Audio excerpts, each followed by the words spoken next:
This story begins on a rainy night on a battlefield. On top of the mountain of corpses was Qin Feng, who despite being under the effect of accelerated aging 100 times, had still managed to clear the ruins of the ancient god. A woman holding a dagger praised Qin Feng for being impressive and decided to take the divine artifact called Eye of Judgment. Qin Feng, injured and on the brink of death, asked his sister Qin Xiaoyu why she was betraying him. Coldly, Qin Xiaoyu made it clear that Qin Feng was nothing more than an adopted child whom her parents took in. She did not consider him her brother since he did not share the same blood as her. A blonde man named Song Fei appeared and mentioned that Qin Feng had turned out to be useful. Resting his hand on her shoulder and holding the divine artifact, he smiled and thanked Qin Feng since without him, Qin Xiaoyu and he would never have obtained the divine artifact. To completely drain Qin Feng's lifespan in one go, he had worked hard to obtain the soul-stealing blade that was now embedded in his body. He asked if Qin Feng liked his farewell gift. Qin Feng had raised Qin Xiaoyu after their parents passed away, supporting her in school, and even after the game descended upon the world.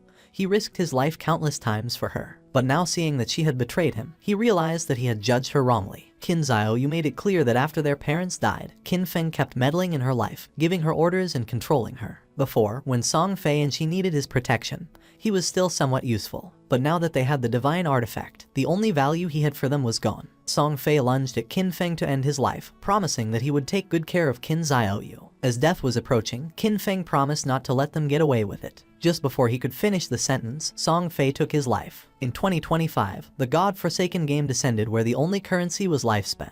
Dying caused a loss of lifespan, while killing monsters granted lifespan. Players could spend lifespan to bring their in-game abilities into the real world. The strong could crush tanks with their own hands, cut airplanes with a sword, and even withstand nuclear explosions with their own bodies. From that moment on, the world changed drastically, and chaos spread. He fought to survive with his sister, enduring countless hardships, barely managing to enter the top 100 of global powerhouses. After overcoming endless dangers and narrowly escaping death countless times, he finally managed to conquer the ruins of the ancient god and obtain the divine artifact called Eye of Judgment. At last, he had the qualifications to reach the top, but who would have thought that the price of his success would be betrayal by his only family? All his efforts in life were nothing more than an interference, and all his struggles only paved the way for another's success. If he could live again, he swore to fight only for himself. But then something happened, and Qin Feng opened his eyes. Surprisingly, he was in his room. He quickly sat up and realized that this was the real world. He was confused since he remembered having died, but once he turned on his phone he saw that it was the year 2025. When looking out the window, he saw the beautiful city, realizing that he had been reborn 9 years ago, the day the God-forsaken game descended to Earth. The next day, his sister, Qin Xiaoyu, kicked open the door and upon seeing that Qin Feng was at home drinking coffee, she got angry and asked why he wasn't answering her calls. She kicked the trash can. Qin Feng remembered that on the day the Forsaken game descended,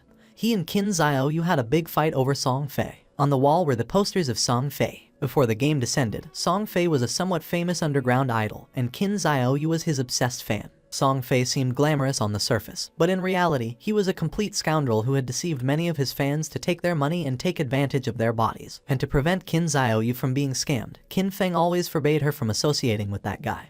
But in the end, our boy was accused of controlling her life. Pointing at Qin Feng with her finger, Xiaoyu asked if he was deaf, saying that it was his fault that Song Fei had lost first place this month, threatening him that if Qin Feng did not give her money to help Song Fei rise in rank, she would get angry. Just then, with a cold expression, Qin Feng gave her a strong slap on the face, making her fall to the ground. Her cheeks swelled, and blood began to flow from her nose, and her eyes filled with tears. She could not believe that Qin Feng had hit her. With a piercing gaze, Qin Feng made it clear that he neither had the desire nor the time to argue with her, warning that if she kept barking, he was going to break her mouth. He threw the credit card over her head and said that this was the money their parents had left behind. And no matter how difficult the situation had been all these years, he had never touched a single cent. For the sake of their parents, he decided not to lower himself to her level, but he made one thing clear: from today on, he did not have a sister like her. Xiaoyu began to cry and could not help but get angry. In his past life, to protect Xiaoyu, Qin Feng lost too many opportunities, too many secret treasures and dungeons that required risky exploration, which he gave up. He took out some sleeping pills, and using water, swallowed them. He was curious, and without this burden, he was going to go far. This time he decided to use his understanding of the game from his past life to get ahead of everyone. And from now on, Qin Xiaoyu was on her own. And as for Song Fei, our boy decided to take his head personally. Qin Feng fell asleep and appeared in the choice hall. He had missed this place since the first time he came here. He was so nervous that it took him several hours to complete his career choice and leave.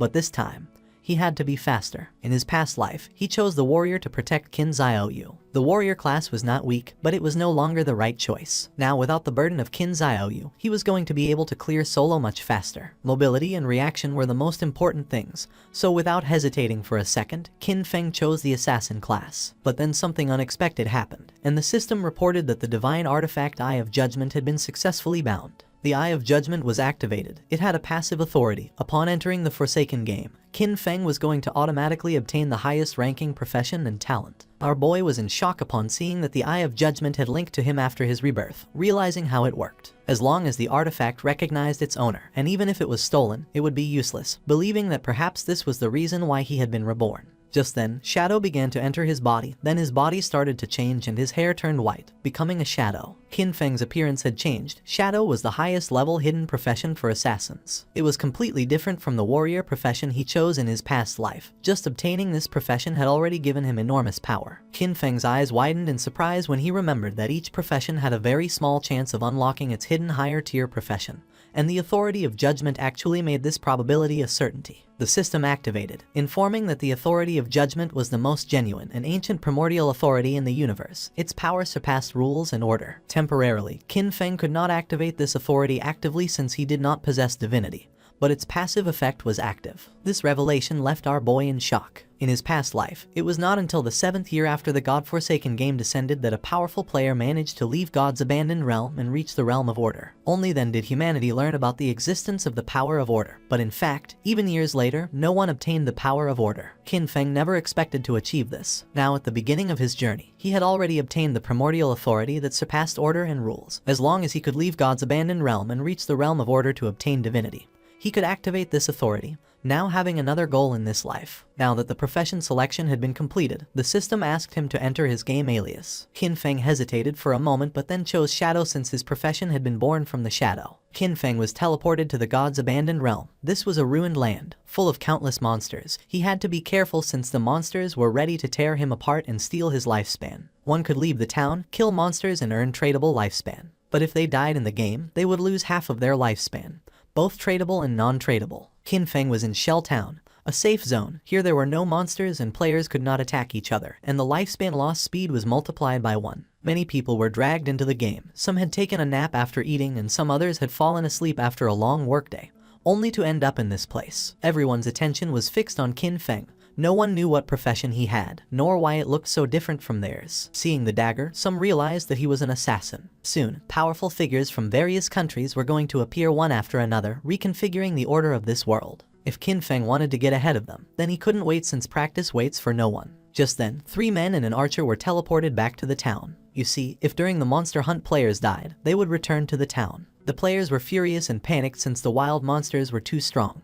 With one bite the monster had taken all their life. They had been fighting against a weak level 1 crawler. But even so, they had only managed to take away 1/3 of its health together, and now that they had died, their lifespan had dropped to half. They asked the archer Lizzie what to do now. Qin Feng started observing her and remembered that archers started with short bows, realizing that she was also a hidden class. Lizzie noticed that Qin Feng was also a hidden class. With a kind smile, she asked if he wanted to team up with them. The monsters outside were really strong, and they couldn't handle them alone. Her team had already been annihilated once, so they had experience. Qin Feng refused and continued on his way. Lizzie's companions mocked him when they saw that he was pretending to be a pro. The 5 of them together had not been able to defeat the monster, so there was no way he could do it alone. According to them, Qin Feng was looking for death. Using the system, Lizzie saw that Qin Feng's alias was Shadow. While our boy was walking towards the exit of the town, Lizzie decided to follow him to see if they could find out what skills he had. She couldn't help but smile since maybe they could get new information about monsters and see how Qin Feng died. The land abandoned by the gods was a too unsettling and dangerous place. Lizzie and the others began to secretly follow Qin Feng. She did not know why she had ended up here, but with years of experience in online games, she quickly formed a group. However, the first monster they encountered outside of the town annihilated them. She knew that this monster was not an enemy that a level 1 player could defeat. Lizzie's friends were furious since Qin Feng's initial weapon was different from the group's assassin. He had a dagger, but Qin Feng had a short blade. The assassin felt envious since Qin Feng was even faster than him, but as an assassin, his agility should be the highest. Besides that, Qin Feng's clothing was different from his. Qin Feng seemed like an unusual player, so Lizzie decided to follow him as he might lead to crucial information. Qin Feng started staring at them, and upon feeling this, Lizzie quickly hid again without knowing if they had been noticed. Our boy used the shadow sneak technique and disappeared from the place without a trace, becoming a shadow. Lizzie and the others were somewhat confused to see that he had vanished into thin air. The assassin of the group realized that this was a stealth ability, an initial ability that granted invisibility. Qin Feng had become invisible. Lizzie decided to return to the town and look for ways to improve themselves. It was too dangerous to go out. They had already died once and their lifespan had already been reduced by half. They decided to look for NPCs to try to obtain hidden rewards like treasure chests. Shadow Sneak was a skill that allows the user to enter stealth for a duration. Attacking will reveal the user,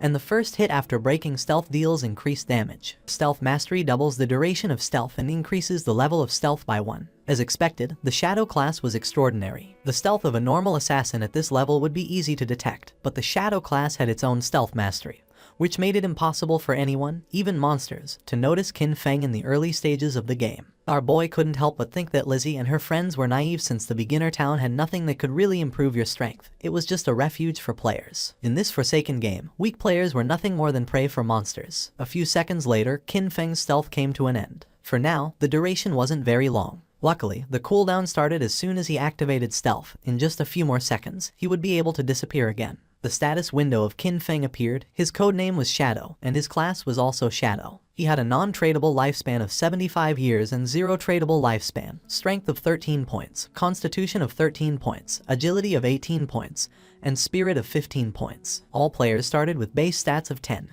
and the different classes granted additional bonuses. The warrior class he had chosen in his past life only gave him 3 points in strength and constitution.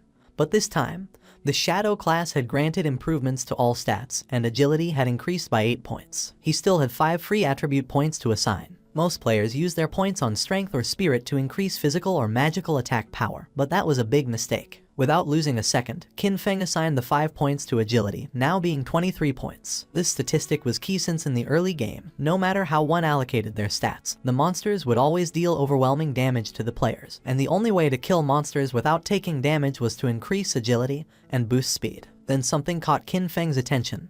There was a monster behind a tree. It was a level 1 crawler with a normal grade, but it was evolving. Qin Feng became alert upon noticing that it continued absorbing lifespan. He quickly realized that this monster had been the one who had annihilated that group of 4 players. The crawler felt the presence of Qin Feng. It was somewhat injured because it had lost part of its HP. The monster attacked, but Qin Feng dodged it with a jump. When monsters killed players, they could obtain their lifespan, and if they absorbed enough, they could evolve. Qin Feng activated Shadow Sneak and unsheathed his short blade, and just before the crawler could get close, he disappeared into the air. While the crawler was trying to see where he had gone, Qin Feng appeared above and using Stealth Break Strike, landed on top of the monster and forcefully stabbed his short blade into its head, causing 174 damage, killing the monster and gaining 10 experience points. He did not expect to be able to kill the crawler in a single blow, but then he remembered that attacking the nape of a crawler triggered a critical hit. Just then, a system window appeared informing that the skill Backstab allowed doubling the damage if the attack came from outside the enemy's vision. This explained why the crawler had died in one hit. The skill Backstab had stacked with multiple abilities, creating a terrible damage multiplier. Qin Feng stared at the corpse in silence. He remembered when he played as a warrior. Even a critical hit barely did 40 damage, and he had to fight for centuries just to kill a crawler, almost dying in the process. Once the monster died, it dropped a shining orb that was the lifespan.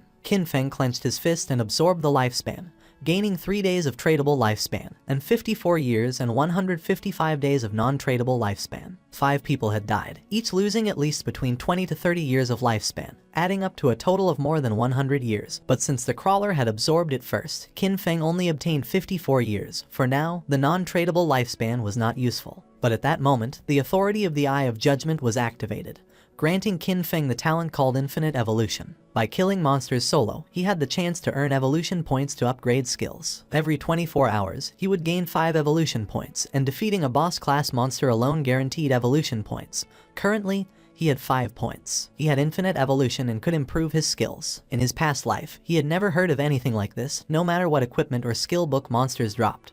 Its grade was fixed and there was no way to improve it. This was a power beyond rules and order. Our boy decided to try it out and upgrade Shadow Sneak and Backstab. He spent 4 evolution points and the skills were successfully improved. The starting skill Shadow Sneak went from normal to bronze, and the duration increased from 12 seconds to 16 seconds. The breaking stealth attack bonus increased from 60 to 90, and the cooldown time was reduced by 2 seconds. Backstab went from inferior to normal and the damage increased by 5%.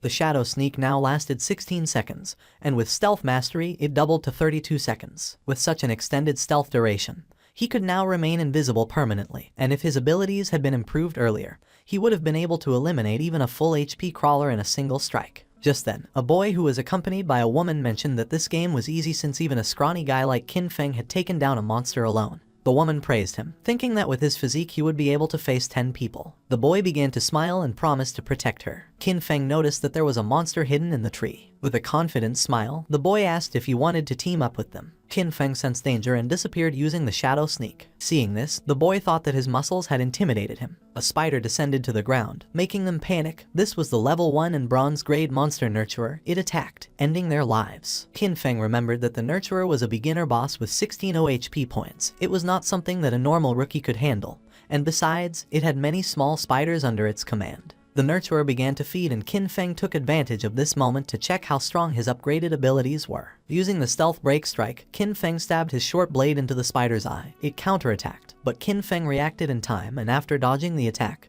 he moved away and became invisible using Shadow Sneak. Our boy's attack caused 338 damage, and in the process, he received 9 damage.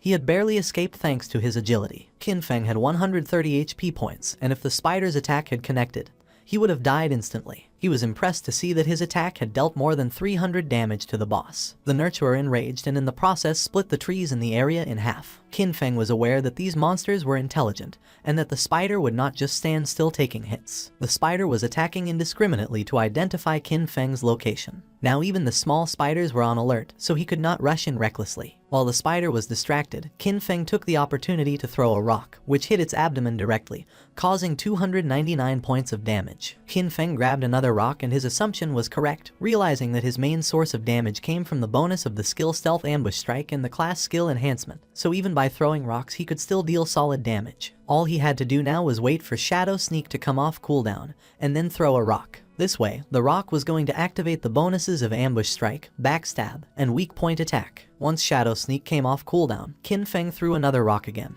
dealing 279 points of damage to the spider, and then activated Shadow Sneak again. His plan was simple: stay hidden until Shadow Sneak was off cooldown, and then attack again. At the same time in the town, the leaderboard was updated revealing that the player Shadow had killed the boss nurturer of bronze grade, being the first to reach level 2, rising to the list as number 1. The other players were in shock since most had died to mobs and could not understand how someone had already defeated a boss. Lizzie and the others were speechless upon seeing that Qin Feng had defeated a boss and ascended to level 2, while they could not even handle normal mobs together, believing it must be a system error. The woman and the man who were attacked by the giant spider spawned in the town and were in shock upon seeing that someone had killed that big spider, realizing that Shadow was the boy they had seen earlier in the forest. Back in the forest, the system announced that Qin Feng had killed the boss nurturer, obtaining 300 experience points and 2 evolution points. Additionally, Shell Town's level leaderboard was unlocked, granting our boy 1 reputation point. Qin Feng began to absorb the lifespan of the spider. The moment the big spider died, the small ones scattered, which was a waste. He couldn't help but regret it since he should have killed the small spiders first to gain more experience. He obtained 46 tradable lifespan and a new skill book called Greedy Hand of bronze quality along with a corrosive dagger, which had 35 damage points and 4 agility points. After learning the skill Greedy Hand, Qin Feng could use it on defeated monsters, granting a 20% chance to obtain an additional loot reward. Qin Feng was somewhat surprised as he did not expect a bronze boss to drop this god-tier assassin skill. This skill significantly increased loot acquisition. In the late game, defeating powerful bosses would have a 20% chance of producing extra loot. According to what Qin Feng remembered from his past life, there was a guy in the Godslayer guild who had average combat strength, but just because he had this skill,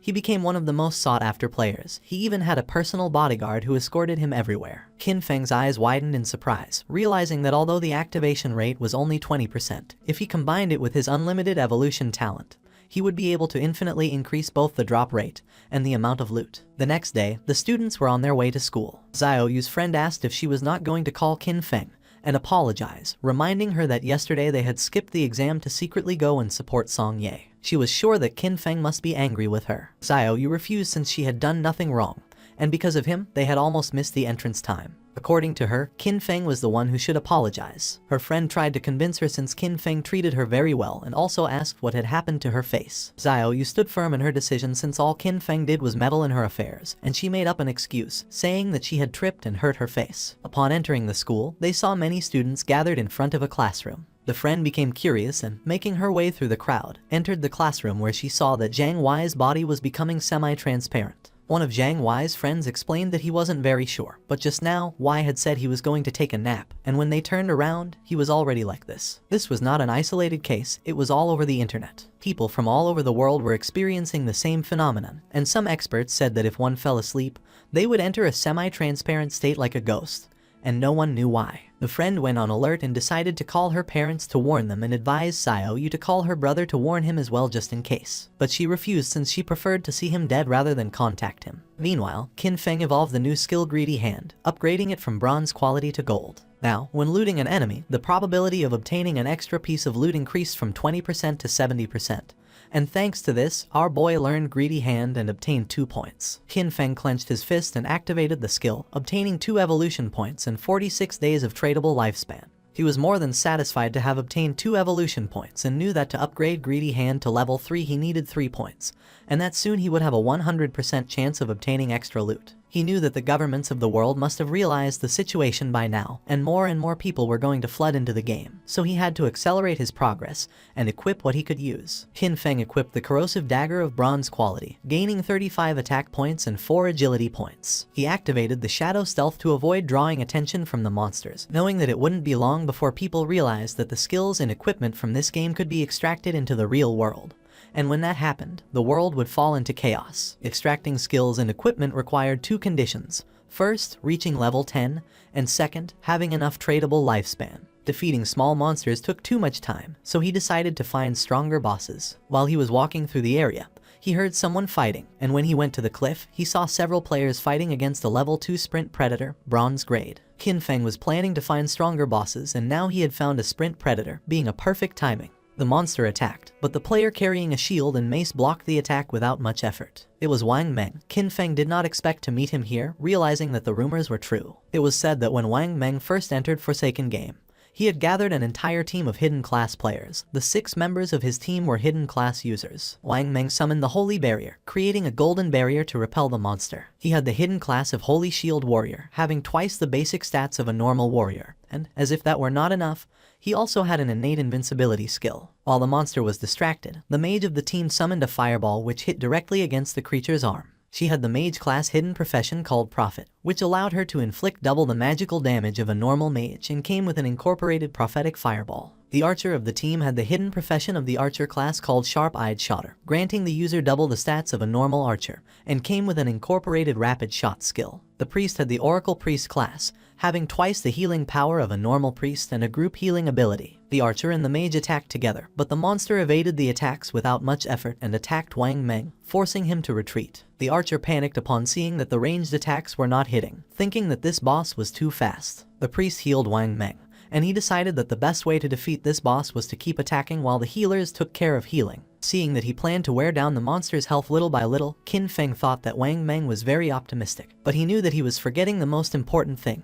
This was the wild nature, and if a battle dragged on, other monsters would be attracted. Just then, 2 monsters appeared behind Wang Meng. Qin Feng recognized them as corruptors, regular level 2 monsters covered in dark brown mud, specialized in using ranged attacks. The swordsman of the team rushed towards the monsters and attacked one of them. He had a hidden class that our boy had not seen before. The attack caused 33 points of damage, and the swordsman did not take long to realize that the defense of these monsters was very high. The corruptor vomited mud on the swordsman. It was ground bind and now his movement speed had decreased. The other corruptor began to chase the mage, forcing her to flee with tears in her eyes. But just then, Qin Feng jumped in the blink of an eye, decapitated the monster, causing 441 points of damage, saving the mage and leaving everyone in shock. Our boy's attack was so powerful that he defeated the corruptor in a single blow. The mage became confused, not knowing who had done this and if someone was helping them. With the help of his sword, the swordsman stood up. He was in shock upon seeing that someone had eliminated a level 2 corruptor with a single blow. While on the other hand, for them to defeat a level 1 corruptor they had to join forces for 10 seconds. The corruptor tried to attack, but again, Qin Feng moved like lightning and decapitated the monster. The swordsman began to tremble with fear and asked if Lai Zai had seen who it had been. She panicked and said that she had not seen it. Wang Meng stood up and asked them not to get distracted. Deep down he hoped that Qin Feng was on their side. Now only the sprint predator remained, and our boy was watching from a branch. As a reward for having killed 2 level 2 corruptors, he obtained 40 experience points, 1 evolution point, the skill book called Venom Dart of common quality, and 8 days of tradable lifespan. Qin Feng did not waste a second and evolved Venom Dart as it was a perfect mid-range poison damage skill. Upon evolving it, the skill rose to level 2 and went from common quality to silver. It allowed the user to throw a deadly poison dart with a maximum range of 14 meters, inflicting 120 attack damage points upon impact and applying the status Venom, with a cooldown of 5 seconds. The status Venom inflicted 50% continuous damage per second, lasting for 5 seconds and could not be stacked. The monster attacked again. Wang Meng managed to block the attack with his shield, but in the process, the creature stabbed its sharp limb into his stomach. Wang Meng dropped his shield and mace to the ground, and the monster took advantage to stab him with its other limb, causing him terrible pain. The archer began to tremble with fear. The priest panicked knowing that this was not good since he could not heal fast enough. In a desperate attempt, Wang Meng asked them to flee. Qin Feng shot a dart, which lodged in the head of the sprint predator, causing 845 points of damage. The mage and the archer were in shock upon seeing that the attack had taken half of the boss's HP. Both the monster and Wang Meng began to writhe in pain,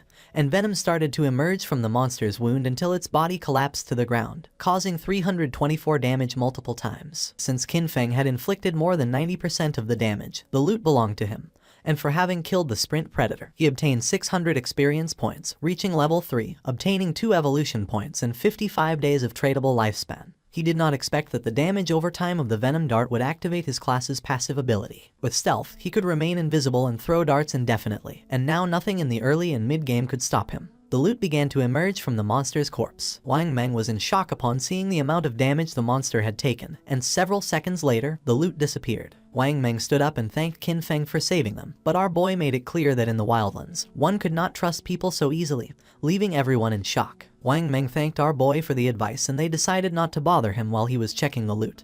He also added that if he ever needed anything, he could come to find him. Qin Feng picked up the loot, realizing that Wang Meng seemed trustworthy.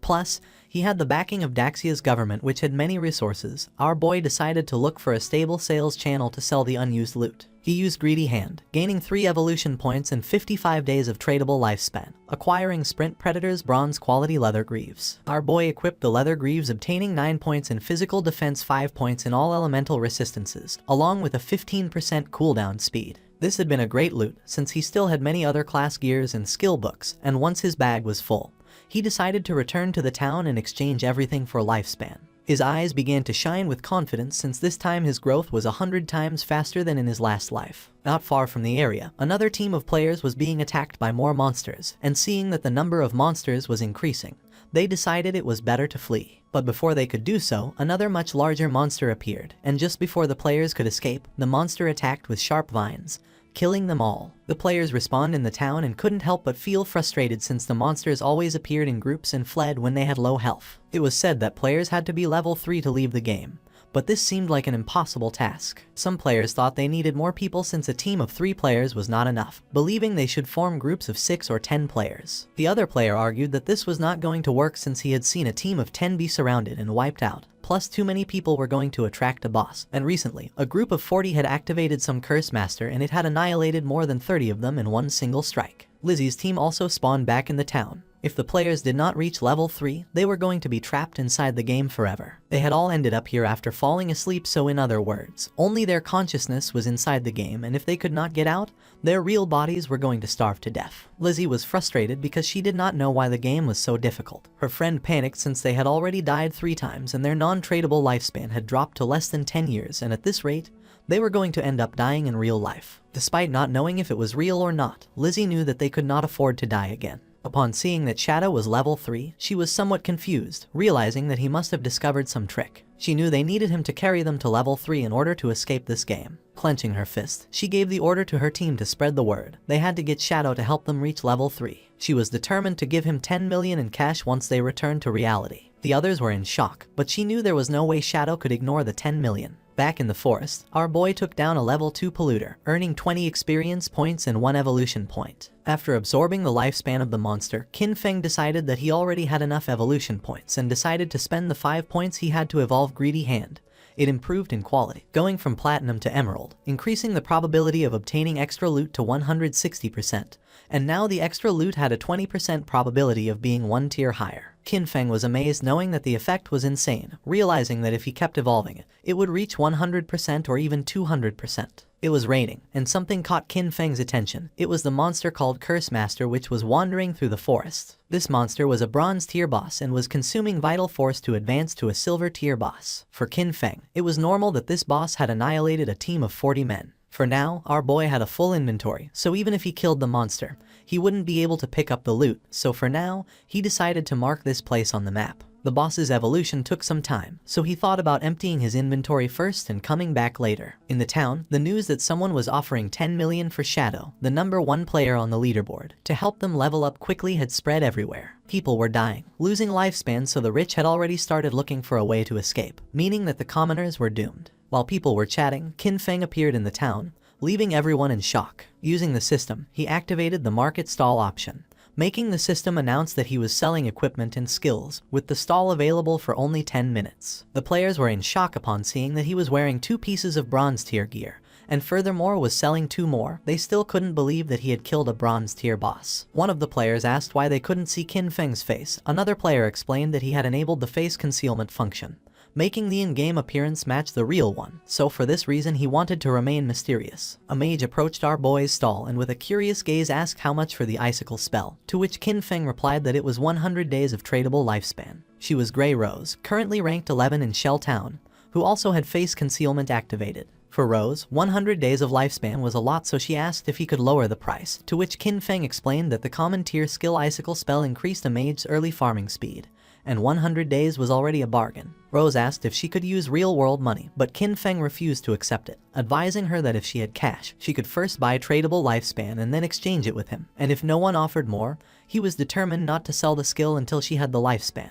She started to ponder, and then using the team channel, she asked her teammates if this was a good offer. They had leveled up to level 2 so quickly thanks to her leadership, so they showed no objections. Moreover, with this skill, they would be able to reach level 3 even faster since the most important thing was escaping first. She asked them to transfer their tradable lifespan to her, promising to send them money when they returned. She handed over the 100 days of tradable lifespan to our boy. Seeing that all of her team members were level 2, Qin Feng realized that they must have killed at least 30 or 40 crawlers. Therefore, their tradable lifespan should be much greater than 100 days. Qin Feng sold the spell, obtaining 100 days of tradable lifespan. Now his tradable lifespan went from 268 days to 368 days. Just then Lizzie appeared and was happy to have found Shadow. With a smile, she gave him an opportunity. In exchange for helping her ascend to level 3, she promised to give him 10 million in money when they returned to the real world. The other players were in shock. She was Jiang Lizzie, and in our boy's past life, she was the leader of a criminal syndicate. Later, her syndicate was annihilated by the country. With a confident smile, she said that her father was the president of Dajiang Industries, and seeing that our boy didn't believe her, she asked him to look her up. According to reports, it was said that she used cash to lure people into selling their lifespan, then kidnapped them for forced labor, and those who had resisted had been murdered in reality. Qin Feng coldly rejected the offer knowing that she was scum. Lizzie admitted that Shadow was strong in this game but revealed that no one knew how the game worked yet, so she advised him to team up with her, and in return, she would make sure he lived in luxury, cars, houses, women, and everything he wanted. Qin Feng did not change his mind and asked her to stop blocking his business. He better than anyone knew that cash was worth nothing.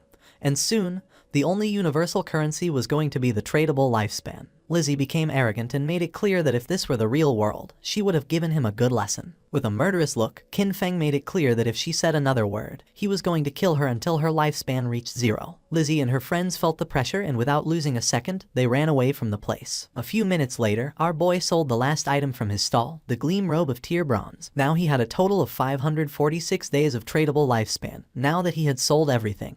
he decided it was time to go deal with the Curse Master. He became invisible. No one knew it yet, but the tradable lifespan could extract skills into reality, and soon this forsaken game was going to plunge the real world into chaos. Along with the real world backgrounds that people once took pride in, soon only personal strength would matter. Lizzie and her team moved away from the area. They're out of breath from running, and Lizzie shares that Shadow not only turned her down but also threatened her. She vows to find and kill him once she's in the real world. While she's thinking this, a man named Mao Li Jun, also known as Lao Mao, approaches her. Lao Mao says he's at level 2 and claims he knows some tricks to level up in the game. He asks if he can take the 10 million offer that Shadow turned down to help Lizzie and her team reach level 3. Lizzie, feeling cautious, asks what Lao Mao means by tricks. Lao Mao tells Lizzie that he normally keeps his tricks a secret, but he'll make an exception for her. He explains that to level up in this situation, you should quickly allocate all your attribute points to agility. Doing this will make your running speed faster than the monsters, helping you win without getting hurt. Lizzie is shocked because she had put all her points into strength. She agrees to Lao Mao's offer but says she'll only pay him 5 million since he's not as strong as Shadow. Lao Mao accepts, mentioning that while Shadow is strong,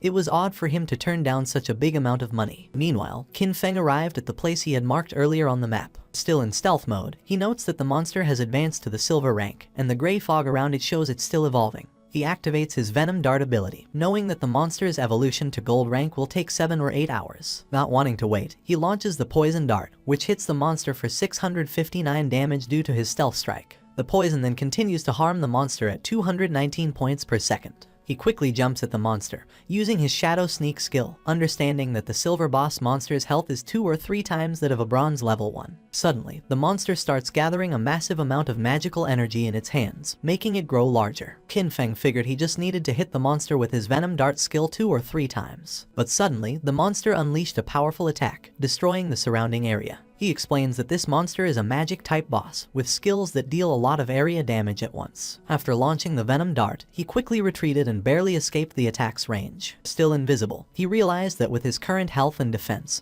he wouldn't survive if he took the monster's attack directly. As the battle continued, the monster started charging another big attack. Its massive form turned toward him, but he stayed calm, moving carefully across the battlefield while watching his cooldown timer. His hidden shadow ability wasn't ready yet, so he needed to wait for the boss to show a moment of weakness. The plan was simple: wait for the right moment, strike precisely, and disappear before the monster could hit back. Moments later, the creature stumbled, briefly distracted. This was the chance. Without waiting, he moved forward, using his Venom Dart skill. The attack hit perfectly, dealing 659 damage. Almost right away, the venom started working, draining the monster's health by 219 damage per second. Seeing the danger, the monster tried to escape, but Qin Feng wasn't going to let it get away. He followed closely, his eyes focused and determined. The monster was nearly defeated. Its attempt to run away was useless. In a swift movement, Qin Feng vanished and reappeared on the creature's head, slamming it into the ground. The system quickly confirmed his victory. He had defeated the silver-ranked boss. A stream of notifications appeared before him. He gained a total of 1,800 experience points,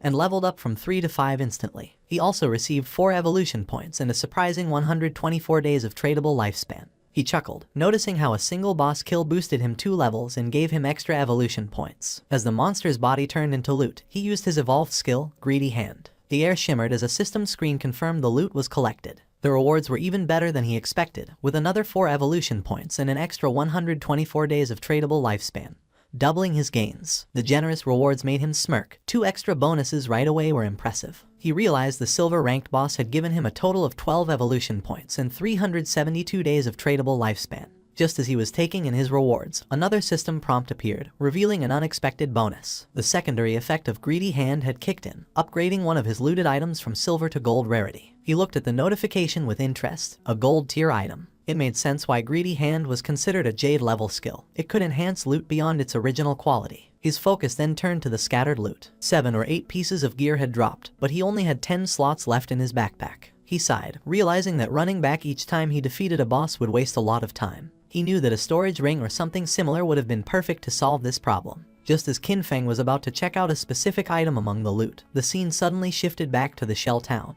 There, the mage from Wang Meng's team appeared in a flash of light, her face showing relief. She was finally back, all thanks to Wang Meng. As the rest of the team followed, they thanked him, admitting that without his leadership, they wouldn't have reached level 3 and returned safely. But Wang Meng brushed off their praise, saying their progress was due to everyone's hard work. The mage, however, couldn't let go of a lingering regret. She sighed, wishing she had managed to add Qin Feng as a friend in the forest. She thought maybe it was because she had been covered in mud at the time. Her teammate reassured her with a playful grin, saying that with her new outfit, she looked great, and surely the mysterious player wouldn't reject her again. As they chatted, a system announcement echoed through the town. The leaderboard had been updated. Shadow had reached level 5. The news shocked the players in town. Someone couldn't believe how Shadow had jumped from level 3 to 5 so quickly. The only explanation was that he must have defeated a powerful boss monster. Another player mentioned that just 10 minutes ago, he saw Shadow casually selling gear in the town square. And now this. Another guy said that his sister had just turned 18, and if Shadow liked her, it would be a big win for their family since having Shadow's help with leveling up would be a game changer. His friends quickly dismissed the idea, reminding him that Shadow wasn't interested in 10 million cash, so he wouldn't be interested in a matchmaking proposal. Back at Wang Meng's camp, his team was starting to worry. They had just celebrated reaching level 3, only to find out that Shadow had already moved far ahead. But Wang Meng stayed calm. He told them to put their worries aside for now. They needed to log out, return to reality, and warn their families and friends about this dangerous game. As their bodies started to fade, the system confirmed their logout. Wang Meng's last words were serious. If the world was heading toward chaos, they had to prepare their loved ones. The scene shifted to the real world. Wang Meng's eyes opened, and a voice quickly called for the captain. He wasn't just any player. Wang Meng was a police officer. His fellow officers rushed to him, visibly worried. One admitted they were scared because his body had started to turn transparent while he was unconscious. The terrifying truth was clear. If a player died in the game or lost all their life, they didn't just log out, they disappeared from the real world. But there was no time to dwell on that horror. Wang Meng stood up and called for everyone to gather as something serious had happened. Someone asks Wang Meng about his report. Wang Meng explains that he and his team formed a party, and each member had a hidden profession,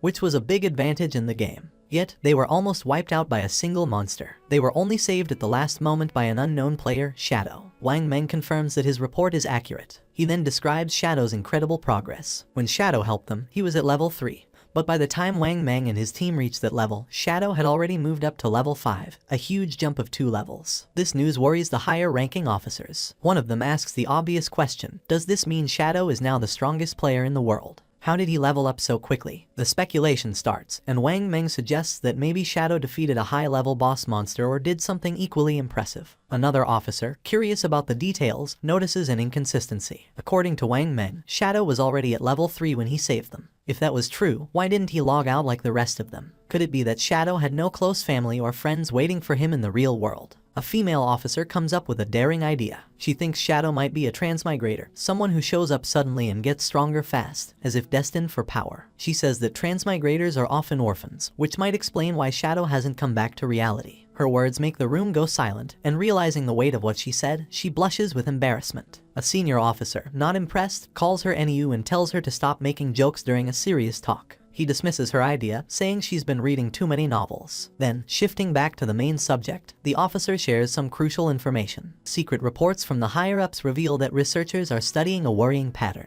Many older people have been mysteriously dying in their sleep. When researchers compared this data with those who had returned from the forgotten game of the gods, they found something alarming. It turned out that those who died in their sleep had also died multiple times in the game. This shows a scary truth. If a player's lifespan hits 0 in the game, they don't just die there, they die in real life too. One officer shares his worry, saying the forgotten game of the gods is an anomaly, something way beyond what they understand. The head officer agrees, suggesting that they might be facing an invasion by unknown beings from higher dimensions. The room goes quiet as everyone takes in this heavy thought. Without delay, the head officer moves on to urgent matters. He tells everyone that the higher-ups, probably the government, have given an emergency order. All officers must form vanguard teams based on their locations, enter the forgotten game of the gods, and gather as much information as they can. This is no longer just a police issue. The government is setting up a special force to handle this unique crisis. He highlights the global scale of the problem. Every nation is rushing to explore and understand this new reality, and falling behind would mean losing international standing. For national security, they must gather information at all costs. The head officer then announces his decision. NU will be the captain of Team 1. She accepts the role without hesitation. Wang Meng is appointed as her vice captain, and they are given the power to pick their team members. Wang Meng nods, understanding how important their mission is. The head officer then turns his attention to Shadow, the mysterious player Wang Meng met. Based on Wang Meng's story, Shadow doesn't seem to have bad intentions. Because of this, the head officer orders NU and Wang Meng to try and befriend him. Their goal is to find out who Shadow really is and work with him. He explains why NU is in charge. Her deep knowledge of games and stories makes her the best choice to investigate someone like Shadow, whose abilities and actions seem almost like those in myths. The head officer hopes that NU and Wang Meng can make Shadow an ally, someone who could represent them in the game. If they succeed, they will get access to vital information that could give them a strategic edge. The other police officers are tasked with keeping public order and stopping any mass panic. With that, the meeting ends. As the sun sets and casts a golden glow over the city, the officers get ready for the challenges ahead. The next day, the scene shifts to a high school where the protagonist's younger sister sits at her desk, lost in thought. Around her, students chat excitedly about recent news. A small group nearby talks about a surprising discovery. Changwai, the student whose body had started to vanish, has reached level 3 in the game and logged out safely. One of the girls shares that Changwai revealed something important. If several people from the same district fall asleep at the same time, they will all end up in the same starter village in the game. This news stirs both excitement and worry among the students. Another girl, alarmed, insists that this won't work. She feels she must bring her parents into the game. They have no gaming experience, and she's scared something might happen to them if they enter unprepared. But another student disagrees, saying they shouldn't rush to involve their parents yet. They should focus on getting stronger first, so they can protect their families when needed. Meanwhile, the protagonist's younger sister looks at her phone, deep in thought. A nagging frustration grows inside her. Why hasn't her brother reached out to her yet? With something as big as the forgotten game of the gods happening, she expected at least one message from him.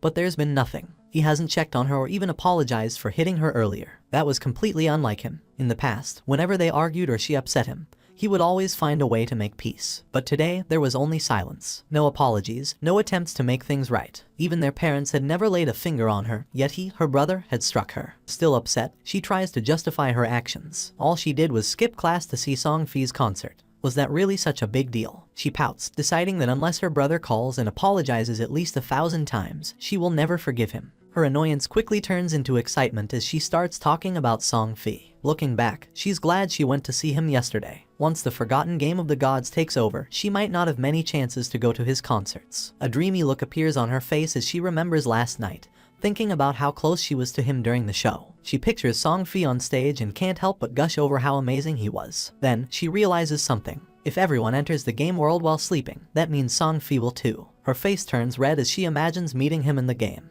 Could this be her chance? Is fate finally bringing them together? Her heart beats faster at the thought. As she gets ready to sleep, she suddenly remembers something. Changwai had reached level 3 really fast. That meant he was probably already an expert. If she wanted to do well in the game, she needed some good advice. So, without hesitating, she sends Changwai a message, asking if he has any helpful tips before she enters the game world. Meanwhile, Changwai is with his classmates when he gets her message. He looks at his phone and smiles. He's amazed by the situation. Who would have thought that someone like the protagonist's younger sister would ask him for advice? He sees this as a great opportunity. This was his chance, whatever that meant. Changwai quickly replies, saying she's asked the right person. He shares an important game secret. At the start, she should put all her attribute points into agility. If she doesn't, she won't be fast enough to escape monsters and will keep dying. She asks if this is true even if she chooses a mage class. Changwai assures her it is. Agility is useful for mages too, he explains, because it boosts casting speed, which is key early on. Still unsure, she asks what if she still can't win after improving her agility. Changwai confidently tells her not to worry. As long as someone in their village reaches level 5, the village's teleportation formation will activate, connecting all the starter villages. Once that happens, she can just join a random party to help her level up, and he will come find her when the teleportation circle is active. Hearing this, she feels very happy. Lying on her bed, she smiles to herself, thinking how handy people like Changwai are. Just like that, she's found someone to help her out. As she starts to fall asleep, another thought pops up. This is great. She'll get into the game before her brother, level up quickly, and become strong. When her brother finally joins, she'll make sure he has a tough time. No help, no support, he'll have to manage on his own. Happy with her plan, she drifts into sleep, excited for the adventure ahead. The scene shifts back to the game where the protagonist stands over the loot from a defeated boss monster. Among the treasures, a glowing orb catches his attention. As he picks it up, a system notification pops up, saying he has obtained the cursed ring, a gold tier item. The system then details its attributes. The ring can be used by anyone and gives a boost of 8 points to all attributes. It also increases dark elemental resistance by 26 points and makes weak point attacks 1.5 times stronger. But you need to be at least level 4 to wear it. Looking at the benefits, the protagonist sees that the total boost is 32 points, similar to leveling up 3 times. Plus, the ring's dark resistance will be helpful against many enemies, and the weak point attack boost is a nice bonus. Knowing this, he sees the cursed ring as a valuable item for his journey. Before he can think more about his new item, another system notification shows up, saying he's learned a new skill called Instant Shadow Slash, a silver tier assassin type ability. The system explains how it works. When used, the skill sends out multiple slashes in one direction, reaching up to 15 meters. It also gives temporary invincibility for 5 seconds, hitting all enemies in a 2.1 meter wide path 3 times. Each hit deals 100 damage and counts as a backstab, but it doesn't hit weak points. The skill has a 12-second cooldown. Seeing how useful this ability is, the protagonist knows it's a strong area attack with the bonus of temporary invisibility. He quickly learns the skill. With some evolution points left, he decides to improve one of his key skills, Greedy Hand. The system takes 8 evolution points and upgrades the skill from Jade rank to Diamond rank. The effects of Greedy Hand get a big boost. The chance of getting extra loot from defeated monsters goes up from 160% to 220%. And the chance of that loot being upgraded by 1 level increases from 20% to 40%. Thinking about this upgrade, the protagonist realizes that with this improvement, he'll now get 2 pieces of loot per enemy, making each kill 3 times as rewarding. Not wanting to waste his remaining evolution points, he upgrades Instant Shadow Slash by 3 levels. The system takes 3 evolution points, leaving him with just 1. The skill quickly evolves, moving from Silver rank to Gold rank, and finally reaching Platinum rank. The skill's attack range has expanded, growing from 15 meters to 21 meters, allowing for greater reach. The invisibility now lasts 7 seconds, giving him a bit more time to stay safe. The number of slashes has increased from 3 to 5, hitting all enemies in its wider 3.1 meter path. The cooldown is slightly shorter, going from 12 seconds to 10.43 seconds, which makes it a bit more efficient but still needs careful use. Each strike now deals 200 damage, doubling its previous strength. Every attack counts as a backstab, triggering the backstab skill effect, even though it can't hit weak points. Seeing these upgrades, the protagonist knows that while the cooldown isn't much shorter, the skill's ability to keep him invisible longer can be a big advantage in fights. Looking at the rest of the loot, he quickly sees that most of it isn't useful. But one item stands out, a silver tier warrior skill book, Battle Roar. He knows selling it will give him more tradable lifespan. Just as he finishes checking the loot, he notices something moving. Turning around, he sees 3 huge creatures coming toward him. Without delay, he recognizes them as level 4 limb crawlers, ugly and dangerous monsters. Instead of being scared, he sees this as a great chance to try out his improved skill. He quickly activates Instant Shadow Slash. In a flash, he becomes a blur, launching a series of fast slashes that cut through the creatures with ease. The limb crawlers are torn apart before they can even react. As the dust settles, a system notification pops up, confirming their defeat. The system records his win, giving him 80 experience points and an extra 5 days of tradable lifespan as a reward. Standing in the aftermath, a dark, intimidating aura surrounds the protagonist. He calmly thinks about his new power, realizing that his ability to defeat enemies has greatly improved. He thinks about a strategy, figuring that if he uses his Poison Dart skill with Instant Shadow Slash, he could win battles before they even start. Checking his tradable lifespan, he sees he has 618 days, but to bring his game skills and gear into the real world, he needs at least 900 days, or about 2.5 years. With that goal in mind, he plans his next steps. First, sell all the valuable items in his inventory. If things go well, he might reach the required lifespan sooner. Once he hits level 10, he can finally connect the virtual and real worlds. The scene shifts to the protagonist heading back to the starter town, invisible thanks to his latent image skill. Moving quietly, he hears a conversation nearby. A man congratulates a woman on reaching level 3 and reminds her of a promise. Watching them, he sees that it's Lizzie and Lao Mao. Their talk reveals a deal they made before. Lao Mao had agreed to help the Lizzie reach level 3 so she could log out of the game, in return for 5 million in cash. Now that she's reached her goal, Lao Mao is expecting his payment. Lizzie reassures him, asking if he really thinks her father's company, Do Young Industry, can't spare such a small amount. She tells him she'll log out and handle the transaction in the real world. Before leaving, she gives Lao Mao her phone number and tells him to contact her after he logs out. She then makes another offer. She wants to buy all of his tradable lifespan, offering 10,000 in cash for each day's worth. Lao Mao eagerly agrees, excited about the money he'll make. With a smug look, he remarks on how foolish King Fen was for turning down Lizzie's offer, saying they can talk more about the deal when they meet in reality. Unseen by them, King Fen moves silently between them, hidden in plain sight. Lao Mao, unaware of King Feng's presence, dismisses the importance of lifespan in the game. He thinks there's no need to worry since he can gather lifespan just as easily as in-game currency. For him, turning game achievements into real-world money is the best strategy, and he feels clever for figuring this out. The scene shifts to the starter town, where King Feng stands in front of the teleportation gate. As he stretches out his hand, the gate glows with bright blue energy. As the light grows stronger, a system window appears, congratulating him for activating the teleportation formation in Shell Town and awarding him 1 reputation point. The system explains that he can use the teleportation gate once a day for free, but using it more will cost tradable lifespan. However, since no other teleportation gates in the game are active yet, it's not useful right now. King Feng thinks about the teleportation system, knowing it's a 2-way setup. Just activating one side doesn't help. Another player in a different starter town needs to reach level 5 and activate their gate for it to work. He remembers that in his past life, Songfi was in Firefly Town. To stay ahead, he sets up an altar that will alert him as soon as someone activates the Firefly Town gate. He's not just waiting, he's getting ready. The moment that gate is active, he'll be prepared to face Songfi. As he moves deeper into the city, his thoughts are on his main goal. While teleporting between towns is important to most players, he knows the real challenge is still ahead. His true aim is to reach level 10 and enter the God's abandoned realm, where he can finally activate his authority. Only then will the real challenge of the God-forsaken game begin. A bit later, he sets up his shop, and a system notification appears, letting all nearby players know that he's selling equipment and skills, but only for 10 seconds. It's a first-come, first-served chance. The reaction is immediate. Players get excited, rushing toward him and calling him an expert. Some say they've been waiting for this moment, saving up tradable lifespan just for this. One player proudly mentions he has saved up 150 days worth, while another remembers that the last time King Feng set up shop, he sold an icicle spell, which helped Gray, the buyer, climb to second place in the rankings. Another player, thrilled, discovers a silver tier skill book called Battle Roar, a warrior-only ability, and decides to buy it without a second thought. A system notification pops up, confirming the Battle Roar skill book has been sold for a huge 300 days worth of tradable lifespan. The players around are stunned. One questions if a single skill book is really worth that much. Another player dismisses him, explaining that Battle Roar greatly increases a warrior's ability to farm monsters. With this skill, the 300 days of tradable lifespan can be earned back in less than 2 days, making it a very smart buy. Understanding the value of what King Feng offers, the rest of the players rush forward, desperate to buy anything before it's gone. In just a few seconds, everything is sold out. Looking at his system window, King Feng checks his earnings. In just 1 minute, he gathered 650 days of tradable lifespan, bringing his total to 2,174 days. But he's still not satisfied. To bring his attributes, skills, and equipment into the real world, he needs much more lifespan. Meanwhile, some players complain about not getting a chance to buy anything.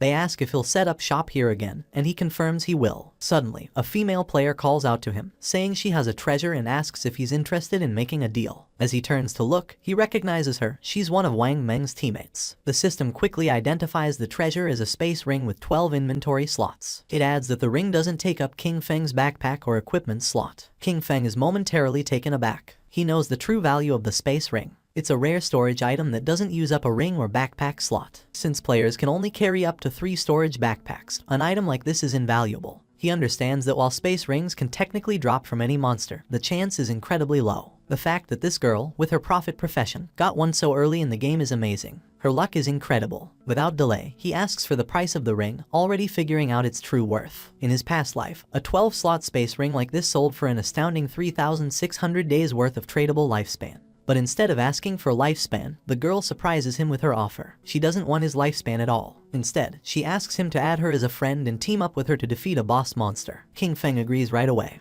and a system notification pops up, confirming that player Big Plum has accepted his friend request. As they leave Shell Town, King Feng asks Plum about the boss monster she needs help with. Plum explains it's a gold tier boss, but she didn't catch its name because it was too far away. She says it's located on a worn-out boat in the swamp. King Feng is surprised. Could it be the Golden Ghost ship? He knows this ship is a rare special boss that can show up at any level. Its appearance rate is very low, but when it appeared in the past, it caused big guilds to fight fiercely over the strong gear it dropped. Just spotting this monster could start a big battle. But from what Plum says, he thinks this version of the Golden Ghost ship is probably around level 5, making it the easiest to beat. Still, he wonders how Plum found such a rare boss so near the starting town. His mind races as he tries to figure it out. The space ring, her link to Wang Meng's team, a gold tier boss showing up as if by luck. A thought hits him. Could she be the rumored koi fish from his past life? He recalls whispers from before. People said someone in Wang Meng's team had crazy luck, finding rare bosses, treasure chests, hidden palaces, and ancient temples just by wandering. He used to think it was just a cover-up to hide their real info. But now, looking at Plum, he realizes the rumors were true, and she's right in front of him. Deep in thought, he stares at her, trying to understand what it all means. Plum notices his gaze, blushes, and asks why he's looking at her like that. Snapping back, King Feng tells her it's nothing and focuses back on their journey. As they step past the main gate of the starting town, they don't notice a figure lurking nearby. A bald player hides behind a tree, watching their every move. The scene shifts to a group of tough-looking players, where a long-haired man stands in front of a bunch of bald players, speaking with authority. He talks about his past victories, like leading his team to conquer the overlord of Sand City. With confidence, he tells the bald players that if they follow him, he will make sure they succeed in the game. Before he can say more, the bald player who was watching King Feng runs back and reports that the target has left town with a girl. The boss smirks. He laughs at the news, thinking King Feng is just another young guy, easily distracted by a pretty face. Without delay, he gathers his group and orders them to move out. It's time to make their move. Meanwhile, outside the town, as they continue their journey, King Feng talks about his conditions for helping Plum's party. He says that if the boss drops equipment or skill books Plum can use, they will go to her, but the rest will be his. Plum thinks about this for a moment and then asks what the other party members, like Wang Meng,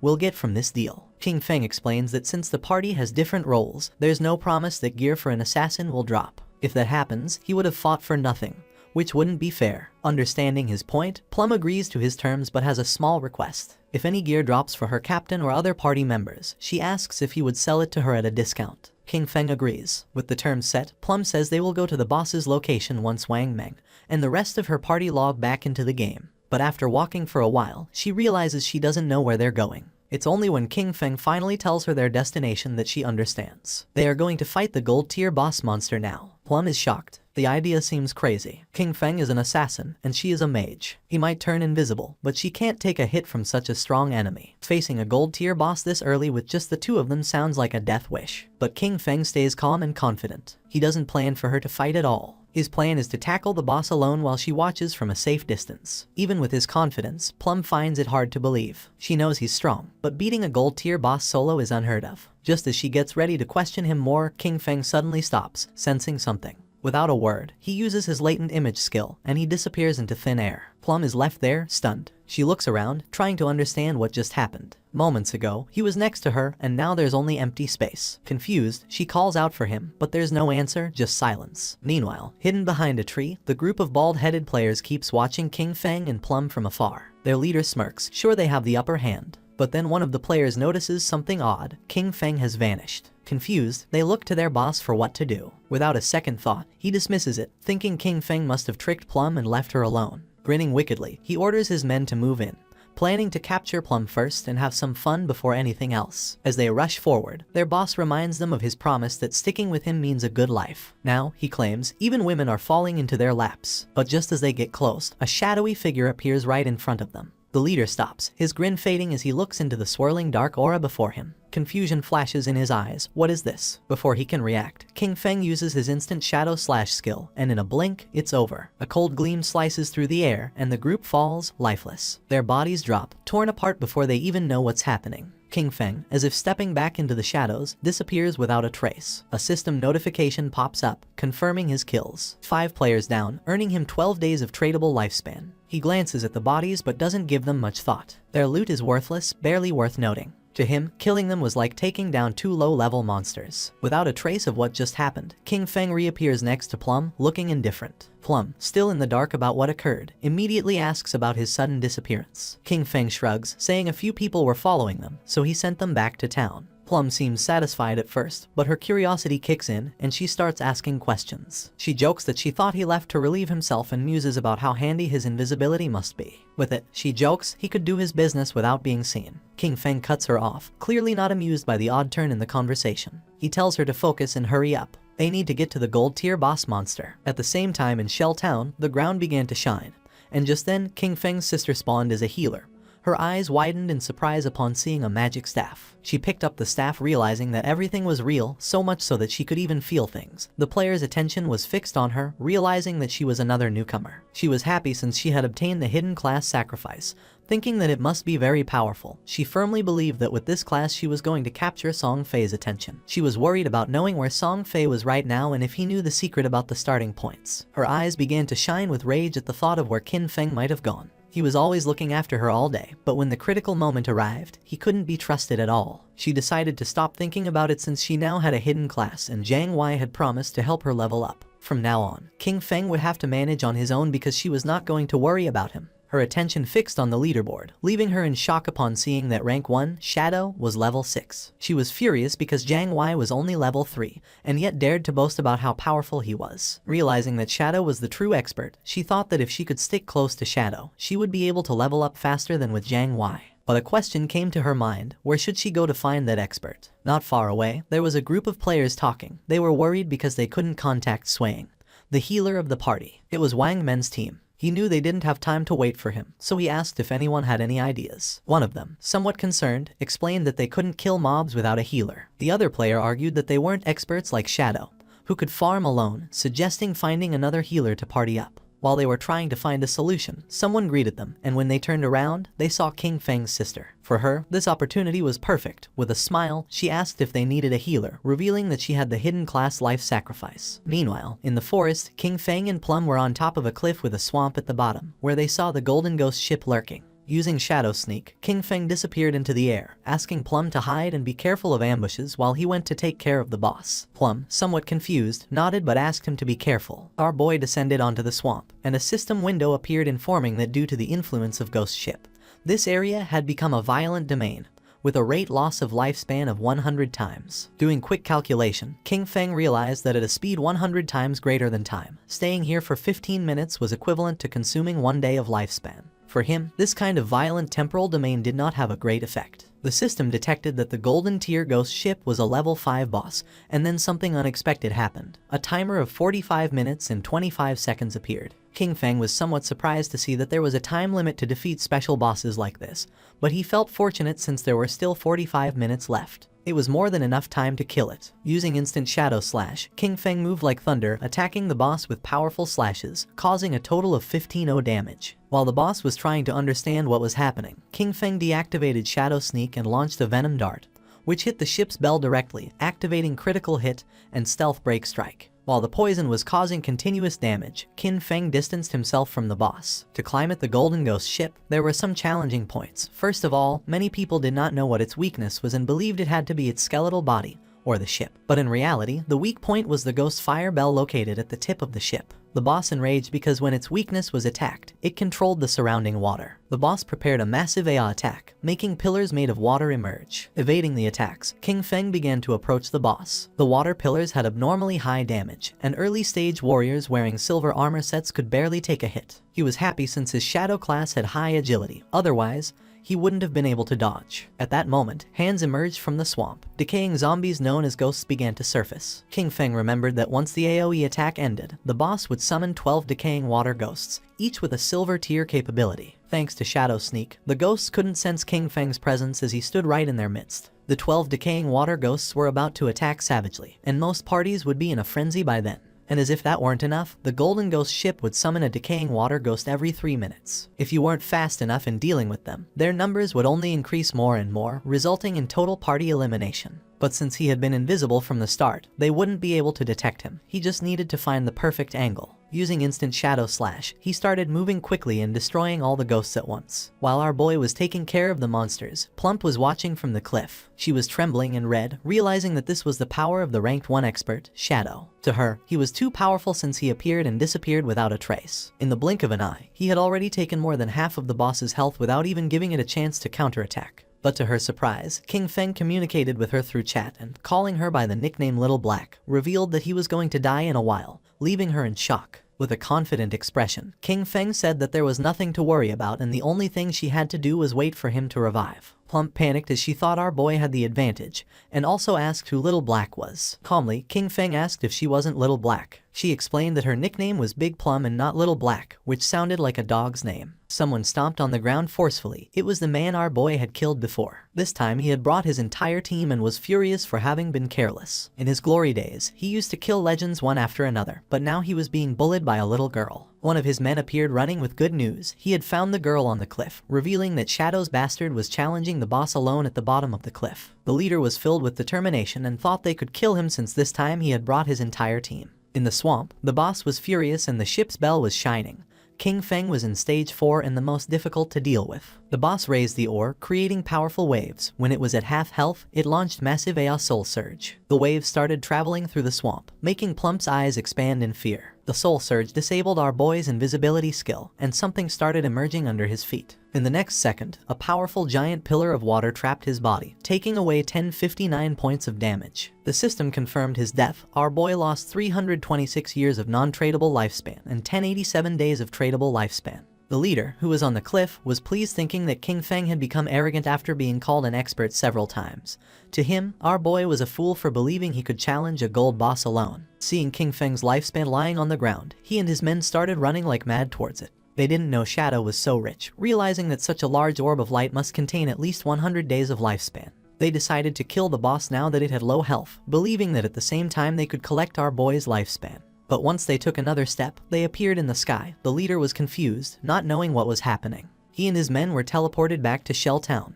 They felt frustrated without knowing why this boss was so powerful, and how the player Shadow had attacked it until leaving it at half health. Some were furious since just after entering the swamp, the boss had instantly killed them with the water pillar, not to mention that the swamp was full of small mobs. For them, there was no way to fight this. The leader gritted his teeth and refused to believe this. They had suffered great losses, so he gave the order to his men to follow him as he wanted to try again. At the same time, someone jumped. It was Qin Feng, who had already returned to the swamp. He felt somewhat confused upon seeing so much lifespan dropped on the ground. Using the chat, he informed Little Black that he was already back and also asked why there were so many lifespan light orbs. Little Black was somewhat surprised to see how quickly he had returned, explaining that the lifespan belonged to a group of people who had charged noisily against the boss, only to be wiped out by the water pillar. Qin Feng couldn't help but smile upon seeing that they had overestimated their own strength, but then he remembered that in his past life, he had also suffered a lot because of Ghost Ship. The boss was still roaming around the area. Qin Feng began to observe it, knowing that the Golden Ghost ship was only going to use the immobilization skill once, so the rest of its health was very easy to handle. When it received damage while below half health, there was a fixed probability that it would disappear and reappear far away, making it very difficult for normal players to kill it. Without wasting another second, Qin Feng launched a poison dart, which hit the ship's bell directly. The boss became enraged and began to summon another attack. Seeing this, Qin Feng used Shadow Sneak and became invisible. After carefully observing the boss's movements, Qin Feng used Instant Shadow Slash and attacked quickly since he had long seen through its movement patterns. The leader and his men arrived at the cliff again. One of them informed his boss that Qin Feng was fighting against the boss again. Upon hearing this, he decided to find an opportunity to take down both. Seeing that the group of idiots had returned to cause trouble again, Little Black got angry. Shadow was about to kill the boss, so she decided not to let these bastards get away with it. She gripped the magic staff tightly and concentrated.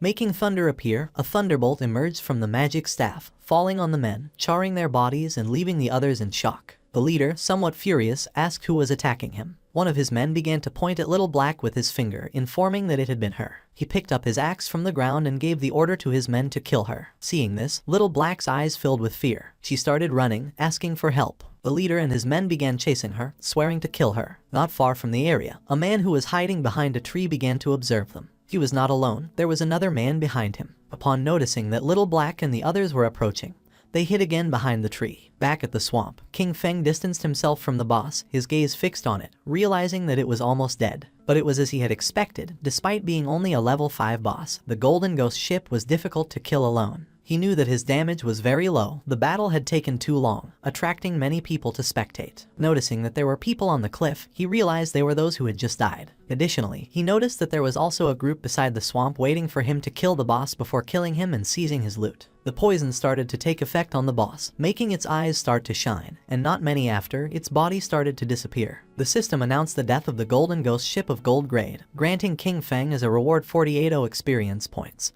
He ascended to level 8, obtaining 7 evolution points and 216 days of tradable lifespan. Our boy activated Shadow Sneak. It had been a good dream, but it was a shame that it had miscalculated. A general system notification sounded everywhere, revealing that the player Shadow from Shell Town had been the first on the server to kill a gold grade boss, receiving 3 reputation points. The notification caught the attention of all the players in the area. No one knew who Shadow was or why he was so strong. Others were furious since the first person to kill the gold grade boss had to be from Han City. In Shell Town, Wang Men looked at the system notification with confusion, as it had only been a short time since Shadow was fighting against the bronze boss by himself. Only a short time had passed and he had already killed a gold boss solo. He did not know why the difference between Shadow and the others was so great. Qin Feng's sister's eyes began to shine with determination.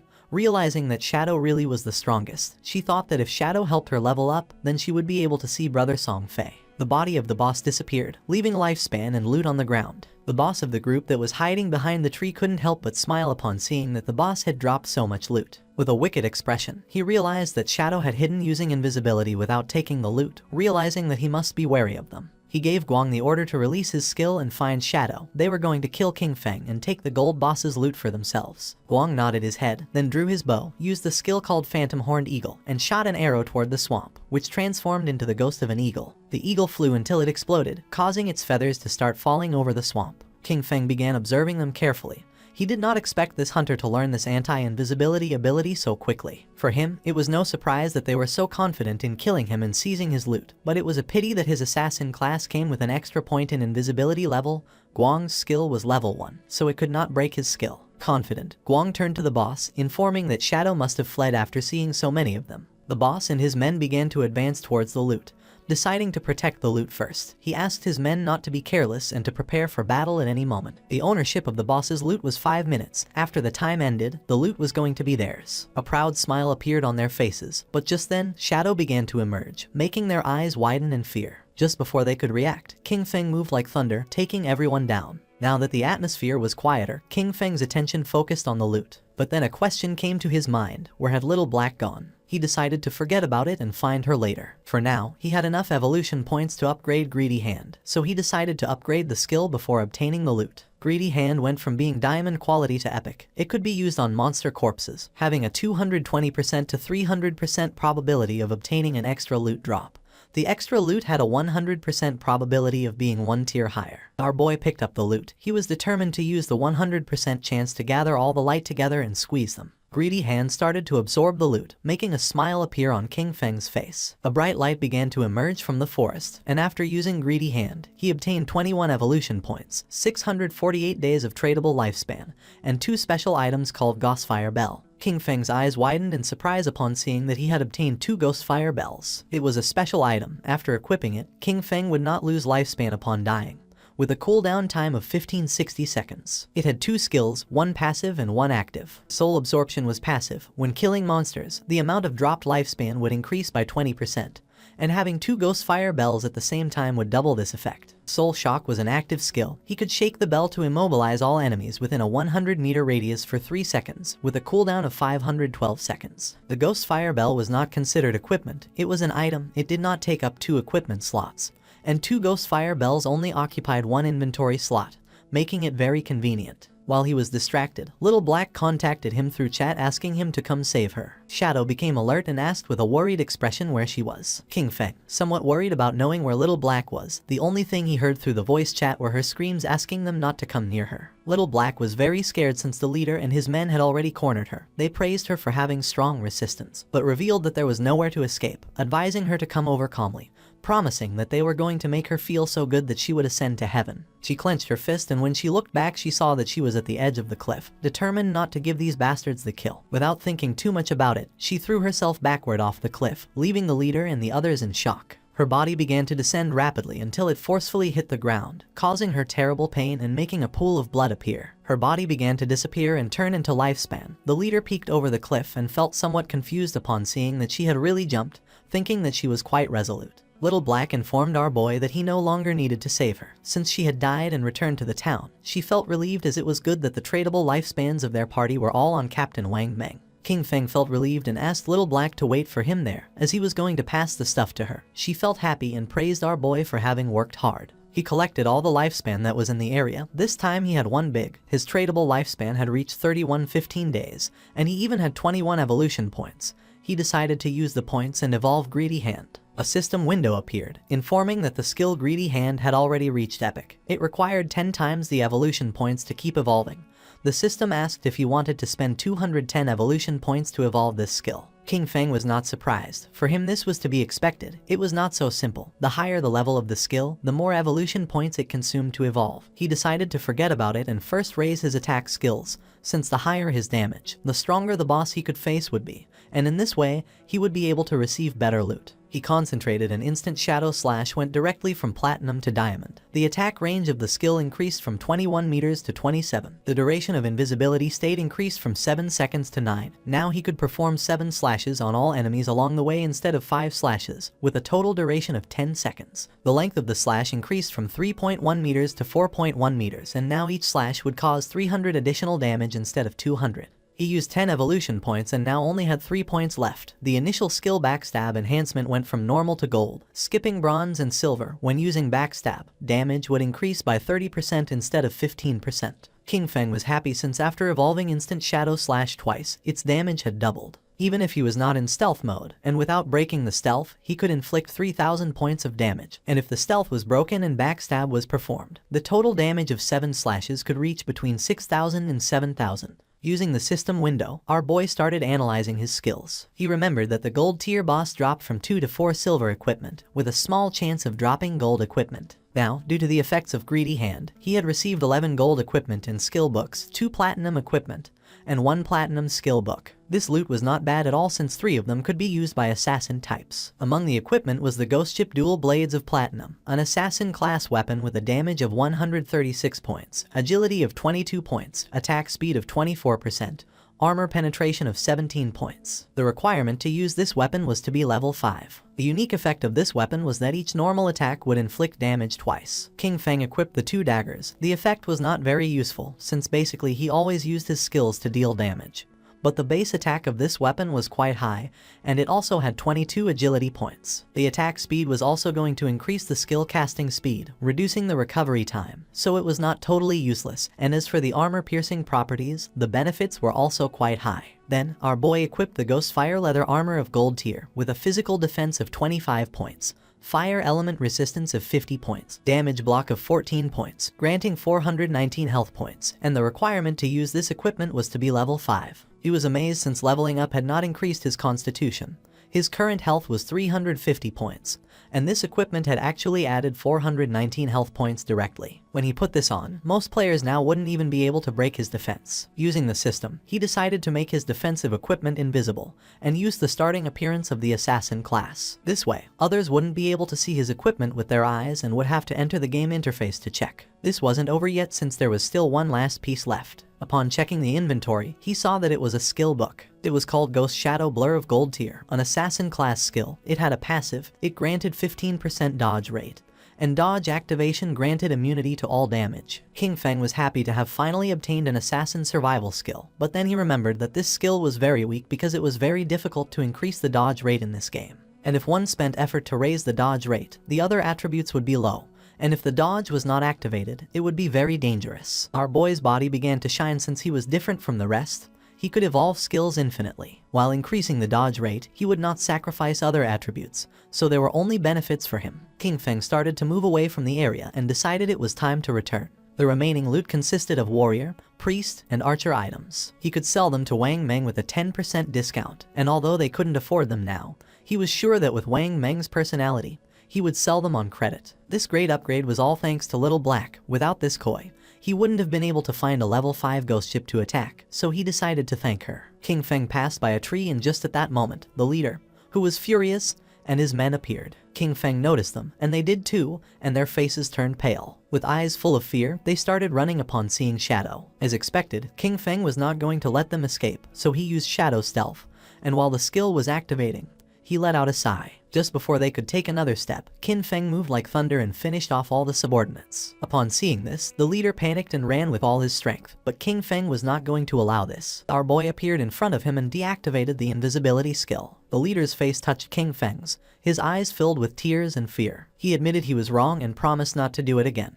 begging our boy to please let him go since he had less than 1 year of lifespan left. With a cold gaze, King Feng asked if he had first thought about his own fate when attacking others. Without remorse, King Feng attacked with a poison dart, and while the leader was writhing in pain, he turned his back and left. Since he had killed too many players, he received a layer of status called Killer. Currently in the first layer of the Killer status, he was going to lose 75% of his current lifespan upon death. King Feng was calm since he had the Ghost Fire Bell. If he was careless and died once, he would not lose any lifespan. King Feng returned to Shell Town and everyone's gaze fixed on him. People started talking among themselves since he had killed a gold tier boss. Everyone was in shock. Seeing that he was not wearing any equipment, some thought that he must have exploited bugs to defeat the boss. While our boy was walking through the area, a man approached and asked him to please wait. King Feng turned curious. Showing a skill book with a smile, the man mentioned that they had mistakenly bought this assassin's skill book, asking him to please accept it and take it as if nothing had happened between them. The system identified the skill book. It was a common tier called Impale. It was a single target skill. Upon hitting, it added 20 attack points and caused stun for 2 seconds, with a cooldown of 22 seconds. King Feng took the skill book and his eyes widened in surprise since it was a control skill. After taking the book,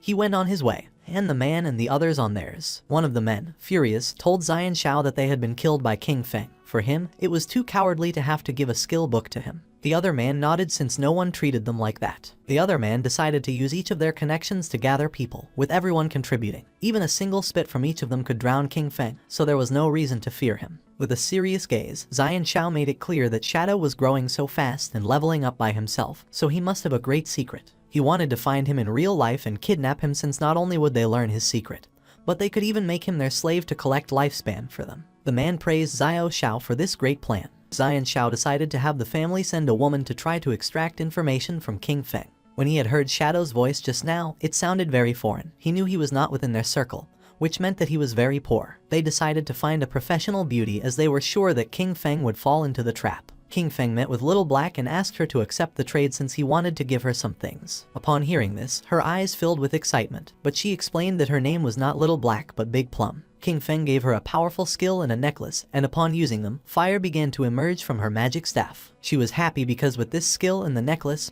her damage had multiplied several times. Moreover, her mana regeneration had more than doubled. She thanked him from the bottom of her heart. Our boy said there was no need, explaining that he was just following their agreement, asking her to give him the space ring. With a smile, she took the space ring out of the inventory and said that he could keep it. With her face blushing, she revealed that when she was escaping in the forest, she had discovered an underground cave that seemed to be the entrance to a ruin, asking if he was interested. King Feng was somewhat surprised, since first it had been the Golden Ghost ship and now it was a ruin entrance, realizing that it was really beneficial to be friends with this girl. The sincerity was mutual. If he had not given her 2 equipment of gold, maybe she would not have told him this information. With this space ring, his inventory had finally reached 27 slots. King Feng asked where Wang Meng was, promising that once he sold them the things, he would go to the ruins she had mentioned to take a look. She extended her hand, revealing that the captain and the others had gone to train the new priest, so they were not going to return soon. Using the map, she marked the entrance of the ruins, explaining that there was a stone slab on the ground behind the bushes. She moved the slab aside and hid inside while fleeing, but she had only walked a few steps in when she heard screams from within. She was so terrified that she ran out, otherwise, those guys would not have caught her. King Feng disappeared and decided to head to the ruins right now and trade with Wang Meng when he returned. Little Black was somewhat confused. Our boy left Shell Town and entered the forest. Originally, he wanted to find some place to grind to level 10.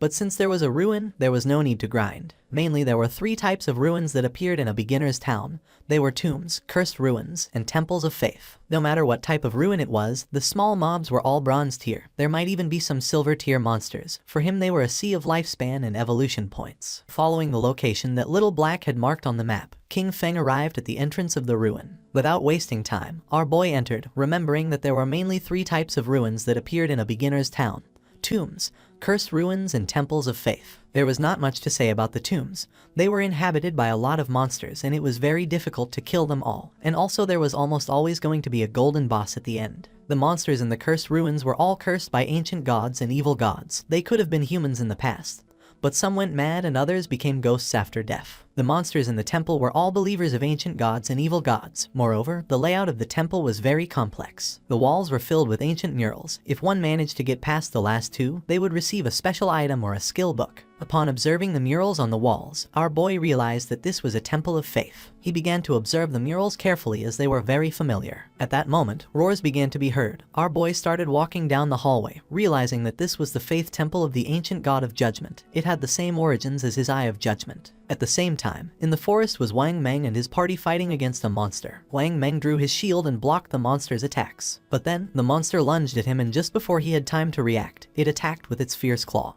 causing Wang Meng's body to fly through the air, inflicting terrible damage on him. Seeing that the captain was injured, the party's archer panicked and gave the order to the healer to heal. King Feng's sister was paralyzed with fear, not knowing what to do. With tears in her eyes, she tightly grabbed the magic staff and asked how to do that. While they were distracted, the monster jumped and prepared to attack. Seeing this, the party's swordsman drew his sword and gave King Feng's sister the order to use her skill. But instead of obeying, she fell to her knees on the ground, dropped her magic staff, and began crying in fear. The monster attacked again and Wang Meng's party was eliminated and they were teleported to Shell Town. Wang Meng and his men were furious. Little Black, who was in the area, greeted them and with a smile asked why they were back so soon, explaining that the expert Shadow was still not back so they couldn't buy equipment now. The archer, who was furious, started pointing at King Feng's sister and said he had never seen someone as stupid as her. She didn't know how to dodge monster attacks, nor how to use her skills. Xiaoyu started to cry, not knowing what to do. Little Black stood in front of her and with a confused expression asked the archer why he was so fierce, explaining that she was a beginner, and it was her first time playing the game, so it was normal to die once. With eyes full of rage, the archer asked Little Black to move away since he was going to scold her to death. The swordsman explained to Little Black that they had not died once, they had died 3 times in less than an hour. Upon hearing this, Little Black's eyes widened in surprise. With a smile, she began to show the necklace that King Feng had given her. She decided to go with them, revealing that she had just received 2 good things from the expert. She was very powerful now, and believed they were not going to die once she was there. Wang Meng stepped forward and gave the order to everyone to stop arguing. For him, Little Black's suggestion was not bad since with her joining them this time, things should go well and maybe when they were back they would be able to meet Shadow. Although deep down Xiaoyu was furious, she pretended to be grateful, apologized and promised to work hard. She could not believe that they themselves could not do the job and still dared to blame her. If it weren't for the connections they had with Shadow, she wouldn't bother with all of them. She was very angry. At the same time, our boy entered a room and something caught his attention. 2 monsters knelt before him, and the system identified them as devout followers of the ancient god. Called the Judged, they were level 10 monsters and silver tier. King Feng's eyes began to shine with suspicion. Without wasting another second, with a determined expression, he attacked the monsters using instant shadow slash. Our boy became invisible, and when he turned around he saw that he hadn't taken much health from them. Even after breaking his stealth and backstabbing them, they had only lost a small portion of their health. For him, this was to be expected. They were level 10 silver bosses, and the health of these 2 devout followers together was already greater than that of the gold tier golden ghost ship. Just then, something caught our boy's attention, making him turn curious. The monsters knelt before him again. He was somewhat confused since the monsters were kneeling once more in his direction. It was strange since he was still in stealth. He didn't know if they had sensed the eye of judgment on him, nor if this was the reason why they weren't attacking him. King Feng questioned whether they knew the way and asked them to guide him. The monsters raised their heads and began to roar. King Feng realized that they had been corrupted, decomposed and had gone completely mad. They had turned into wild beasts that only knew how to steal lifespan from humans. At that moment, the eyes of the monsters began to shine. And not long after, they turned their backs on our boy and ran off. Right at the door of the room there was a group of players. The monsters felt their presence and began to charge at them. The players realized that these bosses were silver tier. They could not face one, so they decided to flee from this place. Just before they could do it, the monsters attacked and toxic mist began to melt their bodies. Their bodies disappeared, dropping lifespan orbs. They were the team of the girl who had bought Ice Spike from our boy, called Grey Rose. He never thought that they would also find this ruin. Judging by the current players' equipment levels, King Feng came to the conclusion that no one was equipped to go deep yet. Our boy deactivated stealth and decided to pick up the lifespan. The monsters knelt before him again. These guys had lost more than 100 days of tradable lifespan, and our boy didn't expect them to be rich. Our boy returned to the room and started searching. Several minutes passed, and after searching around, he hadn't found anything. There were no traps or treasures, so he came to the conclusion that there were only 2 silver mini-bosses. His eyes began to shine with rage and he decided to forget it. Without hesitating for a second, he attacked using the poison darts, which embedded themselves in the heads of the monsters. As a reward for having killed 2 silver tier bosses, he obtained 4,000 experience points and ascended to level 9, obtaining 4 evolution points and 188 days of tradable lifespan. King Feng used Greedy Hand and the bodies of the monsters began to disappear. He felt happy since the epic tier Greedy Hand was absolutely insane.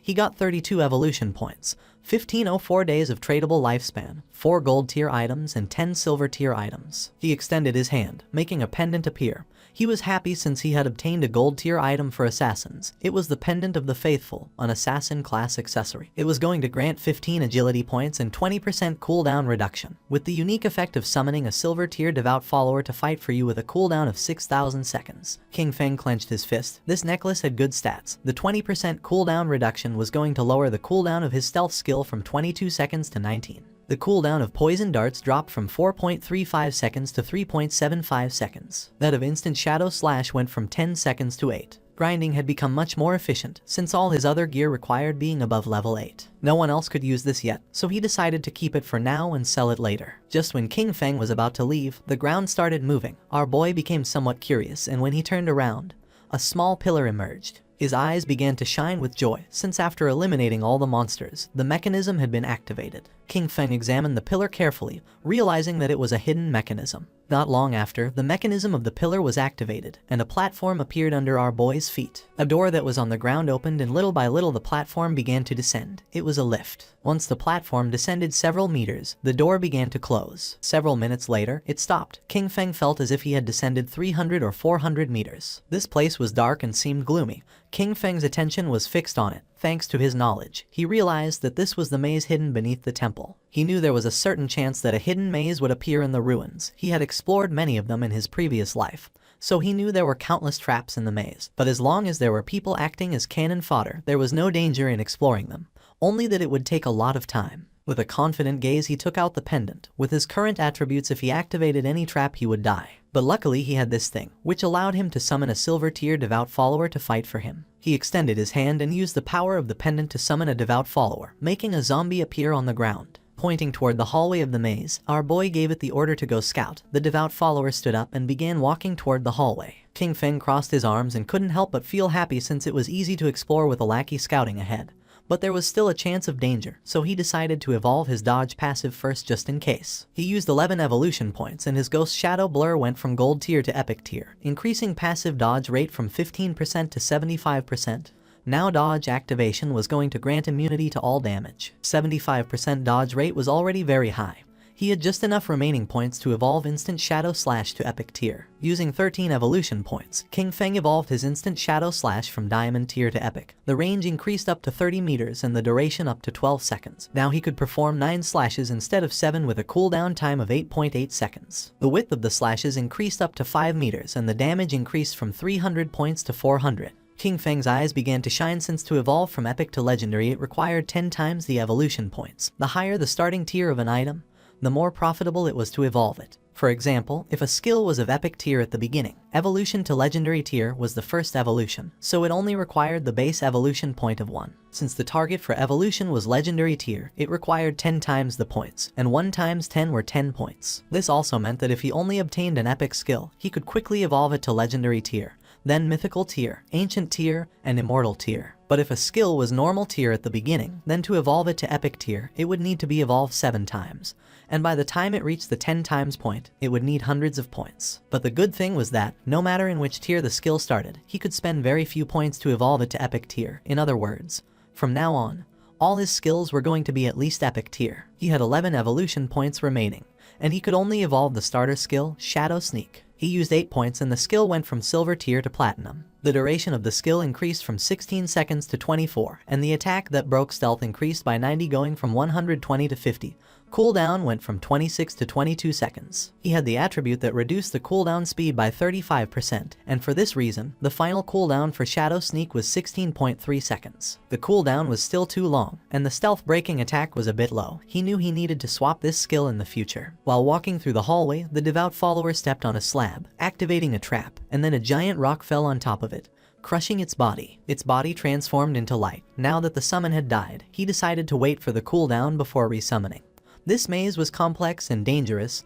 He could only do this to explore slowly, and hope to find good things when the time came. In the upper layer of the temple, a man carrying a shield and a hooded woman peeked their heads through the door. The man informed his captain, Grey Rose, that the monsters had disappeared. Upon hearing this, Grey Rose couldn't help but feel somewhat surprised. They entered the room, and Grey Rose noticed that their lifespan had also disappeared, knowing that someone must have killed those monsters and taken their lifespan.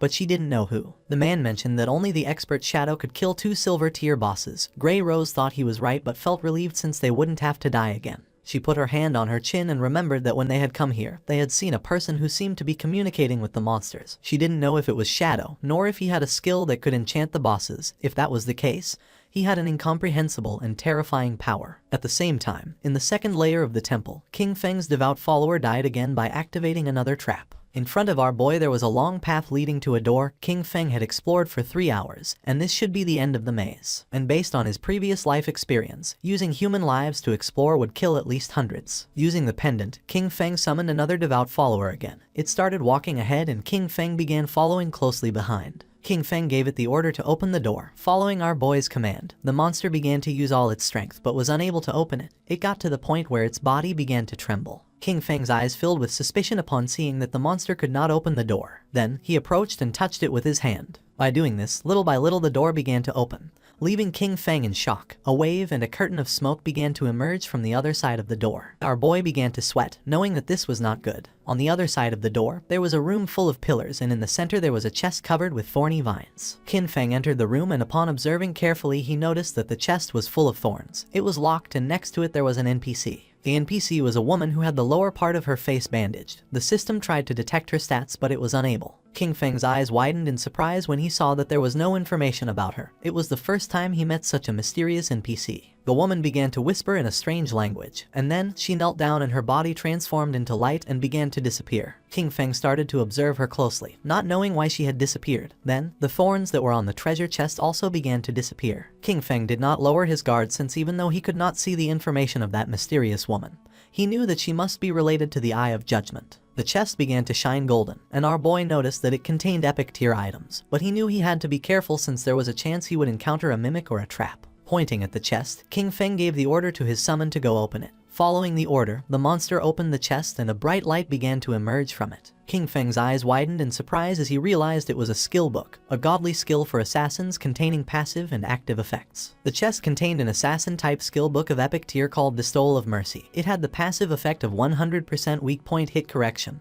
and weak point damage multiplier doubled. The chest also contained an active skill called Slit Throat. Shadow's next attack was going to inflict Slit Throat, causing 100% of that attack's damage per second for 3 seconds, with a cooldown time of 60 seconds, but thanks to his skill the cooldown dropped to 44.4 seconds. Kin Feng noticed that the passive ability doubled the hitbox for the enemy's weak spots, but the most ridiculous part was the active skill, Slit Throat. If his next attack dealt 300 damage, the debuff would cause 300 damage per second for 35 seconds. The total damage would be 12 points, which is 3 times the original damage. Kin Feng began to read carefully. Skills like Instant Shadow Slash landed multiple hits, but Slit Throat only counted the first strike.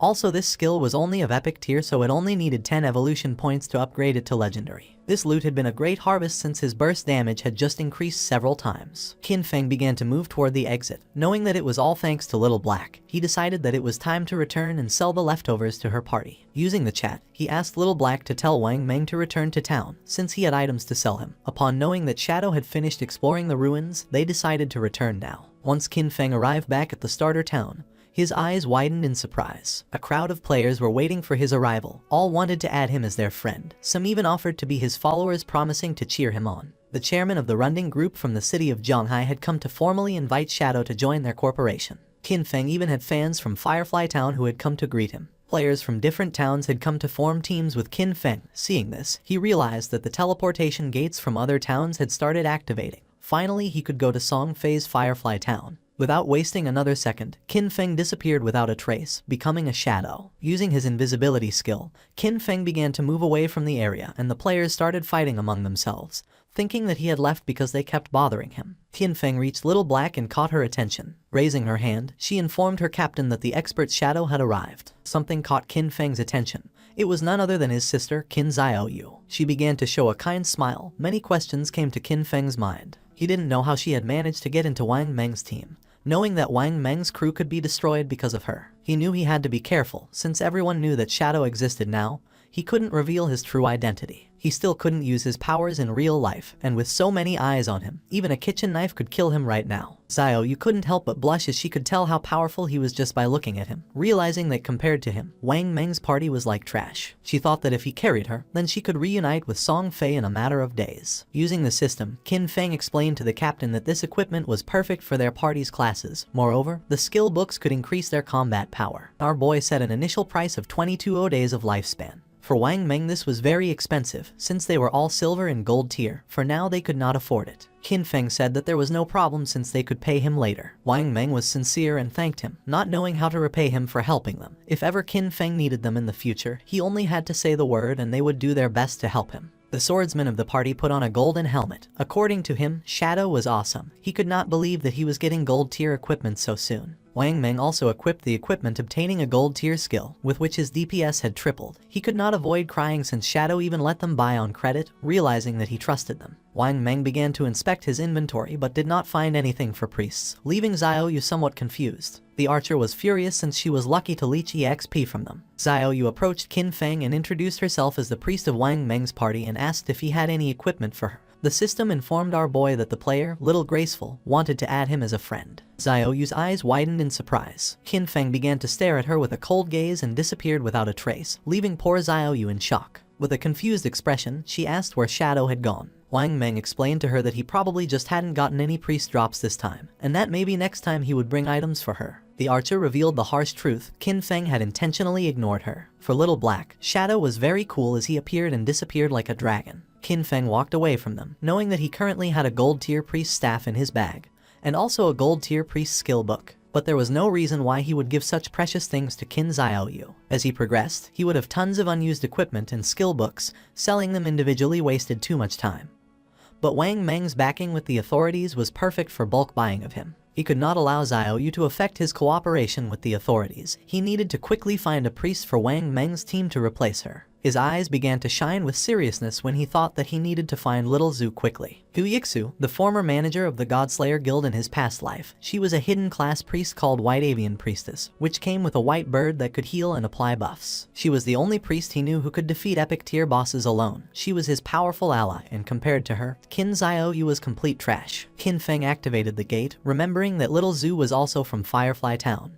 Just like Song Fei, being perfect. If King Feng could find Little Zhu, he was going to put her on Wang Meng's team. Using the gate, he traveled to Firefly Town. Qin Feng arrived at Firefly Town, a place very different from Starter Town. While he was walking through the area, he heard two players who wanted to hurry back. Since the silver boss was below half health, they couldn't let someone steal it, as they would have died in vain. One of them cursed Song Fei since that bastard brought many fangirls with him, knowing there was no way to compete with him. Nor did he know how some minor celebrity had so many brainless fans. Qin Feng had just arrived and had already found clues about Song Fei. Following the players, he reached a valley. This was the level 5 area, called Wailing Valley. The monsters in this place were Emberfiends and the Shackles. After walking a bit, he started to hear players fighting. When peeking his head out, he saw a group of players attacking a two-headed monster with its body surrounded by flames. Qin Feng knew that this twin-headed Emberfiend was a silver tier boss, and noticed that the situation was somewhat chaotic since many players were attacking each other. When observing closely, Qin Feng saw a group of players, and among them was the bastard Song Fei. Two players stood in front of Song Fei's team and drew their weapons. One of them had been ambushed by Song Fei, and his lifespan had been stolen by him. He swore to kill him. With a smile, the player carrying a shield asked if Song Fei thought that hiding behind his mage girls made him safe, revealing that he had the godly anti-mage skill. Just before he could take a step, one of Song Fei's mages crushed his head using the magic staff. Qin Feng remembered that Song Fei, with the title Heaven-Defying Mage God, had the mage class. In his past life, this bastard tricked a bunch of fans into choosing the mage class, only to take all their equipment and skills to strengthen himself quickly. But a team couldn't be made up of only mages, so his fangirls came up with a solution. Some put their attribute points into intelligence to become glass cannon mages. Some put their points into agility to become disruption mages. Others used their points on health to become meat shields, and some chose strength to become battle mages who attacked using their staff. In the early stages, Song Fei's team was extremely dominant, stealing lifespan from players everywhere without anyone being able to stop them. And as expected, as the game went on, most of his fangirls died pretty quickly. Pointing at the boss with his finger, Song Fei made up a lie saying that his fans were working so hard that now his heart hurt. He hoped the boss would die soon so everyone could rest, and also that the world would be full of love and free of violence. The twin-headed Emberfiend began to advance towards Song Fei's group. One of Song Fei's fans explained that this was not hard for them since the one who was trying the hardest was him. According to her, he worked so much that he shouldn't have to endure all this. She started pointing at the monster and decided to kill it so it wouldn't hurt their beloved Song Fei. Song Fei's fans began attacking the monster by casting spells. They were willing to defeat it so that Song Fei would become king, swearing to follow him no matter where he went. The monster opened its mouth and launched a burst of fire towards Song Fei, putting him on alert. But just before the burst of fire could get close, one of his fans stepped in the way, taking the attack fully. Song Fei took the girl's hand and began to show a sad gaze, while the woman's body was disappearing. With tears in her eyes, she swore to do anything for him. The chubby girl tightly grabbed her magic staff and told the others to get angry since if they killed this ugly monster, brother Song Fei would be able to ascend to first place in the ranking. He had to surpass Shadow. This made the others excited. Raising their weapons, they swore to conquer the world, dominate the heavens, and fight alongside Song Fei. They summoned several powerful spells, causing thunderbolts to strike the monster. Song Fei realized that it was going to die, knowing that this silver tier boss was hard to kill. He couldn't help but wonder how someone had been able to defeat a gold tier boss alone. He was sure that Shadow had used a bug. Song Fei had many fans helping him and was only level 7. He didn't know how Shadow leveled up so fast. A smile spread across his face since once he defeated this silver tier boss, he was going to level up to 8. He knew that Shadow had been stuck at level 9 for a long time, so he decided to take the opportunity to surpass him and become the #1 player of the God-forsaken game. Just then, a hand surrounded by Shadow grabbed Song Fei by the mouth. In the blink of an eye, Qin Feng decapitated Song Fei, and using instant Shadow Slash, cut his body into pieces. Blood began to emerge from the mouth of the bastard Song Fei. His fans went into shock, and just before they could take another breath, Qin Feng attacked again. Moving like thunder, he cut the bodies of the fans and of the boss into pieces. A system window appeared, informing that the boss had been defeated and granting him 15 experience points. The boss fell to the ground and its body began to transform into lifespan. The players were in shock since they couldn't believe that Shadow had killed the boss with a single strike. A single attack from Shadow did thousands of points of damage, while theirs only did 100 points of damage. Shadow was 10 times stronger than them. The corpse of the boss transformed into orbs of lifespan, and Qin Feng deactivated his stealth skill. The smartest players realized that it had been an AoE attack. They couldn't believe that a single attack had killed Song Fei and all his gang of fans. Upon observing closely, they saw Shadow and remembered that he was the one who had achieved the first global kill of the gold tier boss. They decided to leave and let Shadow have the loot. They began to cheer for Shadow for having avenged them by killing Song Fei's gang. Qin Feng knew that they were only afraid of being attacked, and that's why they could only join forces to attack him. In his past life, he would not have hesitated to kill them. At the same time, Song Fei respawned again in Firefly Town. The system reported that he had been killed by Shadow, and he lost 1106 days of tradable lifespan, and 18 years and 113 days of non-tradable lifespan. Song Fei panicked and realized that Shadow had come to Firefly Town. He couldn't believe that out of the hundreds of starter towns in Zhanghai City, he had come to his to steal the kill. His fans also respawned again. The chubby girl felt confused to see that Song Fei had also died. The other girl was furious since she didn't know why Shadow had killed them. The other thought that Shadow wanted to steal the silver tier boss. According to them, he was evil for taking advantage of Song Fei being distracted to launch a surprise attack. Just then, an archer approached Song Fei and with a nervous expression asked if she could join his team, revealing that she had the skill called Eagle Eye, and she could detect invisible enemies. Song Fei's fans told the girl to get lost since he had said he only wanted mages in his party. The chubby girl thought her efficiency at killing monsters was too low, and she would only affect Song Fei's progress in the ranking. Song Fei extended his arms and explained that although she was an archer, she could be part of his family since he believed that love could fill everything. He took the woman's hand and with a kind expression mentioned that he had felt her strong emotions. It didn't matter if she was an archer. He decided to let her join his team, swearing they would strive together to level up. Having Song Fei so close made her blush and tears of joy began to flow from her eyes. An assassin appeared and mentioned that she could also become invisible, swearing that she was going to make Shadow pay for having killed him. The mage revealed that she had learned a new AoE skill and could freeze Shadow. Song Fei extended his arms, making it clear that his family was full of love. Any girl who wanted to join his team was welcome. The girls began to cry with joy and swore to stand by Song Fei forever. According to them, Shadow had no honor for having attacked their beloved Song Fei by surprise. They promised that he was going to pay the price. As soon as they found Shadow, they were going to let Song Fei kill him so that he could learn what happened when someone messed with Song Fei. The attention of two players focused on them. They didn't know what Song Fei wanted to do now, but they were aware that someone had killed him out there, being very satisfying. They remembered that there were many girls protecting Song Fei, so they didn't know how he had been killed.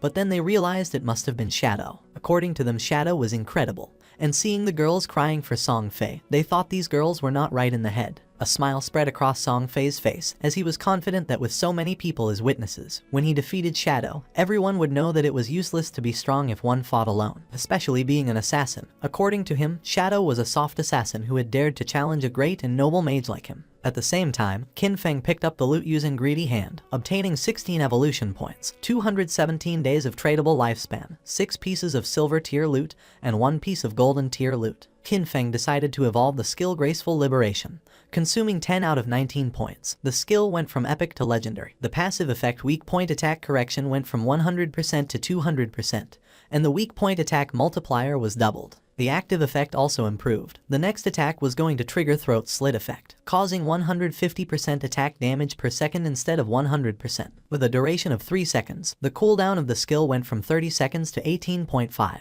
The weak point hit correction had increased by 100%, reaching 200%, which equaled doubling the target's weak point. If it was amplified even more, half of the enemy's body would be considered a weak point. He feared that even his Shadow Slash could deal weak point damage. The initial epic level skill, with 0 evolution points, could evolve to legendary, However, to evolve it from legendary to mythical, it required 100 times more evolution points. It needed 200 points to evolve from legendary to mythical. According to this pattern, the epic level Greedy Hand was going to require 210 evolution points to evolve, and when it reached legendary, evolving it was going to require 34 points. He had 9 evolution points left, so he decided to evolve Backstab Enhancement. King Feng spent 8 points and the skill Backstab Enhancement went from gold to platinum, and the damage of the passive effect increased from 30% to 40%. A silver tier boss, plus the group of players, had given him a total of more than 14 days of tradable lifespan. His mission had been fulfilled, so he decided it was time to return. While King Feng was distracted, a girl tried to attack him by surprise. She intended to kill him. Shadow began to observe her in silence and dodged the attack without much effort. The girl attacked again, but he evaded it again without problems. The girl was in shock to see that he could dodge all her attacks. Without wasting any more time, she used stealth and disappeared. Just then, Song Fei's fans appeared on top of the cliff. They had cornered him and swore to avenge Song Fei. The mages of Song Fei raised their magic staffs, and the archer who had just joined the team began to aim her bow at King Feng. They were furious and swore to avenge Song Fei. King Feng used stealth and disappeared into the air, becoming a shadow. Upon seeing this, the archer used her skill called Eagle Eye and made it clear that King Feng's invisibility was useless. Her arrow transformed into a ghost eagle until several seconds later it exploded and its feathers began to descend from the sky like drops of rain. The feathers began to fall on the assassin from Song Fei's party and her stealth was deactivated, making her visible. The chubby girl clenched her fist and felt happy, believing they had detected King Feng. She gave the order to the others to use their most powerful skills and attack with everything. Following her order, Song Fei's fans used their most powerful skills to attack. A rain of powerful spells began to descend upon the assassin. Seeing this, she panicked and tried to tell them that she was not King Feng. It was already too late, as the spells hit her body directly, creating a great explosion. Instead of feeling sad, the chubby girl felt furious since she didn't care about this anyway because she wasn't a mage, and that showed that she didn't sincerely love Song Fei. According to her, this was a punishment from heaven for her falseness. She gave the order to the archer to launch the eagle again to find Shadow. The archer nodded with her head, but at that moment, King Feng took out the Ghostfire Bell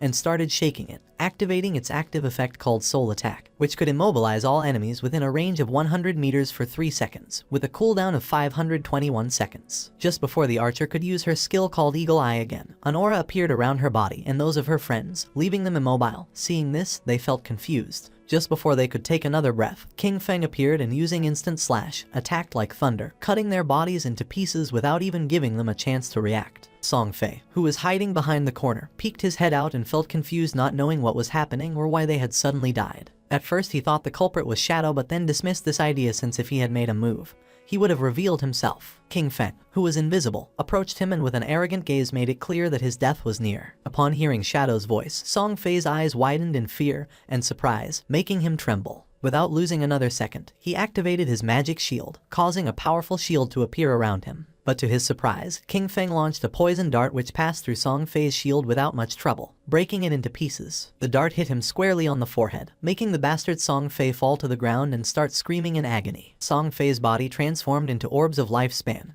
King Feng deactivated stealth, and upon seeing that Song Fei had so much remaining lifespan, he realized that originally he had more than 2,000 days of tradable lifespan. Song Fei's body disappeared, leaving only lifespan. King Feng began to observe it and felt somewhat confused since he didn't know why his fans had no tradable lifespan, realizing that they had given all their lifespan to Song Fei. A lot of time had already passed and there were still people thinking that the godforsaken game was just a game. The crazy fans were truly terrifying. For our boy it was a shame since the tradable lifespan added up in total to several hundreds of years, and now it was only going to go to the nearby monsters. Back in Firefly Town, Song Fei and his fans respawned again. Song Fei was furious since out of more than 2,000 days of tradable lifespan now he only had 500 left. With a confused gaze he asked the archer why she hadn't been able to find King Feng using her detection skill. She explained that she had indeed used the skill, but the only thing she had found was their assassin sister. The chubby girl mentioned that she could see there was stealth level in her attribute panel. She didn't know if Shadow's stealth level was higher than they expected. The archer revealed that her Eagle Eye skill had a counter stealth level of 1, so she could only see targets with a level 1 stealth. If the opponent had a higher stealth level, she couldn't detect them. Song Fei felt frustrated since Shadow attacked and disappeared without leaving a trace. He didn't know how to defend against that. Touching his face, Song Fei thought that he had not offended Shadow, and now that he had also taken the boss kill, Shadow had no reason to come after him again. But then he thought maybe Shadow was jealous of his unparalleled beauty, and was going to come kill him again. Song Fei's fans raised their weapons and decided for everyone's safety to level up somewhere else. Wherever Song Fei wanted to go, they swore to follow him. Not long after, King Feng also returned to Firefly Town. After searching for a while, he thought this was strange since Song Fei and the others had left. He didn't know if they had gone to another town or logged off. Deactivating stealth, our boy asked a player who was in the area if he knew where Song Fei and the others had gone. Upon seeing Shadow, the man couldn't help but feel afraid. Pointing to one side, the man revealed that Song Fei and his fans had gone in that direction. He begged Shadow to please kill Song Fei. He also had a request. After killing Song Fei, he asked King Feng if he could spare the life of his girlfriend, a female hunter named One Flying Treasure Cat. Our boy advised the man to look for another girlfriend, realizing that his girlfriend was the hunter who could detect invisibility. Using stealth, our boy disappeared again. The man began to beg, saying that he had worked very hard to find her. Although King Feng knew the direction in which they had gone, he had no idea where they were heading, and searching everywhere was going to take too much time. The man put his hand near his mouth and started calling Shadow. Our boy knew that things would be much easier if he could find Gu Yixu. At that moment, a woman passed by his side, and his attention fixed on her, leaving him somewhat surprised. This girl was none other than Gu Yixu. Our boy deactivated stealth, and with a cheerful gaze called her beautiful and asked if she could help him. Upon seeing Shadow, she couldn't help but feel surprised. King Feng took out the golden grade staff from his inventory and mentioned that he had heard that her class could search for targets in a wide area. He promised that if she could find Song Fei, as a reward he would sell her the staff at a bargain price. Seeing this, Gu Yixu's eyes began to shine with excitement. She opened her system window and asked how he knew that she could search over a wide area. She remembered never having told anyone about it. King Feng asked if she wanted this golden grade weapon, and she said yes, even though she didn't know if she could afford it. With a confused expression, King Feng asked if she didn't even have 500 days of tradable lifespan,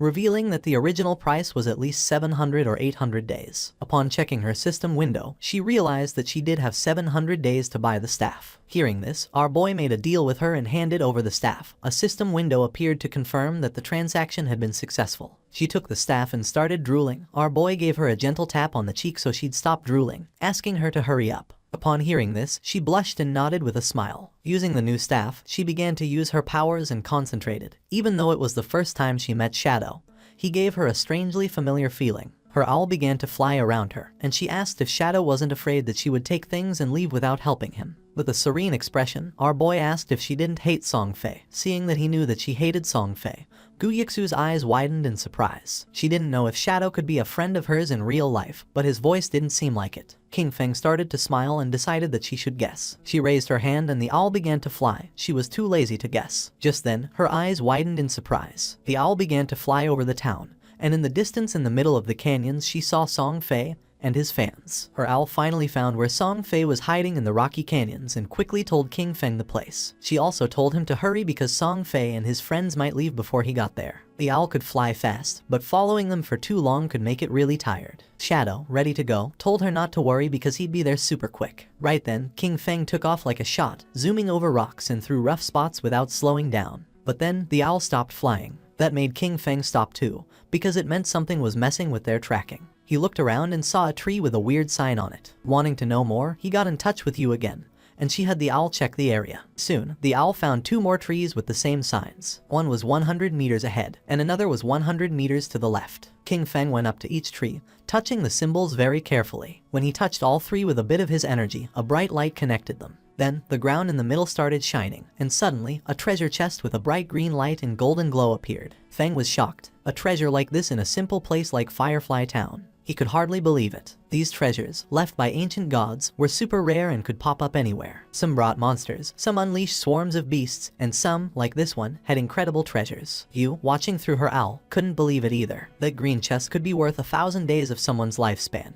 or over 10 million in real money. King Feng couldn't help but admire Yu's quick thinking. Back in his previous life, a year of someone's lifespan was worth 10,000 at the start, but it quickly jumped to 50,000 by the second day. Yu, still intrigued, started to take note of the symbols for later. A smart look was in her eyes. There was no telling what secrets her skills in tracking could uncover. Then, King Feng went ahead and opened the chest. Inside, there was a skill book with a dark aura called Curse of the Blossoms, a powerful emerald level ability. This skill let cursed flowers grow from a defeated enemy, making their tradable lifespan drop to 0. It didn't have a cooldown period, but it had to be used within 15 seconds after someone died. Feng remembered how dangerous this spell was in his previous life. Every enemy he defeated could turn into an advantage. If he managed to defeat Song Fei again and watched over the body for a short time, he could take everything from him. A sinister smile appeared on his face. This time, Song Fei wouldn't just be defeated, he would be completely drained. As King Feng hurried toward his target, the scene changed. Somewhere far away in a canyon, Song Fei's biggest fans were busy fighting a boss, hitting it hard while Song Fei stayed back, waiting to land the last blow. Song Fei was overconfident, sure that King Feng wouldn't chase them this far, especially since King Feng had already beaten a silver level boss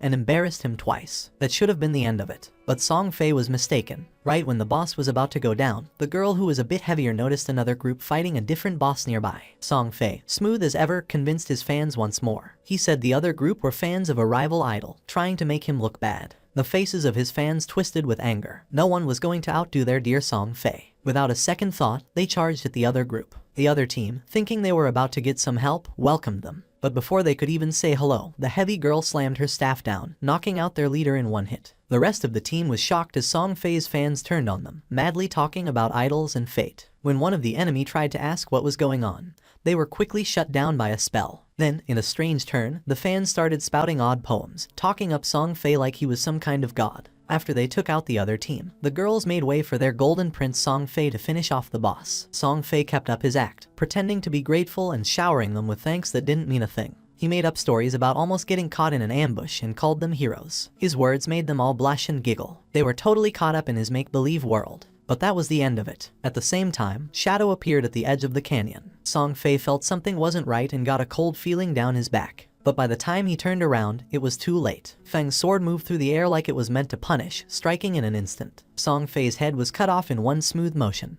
and his body fell to the ground. This time, Shadow didn't just leave after the deed was done. He knelt down next to Song Fei's body and used the Curse of the Blossoms. A big red flower grew right out of Song Fei's chest, its petals moving like they were alive, sucking away the tradable lifespan from the young troublemaker. The fangirls watched in shock, not able to make sense of what was happening right in front of them. Then, the scene changed, and Song Fei was back at Firefly Town's portal, feeling confused and annoyed, still not getting why Shadow was always after him. In his confused way of thinking, he decided it must be jealousy. Maybe Shadow was upset about all the attention from the fangirls, or perhaps one of those girls was someone Shadow had feelings for. Song Fei convinced himself that Shadow's constant showing up in Firefly Town was part of some complex revenge scheme. While he was lost in his wild guesses, a system alert popped up, scaring him with the news that his tradable lifespan was going down fast, much more quickly than just from dying. At first, he thought it was some kind of penalty for dying too much, but before he could really figure it out, his fan club started showing up at the portal as well. The heavier mage girl was among them, out of breath, telling Song Fei about the creepy red flower that grew from his body, clearly taking away something important. Song Fei quickly figured it out. The cursed flower and his disappearing lifespan were Shadow's doing,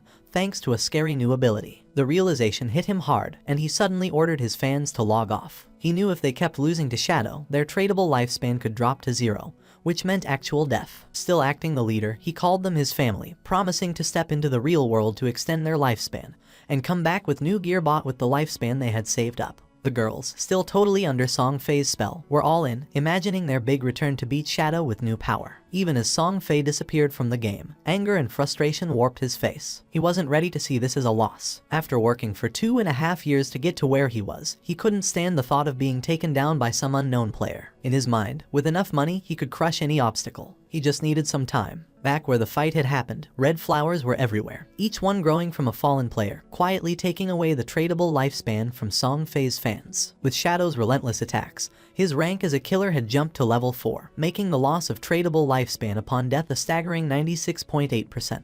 But Shadow wasn't bothered by this at all. Shadow figured out that this surprise attack had just added about 1,000 days to his lifespan. All thanks to Song Fei and his misguided followers. They had done the hard work of defeating monsters only to end up giving their gains to him. But the bounty didn't last forever. The flowers started to fade, and the energy stopped flowing. Shadow realized that the players had logged off to avoid losing more of their lifespan. Above, the white owl kept flying in silence. Yui had watched the whole thing, and even she was taken aback by such a show of strength. Seeing what the top player could really do was something else. When Shadow asked Yui if Song Fei had really logged off, she nodded, saying the whole group had disappeared to save themselves some time. Shadow told her calmly to keep an eye out and to let him know if Song Fei ever came back. When she wondered if her job was over, Shadow said to stay on it a bit longer. He had just gotten a golden tier priest skill called Sword of Divine Judgment, and her interest was immediately piqued. She really wanted that skill. Seeing her interest, Shadow made her an offer. He'd trade the skill for 500 days of her lifespan, but he'd cut the price in half if she agreed to one thing. Yui's eyes narrowed, and she quickly said she wasn't going to trade her dignity, which caught Shadow off guard. He hurried to explain she had the wrong idea. He just wanted her to join his team as their main healer. She relaxed and laughed, agreeing right away, but warned him she'd hold him responsible if the team was a disaster. Shadow reassured her they were a solid group and decided to get in touch with them immediately. Then the story moves to a different part of the game world, where Wang Mang was feeling proud after defeating a poisonous monster,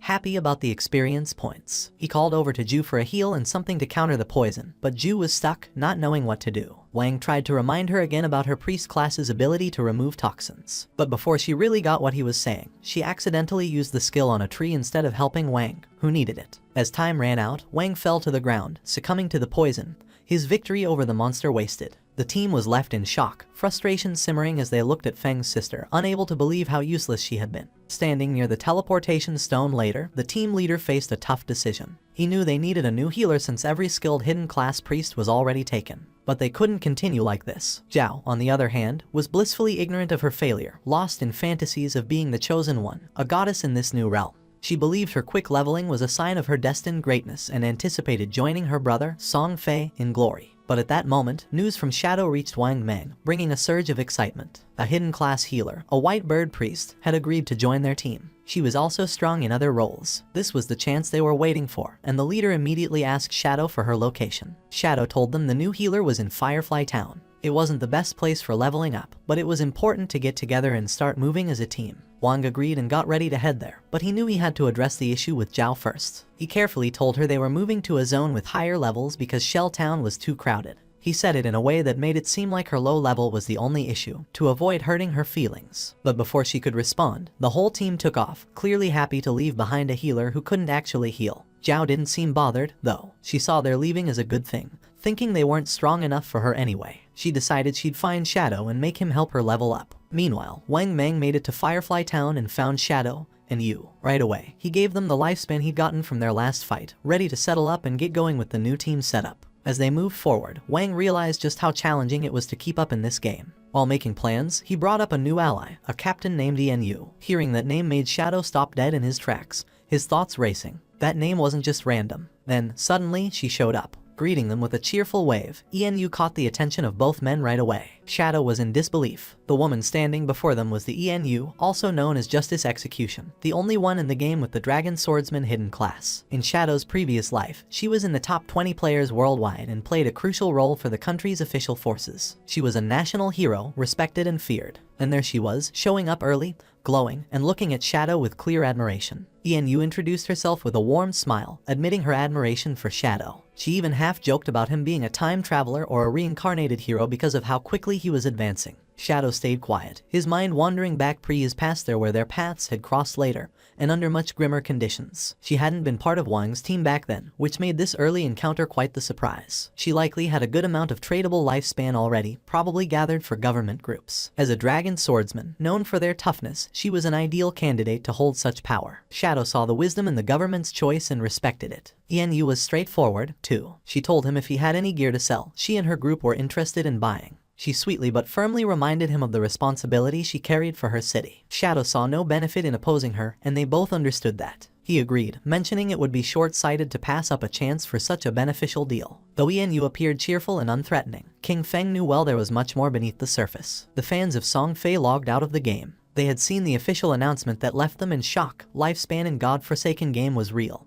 and if it reached 0, one would die in the real world. The archer was furious since she realized this wasn't just a game. She had given all her tradable lifespan to Song Fei. Some of them only had a few days of lifespan left. The assassin had killed several players and had the assassin's stat, and dying one more time was going to make her lose double the lifespan. They were in shock. They couldn't believe how it was possible that dying 3 times cost so much lifespan. The chubby girl began to read the messages and her face filled with sweat. She realized, cursing to herself, that in the game, as a tank mage, she had always charged at the front. She had killed many people and died many times, so now she only had 1 day of lifespan left. If it reached 0, she was going to die. Just then, something caught her attention. Brother Song Fei was buying lifespan. That was great. She decided to go find Brother Song Fei, thinking that he would definitely help her. Quickly, she changed clothes and thought about putting on Brother Song Fei's support outfit from head to toe, thinking that it was great, and that she was going to find Brother Song Fei, who would definitely help her. She even mentioned Brother Song Fei's latest release, the Song Fei Ultra Thin Anti-Side Leak. She dressed in Song Fei's merchandise, and without wasting a second, she left her house and started heading to the concert. Not far away, there were some apartments. Qin Feng's sister also logged out of the game. She didn't know if she was in the real world since now it was hard for her to tell the difference. She turned on her phone and couldn't help but smile when seeing that. At that rate, 1 day of lifespan could be sold for 15,000. With the 200 days she had left, she could become a millionaire. But then, she went into shock when she saw that Shadow had killed Song Fei 3 times. She couldn't help but cry from sadness and fury, since she remembered that they had told her that if her lifespan reached 0 in the game, she would truly die in real life. Even having 100 years of non-tradable lifespan, dying 3 times had left her with barely 12 years remaining.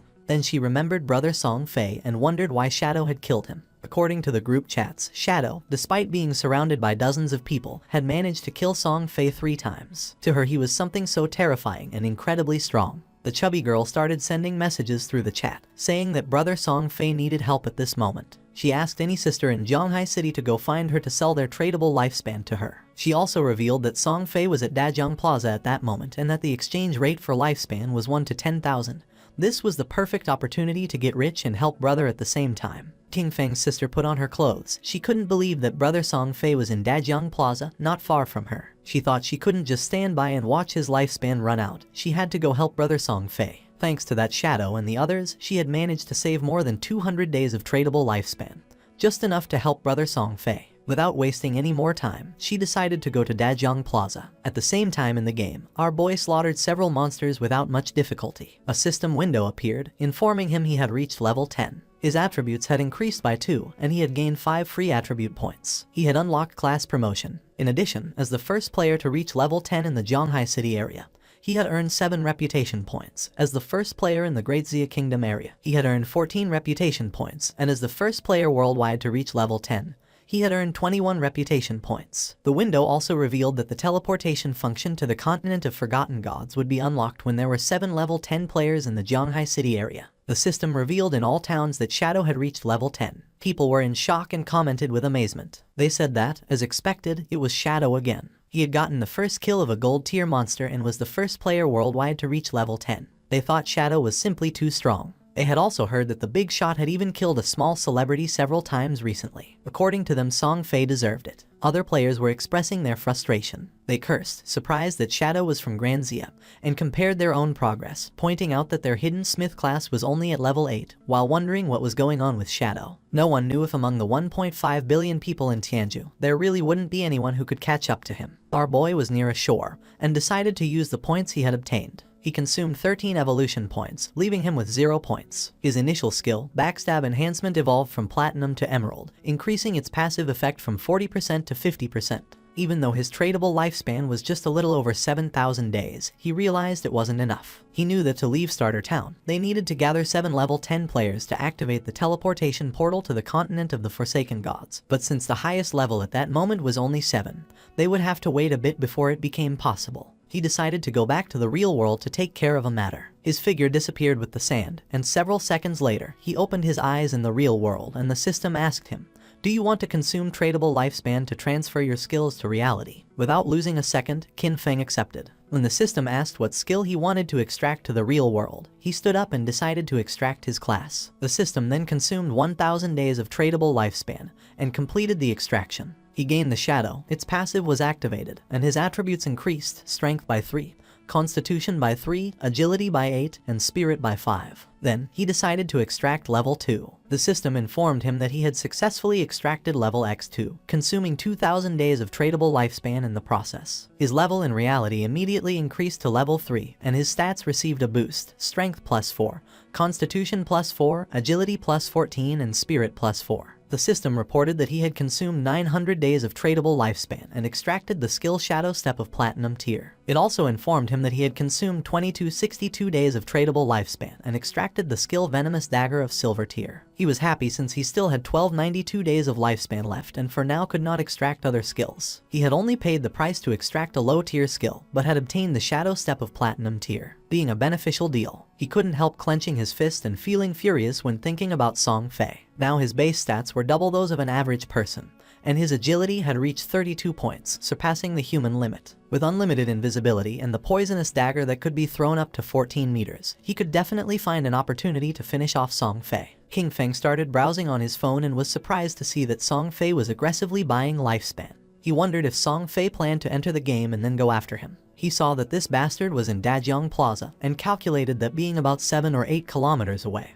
at his current speed he could get there in just over 10 minutes. Just then, his hand began to tremble upon seeing a message from Hu Qibin, the arrogant and powerful company supervisor. Hu Qibin was furious upon seeing that after growing wings, Qin Feng wasn't even answering the phone. She knew that the young lady had taken an interest in him and this was his big chance. She couldn't believe he didn't want to cooperate. Qin Feng decided to block Hu Qibin, and while he was walking, he threw the phone and began to turn invisible, thinking that those people would soon realize what the true Forsaken Gods game really was. After a few hours, at Dajiang Square the Song Fei concert was taking place, which was full of girls. Among them was also King Feng's sister. On stage was Song Fei sitting next to a blonde woman. With a smile, she mentioned that she had heard he had been killed 3 times by Shadow in the game. She told him not to worry because she was already sending people to investigate Shadow's true identity. With a curious look, Song Fei asked how the investigation was going, and she revealed that she had already sent someone to Firefly Town to make contact with him. They would offer him an amount he couldn't refuse. When he came into the real world to collect the money, they would catch him, and when they did, they would make sure brother Song Fei could vent his anger properly. Upon hearing this, Song Fei couldn't help but smile and asked her to make sure to let him know when the time came. Then he asked if she had heard that her Dajiang Corporation had already used that method to control several players and make them work for free for her. Hu Qibin couldn't help but laugh, since according to her, they were all idiots, so weak that they couldn't accumulate much lifespan.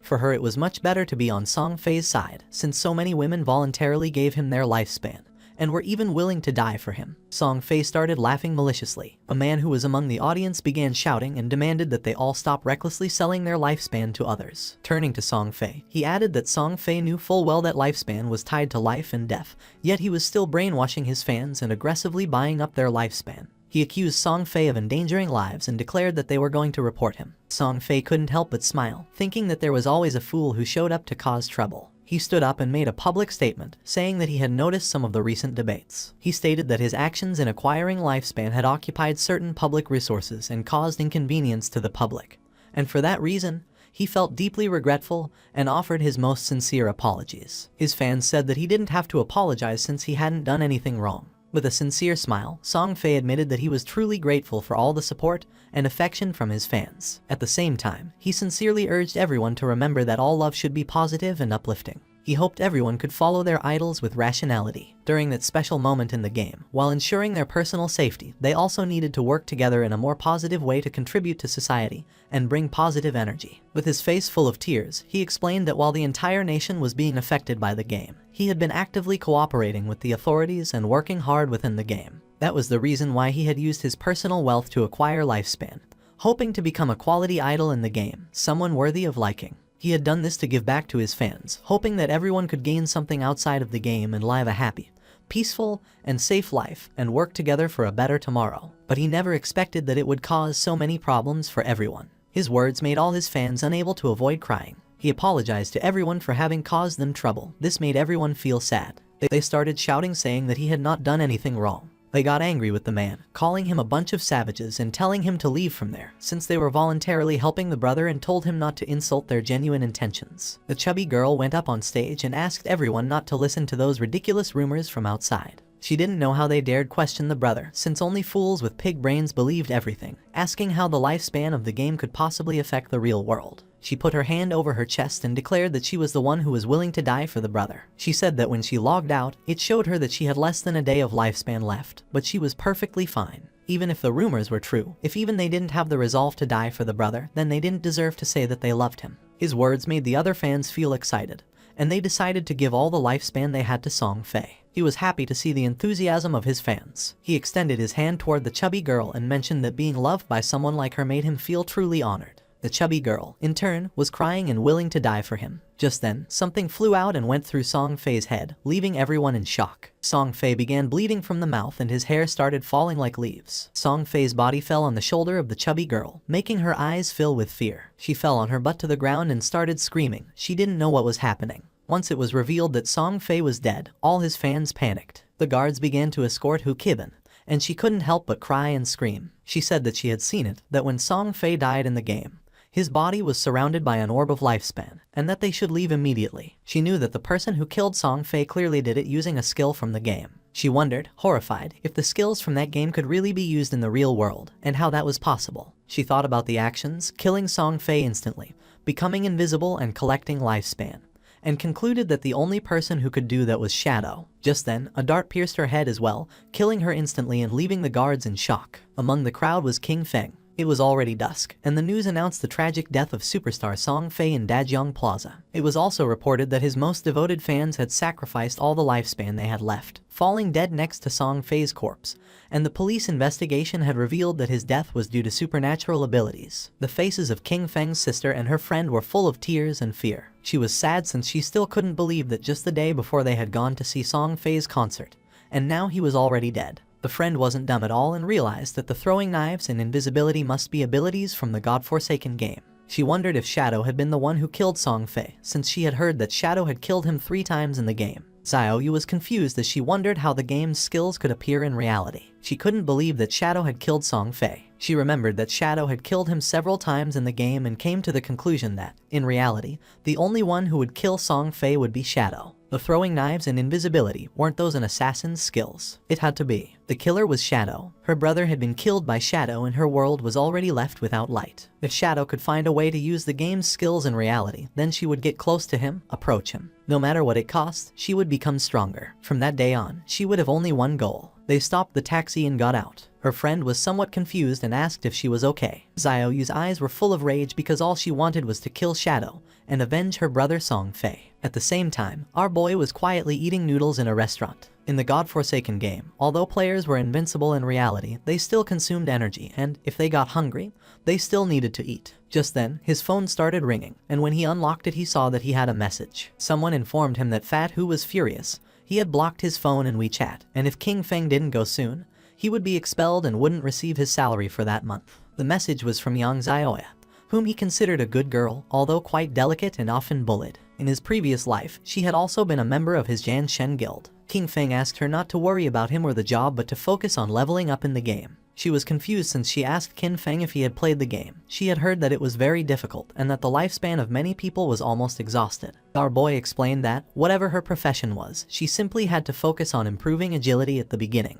She decided to listen to him, but mentioned that she had heard that the lifespan produced in the game was really expensive at this moment. Then, she asked Kin Feng how his progress was going and how much he had earned. Our boy replied not much, since he had almost spent it all. He knew that Fat Hu was a lackey, and that the real problem was his boss behind him, Kayan Shishi. She was the daughter of the president of Kayan Group, and the company for which he used to work belonged to said group. This young woman did nothing all day except look at men. She had gone into a hotel with 6 middle-aged foreign men, had driven a sports car with 3 African men for fun, and now she was even taking an interest in him. Kayan Shishi was obsessed with foreign culture. After the arrival of the game, she had left Great Zia and gone to North America, where she led the formation of North America's top 3 guild, Alice's Wonderland. She had specifically opposed Great Zia. In his previous life, she had caused endless trouble for Great Zia and its Jan Shen guild. Our boy thought he needed to find a way to deal with her before she went abroad. Otherwise, once she was in North America, it wouldn't be so easy to handle her. If Kayan Shishi died, the guild Alice's Wonderland might never get established. It was rumored that all the key founders of the Alice Guild had some kind of connection with Kayan Shishi,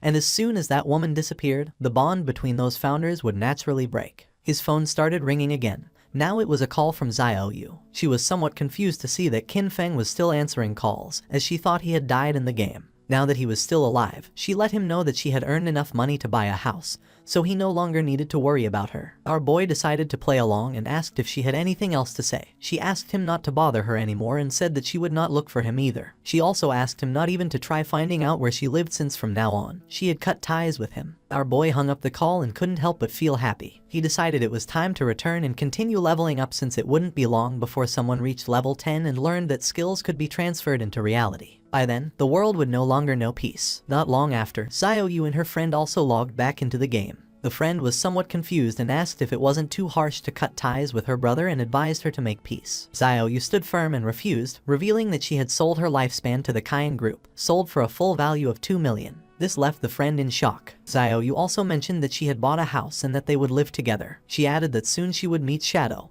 and by then, King Feng would no longer matter. Just then, a player who was passing through the area caught her attention. With a smile, the man handed her a book and mentioned that this was the assassin skill book she wanted. He also reminded her not to forget what she had promised him. With a cheerful expression, she nodded and said that once everything was done, she would indulge his little wishes. Although inwardly she called him a flatterer and thought that once she met Shadow, no one would care about a worthless piece of trash like him. She informed Wang Meng that she had an assassin skill book, a control skill. She asked him to check with Shadow if he needed it, since she could give it to him. A smile spread across her face. According to her, Zhang Wei, that flatterer, was still somewhat useful since he actually had such a good skill book. This skill book would be the red thread between her and Shadow. She would approach Shadow soon, stay quietly by his side, heal him, help him kill enemies and level up with him. She would make sure he felt every bit of her help so that he gradually trusted her so that he saw her as his other half. But when she became strong enough and he no longer served any purpose, she would kill him with her own hands and rip out his eyes, all to avenge her brother Song Fei. But to her surprise, Wang Meng said that Shadow said this skill was trash. He didn't need it. She could keep it and sell it herself for money. A while later, Shadow also logged into the game, and just then, he heard someone fighting a boss that didn't seem ordinary. Following the sound of battle, King Feng saw a man carrying a shield fighting against a multi-armed boss. The man started running, but it was in vain since the monster cut him into pieces. Our boy realized that this boss was a golden arachnid, a level 8 gold tier boss. This boss possessed a level 2 anti-stealth ability. That meant that, in front of it, his invisibility would be completely ineffective. The monster began to roar. King Feng gathered momentum and came out of his hiding place,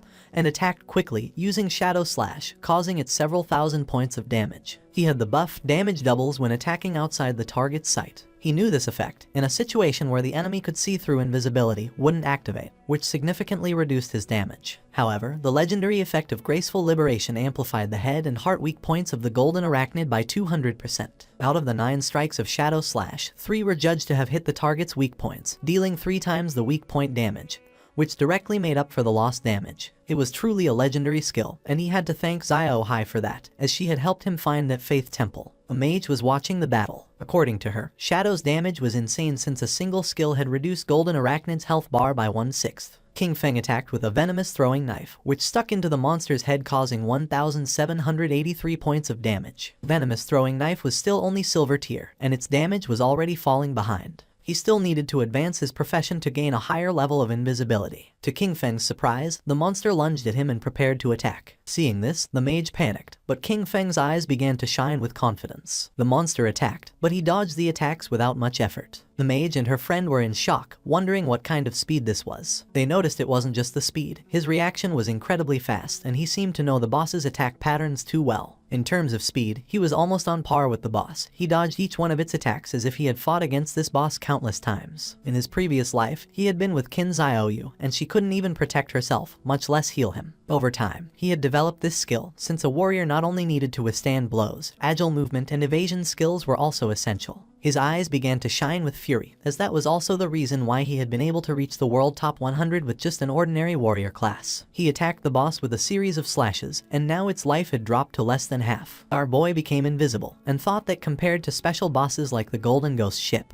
which had unavoidable attacks, dealing with the Golden Arachnid was much easier. The mage was in shock to see that the boss was fleeing. King Feng was not going to let this happen, so he drew his dagger and slit the monster's throat. A system window appeared informing that he had killed the level 8 gold tier boss and obtained 64 experience points, 7 evolution points and 497 days of tradable lifespan. King Feng used Greedy Hang and obtained 21 evolution points and 497 days of tradable lifespan. He was happy to see that a gold tier boss had given him 28 evolution points and almost 2,000 days of tradable lifespan. But to his surprise, another system window appeared, granting him the Blacklight Shield, an assassin skill. Its active effect converted all dodge rate into a damage-reducing shield for 8 seconds, had a cooldown of 60 seconds, and required level 8. The conversion rate detailed that every 20% dodge rate converted into 1 layer of damage reduction shield. The shield would disappear or the dodge rate would return to normal once the duration ended or the shield was broken. He couldn't believe that a skill book like this had dropped. He considered that, combined with the 75% dodge chance from the epic skill Phantom Blur, Blacklight Shield could provide 3 layers of a damage reduction shield, and with this skill,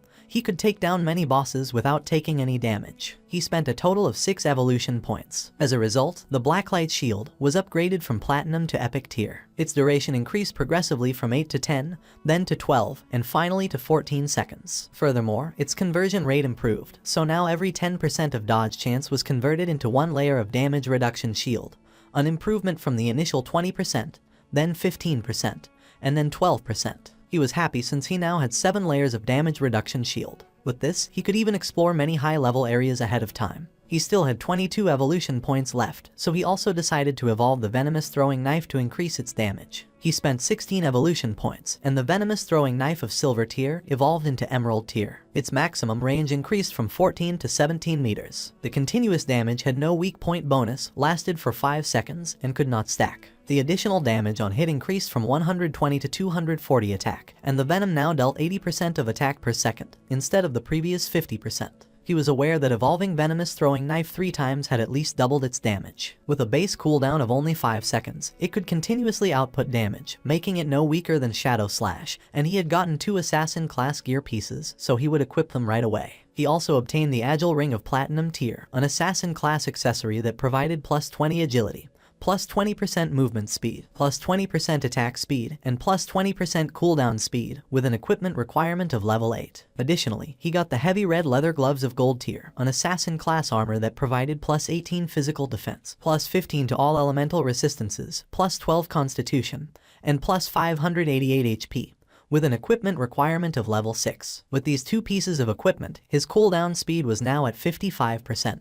What used to be a 12-second cooldown for Shadow Slash was now only 7.7 seconds. Plus, he had increased 51 points of Constitution, 106 points of physical defense, and 17 points of HP. It was not bad at all. Now, his stats allowed him to tank 3 attacks from the Golden Arachnid without dying. Combined with Blacklight Shield, his survivability had greatly improved. The mage and the others went out and praised Shadow, saying that the boss had been nothing to him. They couldn't believe he had defeated it alone. Then, the mage asked him if he had any equipment or skill that she could use, adding that she would buy them. Our guy revealed that for a mage, he had a gold tier skill book, Frostball Bounce, a group skill that released ice balls, bouncing up to 10 times, priced at 800 days for a one-time purchase. The mage thought that 800 days was a bit expensive, as she had seen someone sell a level 5 gold tier skill book for just 400 days earlier. With a serious gaze, he made it clear that this Frostball Bounce was a level 7 skill book, which had over 40% higher damage than a level 5, so 800 days wasn't expensive at all. The mage did not hesitate and made a deal with King Feng and decided to buy it for 800 days. The system window confirmed that the transaction had been completed. Our boy started to become invisible. At this moment, there was no boss in the initial stages that could threaten him. He decided to go back to the town to post a message, gathering information about the locations of silver and golden tier bosses. This way, he would have a constant flow of bosses to hunt,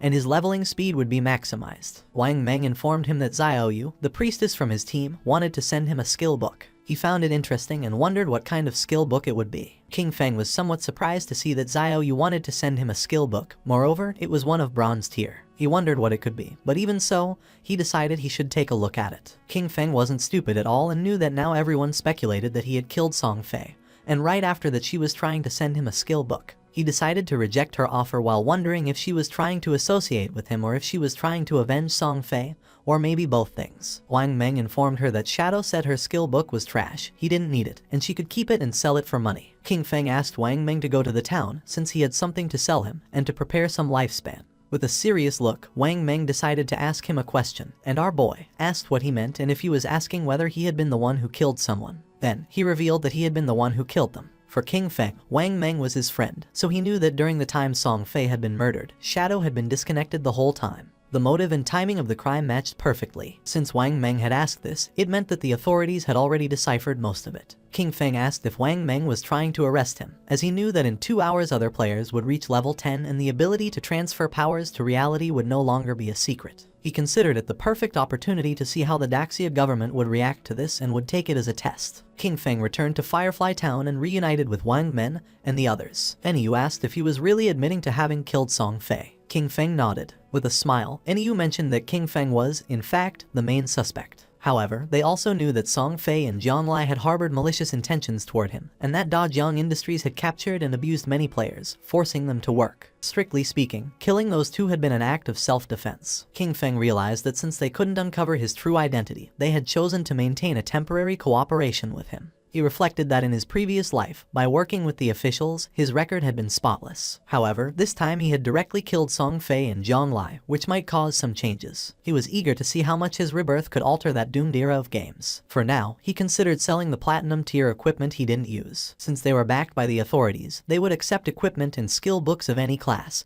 and most importantly, they possessed enough resources for the transaction to be worthwhile. Our boy opened the system window. Upon seeing what it contained, the others couldn't believe that he possessed platinum tier equipment and skill books. They exclaimed in astonishment, wondering if Shadow had just achieved the first kill of a platinum grade boss. However, they immediately dismissed that possibility, as there had been no global announcement about it. Our boy mentioned that his luck had been decent. He had found a few treasure chests, and Xiao Zhu could confirm it. Even he himself had obtained an emerald tier skill book. The mage confirmed that she herself had seen King Feng open that emerald chest. Little Black couldn't help but feel jealous upon noticing that King Feng called her Xiao Zhu, but when it came to her, he simply said you. Our boy decided to call her Little Blackie instead of Little Black, and this made her angry and she asked him to better call her Little Black. Wang Meng let out a sigh, since according to him, people really couldn't be compared with each other. And you felt jealous, since it was true that they had barely managed to defeat a silver grade boss, while Shadow casually opened platinum and emerald tier chests. King Feng revealed the prices of the items. The platinum grade archer skill book at a fixed price of 2,500 days. The platinum grade berserker weapon at 1,500 days. The platinum grade mage skill book at 3,000 days.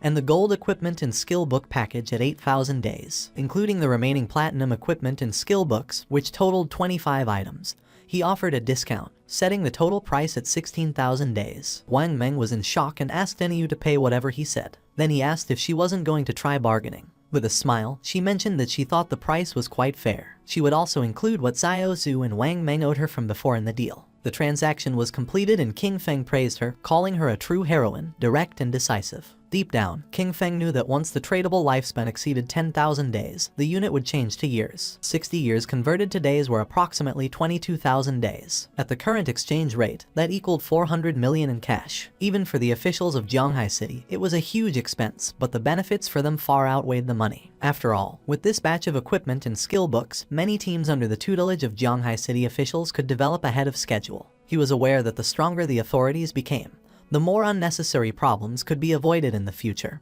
and they could even gain an advantage in international confrontations. NEU informed King Feng that several players had been imprisoned at Da Jiang Industries. They were planning a rescue mission and asked if he wanted to join them. King Feng felt somewhat confused since he didn't know whether the authorities were trying to recruit him or just trying to whitewash the fact that he had killed Song Fei. He said he wouldn't go but that he could tell them something in advance. Their suspicions were correct.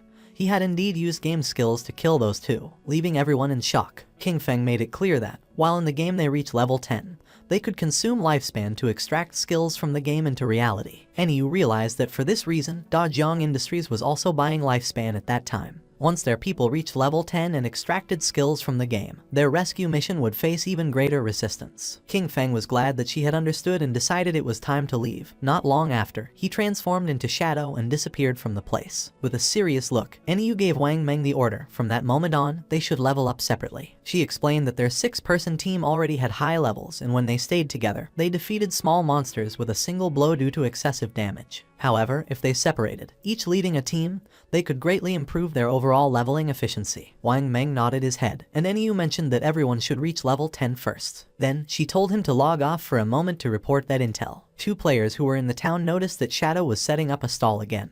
But this time he wasn't selling, he was buying. A system window appeared and announced that Shadow was buying silver boss coordinates for 30 days, and gold boss coordinates for 100 days. Upon seeing this, one of the men nearby couldn't help but smile. He approached our boy and informed him that his young lady had said that as long as he was willing to help her level up, she would give him 300 million, plus shares in Da Jiang Industries. The man added that such an opportunity rarely came along in life and advised him to take advantage of it. The other players noticed that the man still hadn't disconnected. He probably didn't know that Shadow had killed Song Fei and the young woman from Dajang Industries in real life. Some couldn't believe that the girl from Dajang Industries had also been eliminated. They had seen that girl and thought it was a waste. The man's face filled with rage as he remembered that the girl had brought it upon herself. She had initially planned to capture Shadow in real life to force him to do illegal work, but she was killed on the spot. With a shock, he realized that Zhang Lai was dead. He recalled how, at first, Zhang Lai had offered 10 million for Shadow to help her level up. Shadow refused, so he, seeing the money, rushed to help her. He thought he could get a huge payment of 5 million.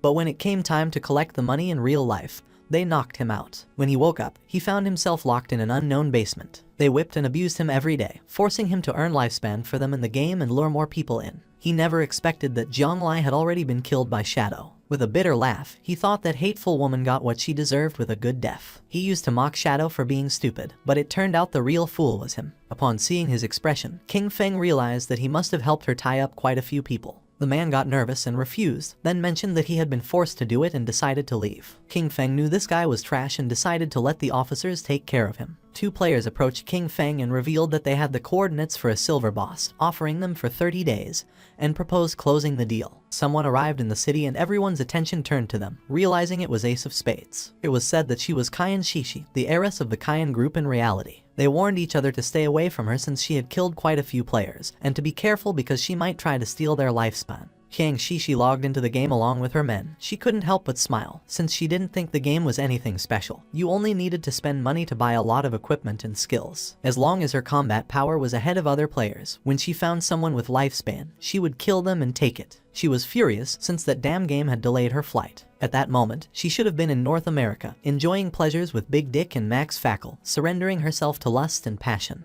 Her attention focused on 2 players who were trembling with fear. She was trapped in Daxia's magic city, unable to leave the country. She looked at those men from Daxia, each one as weak as an insect. According to her, Tony's men were still more attractive. With a smile, Tony mentioned that she had good taste. They were naturally much stronger than those men from Daxia, being superior in that aspect. He added that, once they returned to reality, she could experience it for herself. Upon hearing this, she couldn't help but blush like a tomato. She had heard that the useless Song Fei had died. She had played against him once and he disappeared in a minute. According to her, he was a waste. She felt excited since it was said that the person who had killed him was named Shadow. Although he was a man from Daxia, he was still number 1 in the world. Maybe she could get to know him. Upon learning that Shadow had been capable of killing Song Fei, she deduced that murdering an ordinary person would be even easier for him. She believed this was a good opportunity to get to know him. She informed her men that she would disconnect to make a call and send someone to contact Shadow. She claimed that although Shadow might not be interested in cash, he definitely wouldn't reject 3,000 days of lifespan.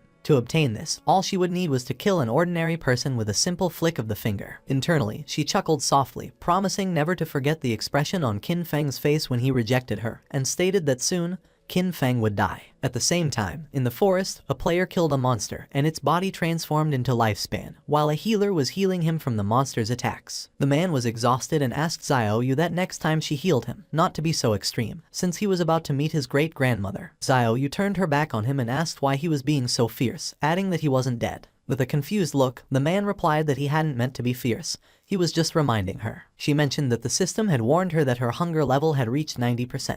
She decided to log off along with her friend Yan Yan to eat. They disappeared and the man felt somewhat confused. He was furious, cursing internally, because before she used to call him boss, but after seeing Shadow once, she had started giving him dirty looks. He promised himself that, sooner or later, he would tear her clothes off. At the same time, Xiaoyu logged out of the game and woke up in her new house with an empty stomach. Upon checking her phone, she was in shock, as all delivery places were closed and no delivery person was accepting orders. She wondered if everyone had gotten into the godforsaken game. She remembered that at home Qin Feng always prepared delicious food for her. She never had to lift a finger or use her brain. Her eyes began to shine with rage, and she decided not to think about it anymore and be more ambitious. She thought that it was just eating. Compared to freedom, that wasn't a problem at all. Clenching her fist, she thought she was the best and that she had to keep going, that she was the best and could achieve it. Without Qin Feng, she would definitely live better. At the same time, in the game, near the shore there was a small cave, and a monster was fleeing. It was a crab. When the crab came out of the cave, someone cut it in half. It was Shadow, he sighed, as he had killed 4 silver bosses in just over an hour, and overall efficiency was quite good. Each boss granted 16 evolution points. The crab's corpse transformed into lifespan. On average, each silver level boss yielded 3,500 days of tradable lifespan. Thanks to this, all his equipment was now gold tier or higher. He couldn't help but smile, as his cooldown speed had increased from 55% to 75%. The Shadow Slash, which originally had a 12-second cooldown, now only took 6.8 seconds, greatly boosting his output power. There were no platinum level bosses around the outskirts of the safe town, so gold level equipment was the highest for now. To improve further, the only way was to advance his profession. He knew that the platinum level bosses he would face in the future each had at least level 2 anti-stealth. He had to advance his profession quickly to reach level 3 stealth, as he was still over 20,000 experience points short. Only with stealth at level 3 or above could he minimize the chance of accidents when facing platinum bosses. After all, in his previous life, defeating a platinum boss had required a tightly coordinated team of 20 people. With that in mind, he decided he would head back to the town first and contact the officials to sell all his stuff. He started to become invisible, since he wanted to be ahead of everyone and claim the first kill of a platinum level boss by himself. King Feng returned to the town, for now he had 105 years of tradable lifespan. While he was walking through the area, a player asked him that next time he had more equipment, to sell it to them. King Feng had almost 40,000 days of tradable lifespan, and knew that it would allow him to extract quite a few skills. A man who was hiding behind a pillar peeked out and, with a smile, realized that he was Shadow. He approached and offered him an assassination contract, asking if he would take it. He asked him to kill someone in reality, assuring him that the payment would not be less than what he deserved. Our boy ignored the man and left. Seeing this, the man panicked and stood in front of King Feng, asking him to stop. He explained that it was just about killing an ordinary person named Kin Feng. He would give Shadow the address. He argued that since he had even killed Song Fei, this should be easy for him and asked him not to reject free money. With a cold gaze, our boy was in shock and asked if King Feng had provoked him and if he wanted to kill him. He told the man not to worry about that. With an arrogant smile, the man made it clear that the payment would not be small. If he completed the task, he would get 3,000 tradable lifespan days. King Feng was pleased, realizing that 3,000 days, which at current prices was about 50 million, was an interesting offer. He wondered who wanted to kill him, as he hadn't met this person in real life, nor were they any player he knew in his previous life. It seemed like they were just a messenger. The real person wanting to kill Kin Feng was someone else. He recalled that in his previous life, his grudges with others had also surfaced in the later stages of the God-forsaken game. The man couldn't help but smile since this was a tempting offer. King Feng knew that being the target so soon must be due to grudges prior to the game's arrival. Only someone who held a grudge would be willing to pay such a high price. He couldn't help but wonder if it was Cayenne Shishi. King Feng knew better than anyone that she had both the motive and the means to hire someone to kill Kin Feng. However, with the financial power of the Cayenne group, if they had really wanted to kill him, they could have done it before the game arrived. So this contract must have other intentions. He feared that her main goal was to get familiar with Shadow. As for getting rid of Kin Feng, that was probably just a side effect, since Kin Feng had once rejected her invitation for fun. He laughed internally, thinking it was interesting. He hadn't looked for her yet, but she had already found him. With a smile, he mentioned that he would accept the job. He demanded half of the deposit up front and also made it clear that he would decide when to make his move. The man panicked upon hearing this and asked him to wait a moment, as he needed to inform his superiors first. After consulting with his superiors, the man decided to pay half of the deposit first. He would transfer the amount directly, and once the transaction was completed, he would receive 1,500 days of tradable lifespan. King Feng was happy, as he would take the deposit first, considering it as interest. Then, internally, with a snort, he told Cayenne Shishi to wait because he would soon come for her. The man gave our boy the address and information of the target. According to him, with his skills, finding him wouldn't be a problem. King Feng was in shock upon seeing that the information was correct. Shadow decided to leave and asked the man to wait. The man was furious upon noticing that he was acting all arrogant, and thought, "Aren't you working for Miss Cayenne just like me?" Just then, someone asked our boy to wait. It was a woman who had heard that he was collecting coordinates of bosses. She asked if he was interested, as she had a coordinate of a gold boss. With a smile, she said the price was 100 days.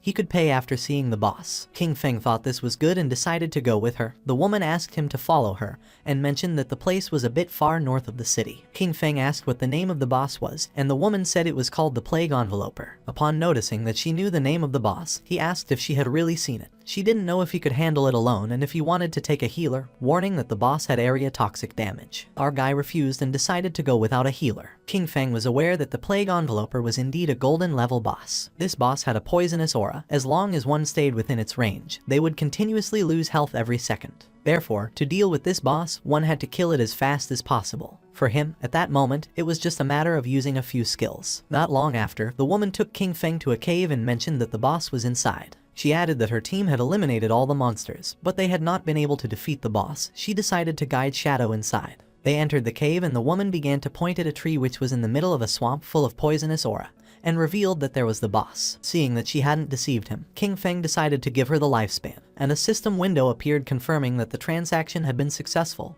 He had traded 100 days of tradable lifespan. He remembered that this kind of poison damage could be evaded. In this case, his Ghost Blur's 75% evasion would be really useful. With her face full of sweat, the woman mentioned that there was something she needed to remind him. In reality, it was a trap. As soon as he started fighting, someone would come to kill him. She remembered that they had level 2 anti-stealth items. For King Feng this didn't matter much, but the woman revealed that they had told her to pretend to stop them as part of the plan and to use that opportunity to get close to him. In the end, they wanted her to find a way to discover his real-life information. Our boy began staring at her. He was disappointed upon seeing their plan. The woman blushed and, with a nervous expression, said that she had also been forced. She wanted to tell him the truth so he could go after the one behind everything. Since they were blackmailing her in real life, she wished for their death as much as he did. When King Feng asked who was forcing her, she revealed that it was Dongfang Xian. She explained that in the game, his ID was Xianian, and he said that King Feng had killed him once. Upon hearing this, our guy couldn't help but wonder if it was Dongfang Xian, the one who had first tried to steal his Golden Ghost ship boss. The same guy later sent him a skill book asking for forgiveness. The woman panicked and remembered that he had been able to kill Song Fei, so she believed he could also take down Dongfang Xian.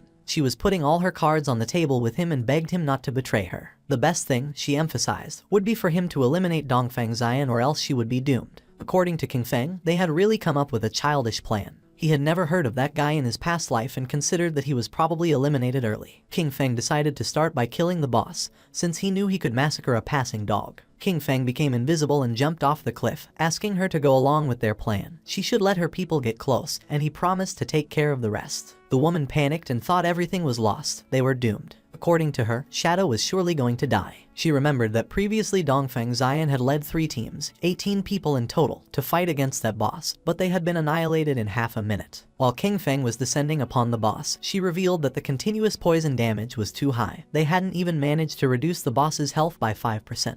No matter how strong that Shadow was, when facing indiscriminate poison attacks, death would be the only outcome. Therefore, they had to find a way to escape. King Feng first used Blessed Release, and while the boss was preparing to attack, our boy activated the Weakness Amplification effect, and then the Throat Slash effect. His eyes began to shine with determination. King Feng attacked quickly, taking several thousand HP points from the boss. In an instant, its HP bar dropped to less than half. The woman was in shock, since she realized that a single skill had annihilated 2/3 of the HP of the gold tier boss, inflicting more than 80,000 points of damage. She wondered if King Feng was even human. Our boy disappeared and appeared behind her. Luckily for him, the active effect of Blessed Release had a 25-second cooldown. With a 75% cooldown speed boost, the final cooldown was 14.3 seconds. He decided he wouldn't kill the boss yet. He would wait for Dongfang Xian's people to come and die, and meanwhile, wait for his skills to cool down. Not long after, Dongfang Xian and his men entered the cave with the intention of killing Shadow. With an angry gaze, the leader made it clear that if anyone tried to stop them, they were going to kill them mercilessly. The woman drew her sword. King Feng was somewhat annoyed, since out of all the people, it was this guy again,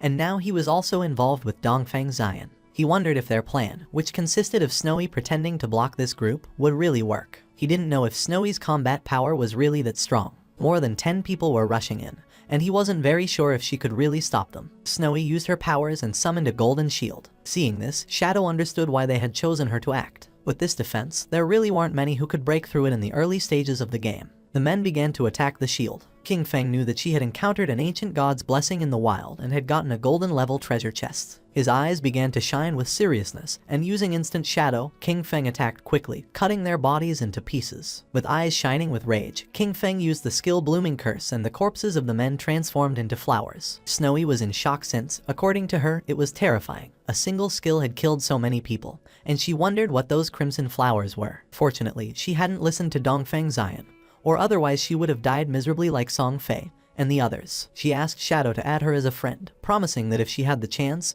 she would tell him Dongfang Xian's location in real life. King Feng decided to listen to her. Snowy couldn't help but blush and asked him that if he ever needed any special service, he should come to her, assuring him that for him they would always be free. King Feng realized that was how it was, and it was no wonder it burned so much. Then he jumped and began descending the cliff. He attacked the boss quickly using powerful slashes. According to King Feng, the lifespan that had been absorbed from more than a dozen people did not even compare with what the boss had granted. He remembered that after all that, instead of dedicating themselves to farming safely, they went out to cause trouble, and therefore deserved to die. He turned around towards Snowy and asked if there was any problem. She said no and decided to leave. King Feng used Greedy Hand and felt happy, since it had been a long time since he had seen an assassin skill book. Finally, another one had appeared. This skill book was called Darkest Hour of Platinum Level. It was an assassin-type skill that unleashed a burst of dark light from his blade, blinding all enemies within range. It had a cooldown of 60 seconds, required level 10, a range of 20 meters, and a base duration of 10 seconds. The higher the target's spirit stat, the shorter the duration. King Feng clenched his fist and decided to learn it. He unsheathed his dagger as he knew that as long as he blinded the enemy,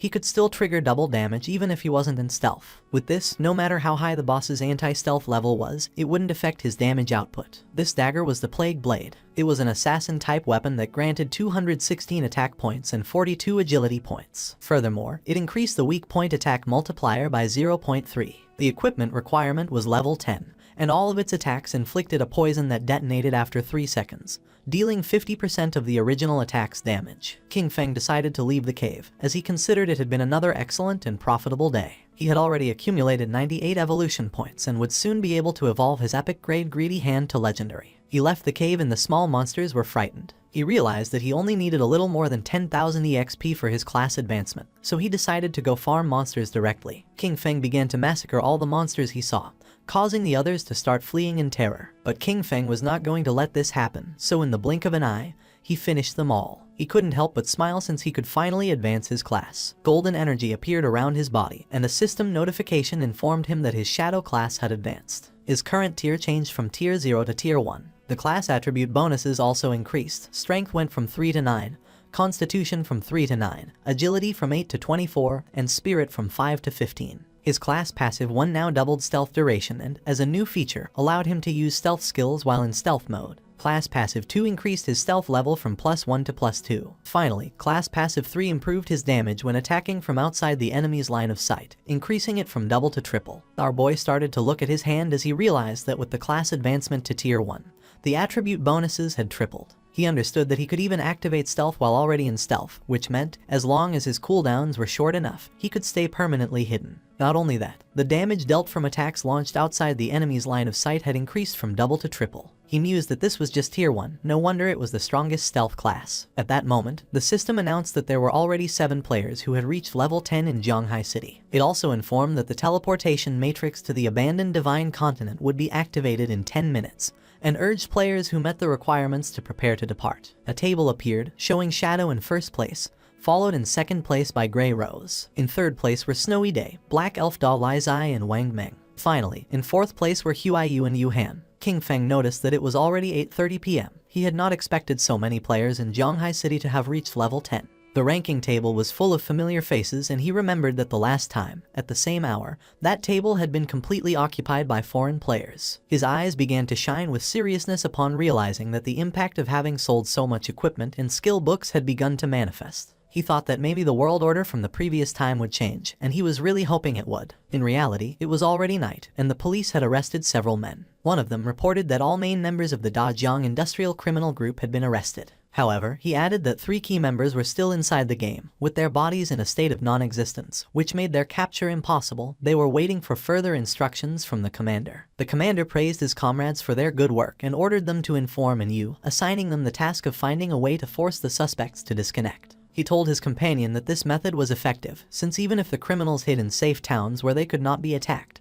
their bodies would still feel hunger in reality. He nodded and mentioned that when they got hungry, they would have to disconnect to eat, and as soon as they disconnected, they could be captured. They were happy since this time everything had gone very well, and all thanks to Shadow. He had not only provided them with criminal intelligence about Dajiang Industrial, but had also warned them in advance that the skills from the game could be extracted into reality. If he had been a little later, the leaders headed by Zhang Lai would have soon reached level 10. By then, they would have already extracted their skills, and any attempt to capture them would have resulted in numerous casualties. Several countries had already experienced small-scale uprisings, with thousands of deaths. The squads they had sent into the game had gradually reached level 10, largely thanks to the equipment and skills provided by Shadow. They knew that Shadow was an indispensable talent for Great Xia, and that they needed to find a way to fully bind him to their warship. At the same time, our boy returned to Firefly Town, and Snowy mentioned that she didn't expect him to be a great hero who would free the town from evil. She admired him. King Feng asked what she was rambling about and told her that if she had something to say, just say it. She stuck out her tongue and, with a smile, told King Feng that he didn't need to be modest, since the authorities had already made the news public. She explained that Dajang Industrial, along with Song Fei, had orchestrated the kidnapping, detention and murder of players, and that the reason he had to kill Song Fei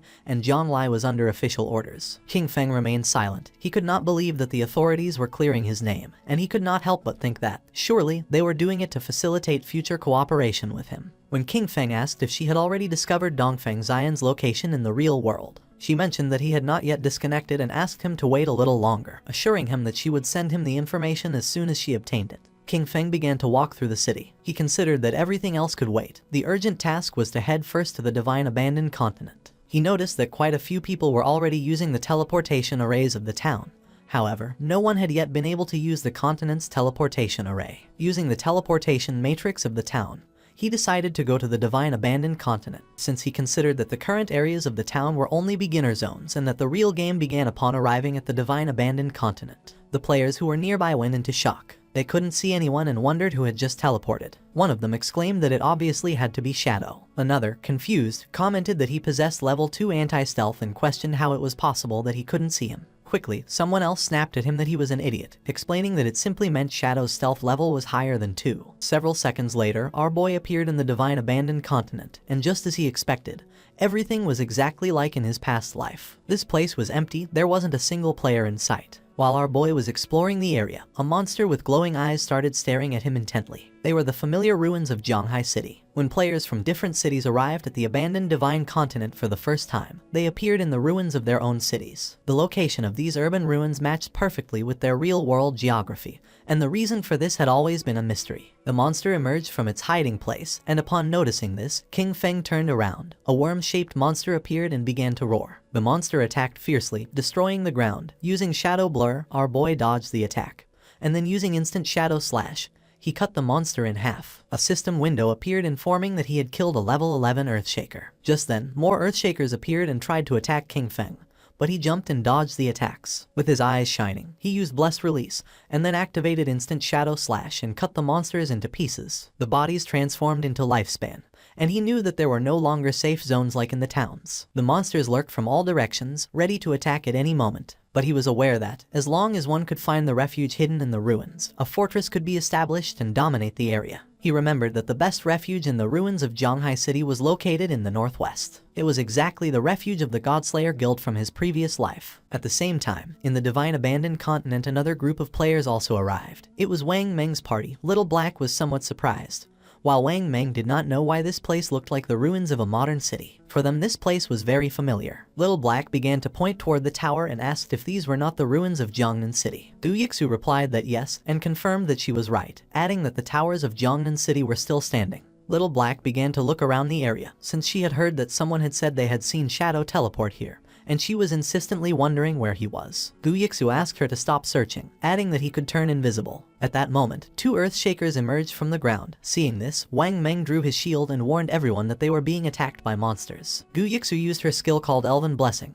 The monsters attacked quickly, but Wang Meng blocked the attack using the shield, and thanks to her enhancement he was able to withstand the attacks. Du Yixu asked Wang Meng to be careful, warning him that the ordinary monsters hit harder than the silver tier bosses around the starting town. The party's archer used the skill called Binding Shot and shot an arrow toward the monsters. In the blink of an eye, the arrow created energy ropes which wrapped around the bodies of the monsters. With a smile, he mentioned that these monsters were vulnerable to control, and therefore he would keep them immobilized and unleash all his damage to finish them off. Little Black raised her magic staff into the air and summoned a prophetic fireball. 2 flames of fire struck against the monsters. The Earthshakers died and their bodies began turning into Lifespan. Wang Meng asked Xiaoxu to send her owl to fly high and explore the surrounding terrain. She nodded and her owl began flying around the area. She reported that there were monsters everywhere, a lot of them, and that the noise from the previous fight had already attracted some in their direction, which were heading directly towards them. She added that she didn't see any nearby safe zone and asked the captain what to do now. Wang Meng was in shock upon seeing that there was no nearby safe zone. The archer panicked, wondering what kind of lousy continent this was and how it had suddenly turned into a survival game. Little Black asked Xiaozu to try to find Shadow, explaining that he had arrived about 10 minutes before them and shouldn't be far away, and assured that if they found him, they would be safe. At the beginning, she couldn't see any human figure nearby, but then she started to see Lifespan. she observed a huge cluster of bright lights toward the northwest and realized that those were the rewards from the defeated monsters. She deduced that it must be Shadow's work, who probably had a full inventory and that's why he hadn't picked up the loot. More monsters emerged from the ground and began to charge towards them, and Yu started to run and asked everyone to hurry up. Now that Shadow had cleared all the monsters from that place, it was safe, and if they followed the glow of the rewards, they would find him. The captain asked everyone to stay alert, maintain formation and not fall behind, adding that they would fight while retreating. At the same time, not far away, more Earthshakers emerged and prepared to attack. But someone moved quickly and cut their bodies into pieces. It was Shadow. He knew that even without the active effect of Graceful Release, the total damage of Shadow Slash could still reach 20 to 30,000, which meant an instant kill against those mobs. That place was, for him, basically a farming paradise. A few minutes later, he arrived at the hideout. He began to observe the place, as he knew that beneath those ruins lay a massive underground palace, which had taken a long time to be discovered in his previous life. That subterranean palace alone had over 1,000 resting rooms and dozens of large halls. It was the largest hideout in Zhonghai City and the base of his guild, Godslayer. Before being taken over, the hideout had been like a dungeon filled with numerous traps and monsters, as well as a guardian boss. The larger the hideout, the stronger its guardian was. He entered the hideout and remembered that in his previous life, after founding the Godslayer guild, he had gathered 3 squads, 18 elite members in total. All of them had reached level 15 and were fully equipped to the teeth. Even then, they barely managed to conquer this palace. He began to descend down the stairs toward the bottom of the ruins. A system window confirmed his arrival at the hideout.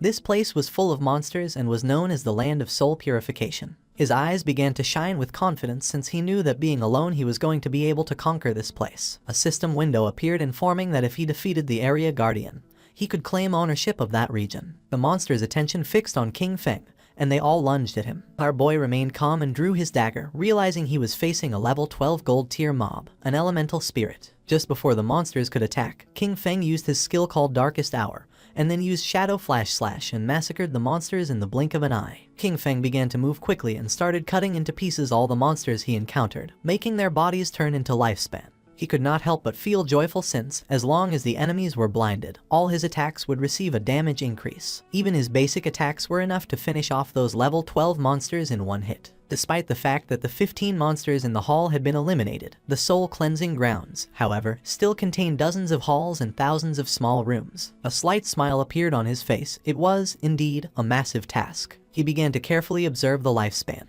and judging by the number of monsters in the hideout, he realized that after eliminating all the monsters, it would be enough to evolve Greedy Hand once more. King Feng began to look toward the ground and his eyes started to shine with seriousness. He knew that after clearing all the monsters from each area, the Guardian would appear. Not long after, 2 players who were in a bookstore teleported to the Divine Abandoned Continent. The man was somewhat confused since he didn't know if this place was real. He wondered if they were really on the Divine Abandoned Continent. For the girl, this was strange, and she wondered why this place felt so familiar. Upon observing closely, they realized that these ruins were simply Chaoyu. When exploring the place, they arrived at the ruins of Mountain City, and a few hours later they arrived at the ruins of London. The man was in shock, and he wondered if it could be that people from different regions were all transported to the ruins of the city they originally came from. According to the girl, this was strange, and she wondered if it could be that the geographical locations of the cities corresponded exactly to the real world. While they were distracted, something began to approach them, making them go on alert, and when they turned around, they saw several Earthshakers staring at them with glowing eyes. They panicked and decided to flee. The monsters began to attack and they began to flee the area. At the same time, in the Zhonghai ruins, the ground was filled with lifespan, and not far away were Wang Meng and his team hidden under some rubble. Wang Meng stuck out his head and, seeing that there were no monsters nearby, suggested that they first take a moment to recover. And Yu couldn't help but blush, since for her Shadow was impressive. She had believed that they were strong enough, but in the end, they could only cower trembling under the shadow of the boss. Wang Meng coughed and asked her to watch her words. She felt somewhat confused and asked if that wasn't an accurate description. Little Black stuck out her head and mentioned that, fortunately, Shadow had cleared that area, since otherwise, with so many monsters, they probably all would have died. She added that she was a little curious about where exactly they would reappear if they died in this place. While Gyixu was controlling the owl to explore the area, Wang Meng reached out to Yu and suggested that the 6 of them should postpone exploration for the moment, proposing that they wait until all members of their team reached level 10 before moving forward together. She nodded her head. Yixu's owl was flying over the area, and she observed that the monsters were really falling like flies. But she wondered why Shadow had stopped there, since it was as if he had disappeared right in that place. She also noticed that there was a lot of loot, and part of it was gold tier. She really wanted to go pick it up. With a serious look, Wang Meng decided to contact Shadow to see if he still wanted those things. At the same time, our boy cut one of the monsters into pieces. The area was filled with lifespan orbs. He felt relieved, as he had finally cleared all the mobs. He had cleaned more than 40 halls and more than 1,000 small rooms, taking down over 400 monsters. He had also defeated 4 bronze tier bosses and 2 silver tier ones, which had granted him more than 80,000 experience points and had raised his evolution points to an impressive 205. He began to walk, knowing that he only needed 5 points to evolve Greedy Hand. Wang Meng contacted Shadow and mentioned that they had noticed he had left some loot from the monsters he had killed, and proposed if they could collect it and pay him in lifespan according to its value. Upon hearing this, our boy realized that it seemed Wang Meng and his official squad had also arrived. He did not refuse and decided to let them collect the loot, adding that he would contact them later as he had a batch of equipment to sell. Wang Meng thanked him and said they would wait for him at coordinates 89,554, 66,666 inside the ruins shelter. At that moment, electricity began to manifest. King Feng's attention was fixed on it. It began to move quickly toward our boy. King Feng realized that the Guardian had appeared. A knight made of electricity appeared in front of him called Soul Purifier of Tier Platinum, according to the system window. Its description indicated that it was the Guardian of the Soul Purifier's domain, and that by defeating it, he would become the master of the Soul Purifier's domain. Our boy began to think, knowing that the highest level monsters in the city ruins were level 15.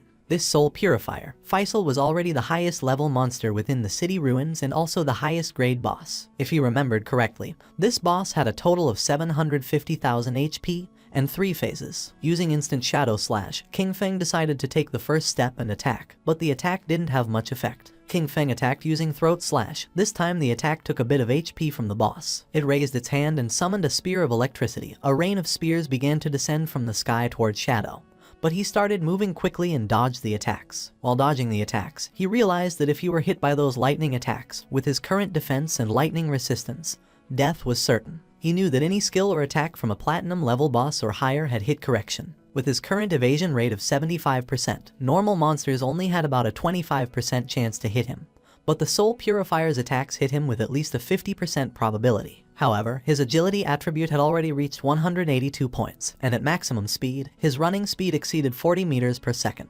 Therefore, as long as he paid close attention, he could easily dodge before the lightning struck him completely. His eyes began to shine with rage because last time, he had barely survived with his guild, relying on the priest's shield and luck. He attacked with all his strength since this time he would give the boss no chance. The boss had already lost a quarter of its HP, as the throat-cutting damage from Graceful Release, combined with Shadow Slash and the burst from Plague Blade, had directly taken off 250,000 HP from it. He knew that next, the boss would enter the second phase. The boss began to summon balls of electricity, and King Feng knew that the Soul Purifier would enter an invincible state, continuously generating lightning orbs and bolts. He was aware that in this phase, the priority was to destroy the 3 lightning orbs first, or else the boss would go into a frenzy. King Feng began to remember his past. In the previous life, his team had once been annihilated under the frantic damage of the boss. After that, Qin Xiaoyu had thrown a huge tantrum and had flatly refused to continue fighting. So, for the second attempt, he hadn't taken her and they had cleared it in one go. Using venomous flying darts, he attacked the orbs, knowing that each time a lightning orb was destroyed,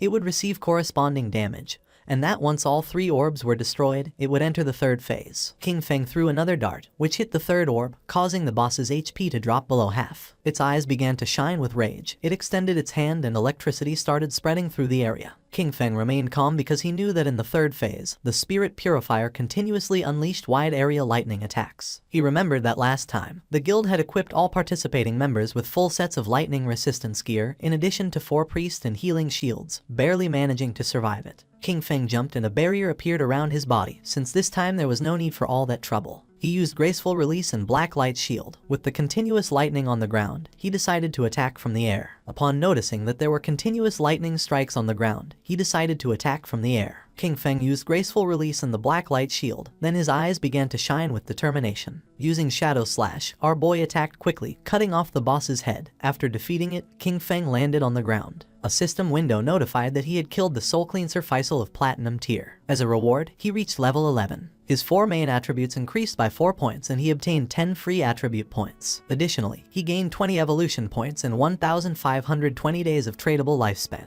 Our boy was somewhat happy. He had achieved the world's first kill of a platinum tier boss, for which he earned 10 reputation points. Additionally, he had become the master of the sanctified grounds. The ground was full of lifespan and, according to King Feng's knowledge, the hideout he had just obtained had an importance that transcended the game. He knew that a hideout not only provided shelter and storage functions, but more crucially, it could be extracted into the real world. This was vital because, when the game descended, real-world weapons began to corrode. The most powerful ones, especially nuclear bombs, became useless from day one. Planes and tanks would barely function for another month or two before turning into scrap. In other words, all future battles in reality would depend entirely on skills extracted from the game. Once a hideout was brought into the real world, it could activate a magical defensive barrier and become an absolutely safe refuge. King Feng began to think in silence, and then started to move away from the area, remembering that in his previous life, his guild Godslayer had used this same place as their base to continuously grow. And although he kept many joyful memories of that time, he had also witnessed how countless people came and went, full of intrigues and deceit. His eyes began to shine with determination. This time he was not going to choose the same path, he was going to become stronger on his own, until reaching the top. Outside it began to rain, and a monster swung its axe forcefully. Xiaoyu's friend fell to the ground and dodged the attack. Asking her to step aside, she began screaming for help. She didn't react in time and the axe cut her body in half. She respawned back in the town, and the system informed her that she had died, losing 14 years of non-tradable lifespan and 2 days of tradable lifespan.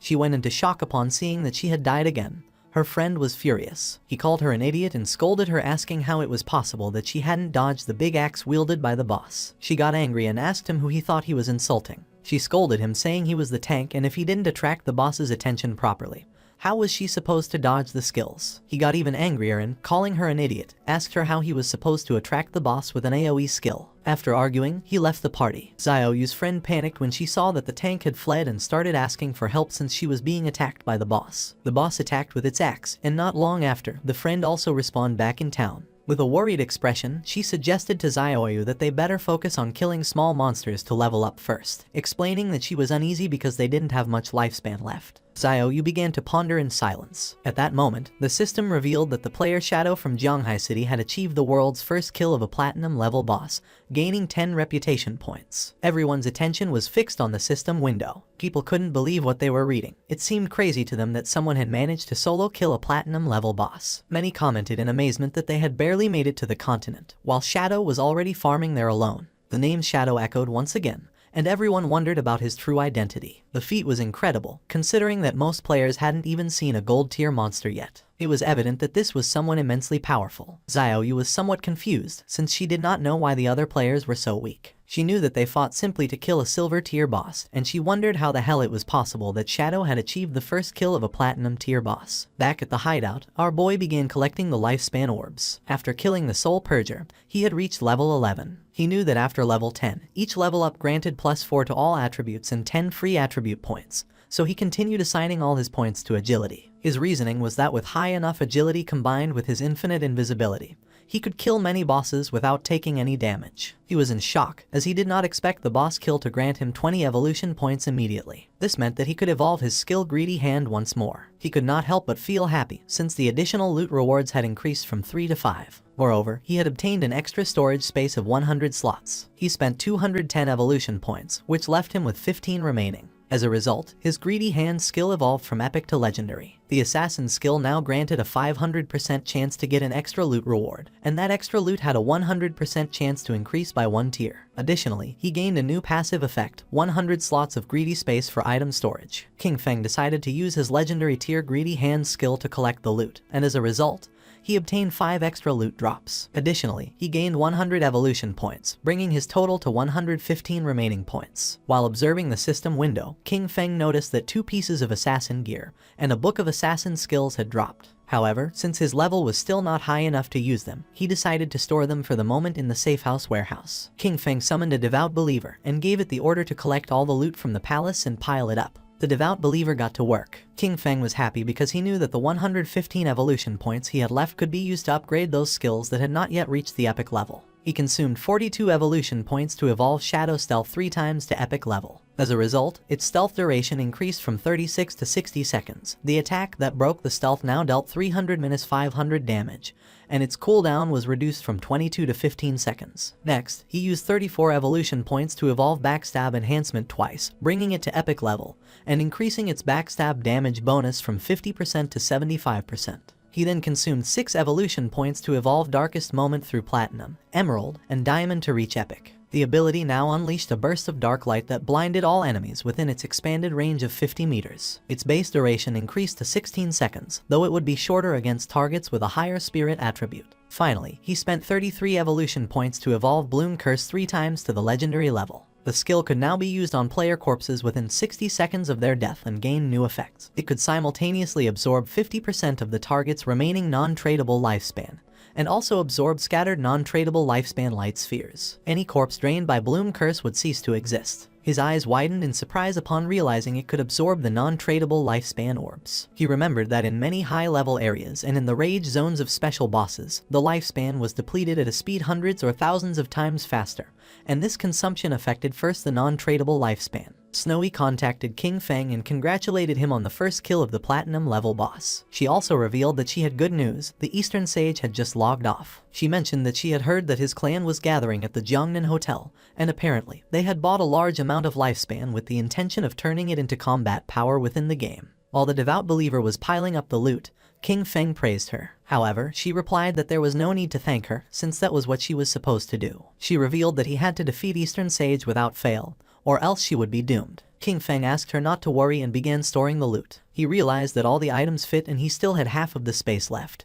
Thinking about how truly useful the 100-slot backpack was, he decided to go look for Wang Meng and sell everything to them. Upon seeing that Shadow had returned, Anyu's and Little Black's eyes widened with joy. Anyu got excited and started running toward him.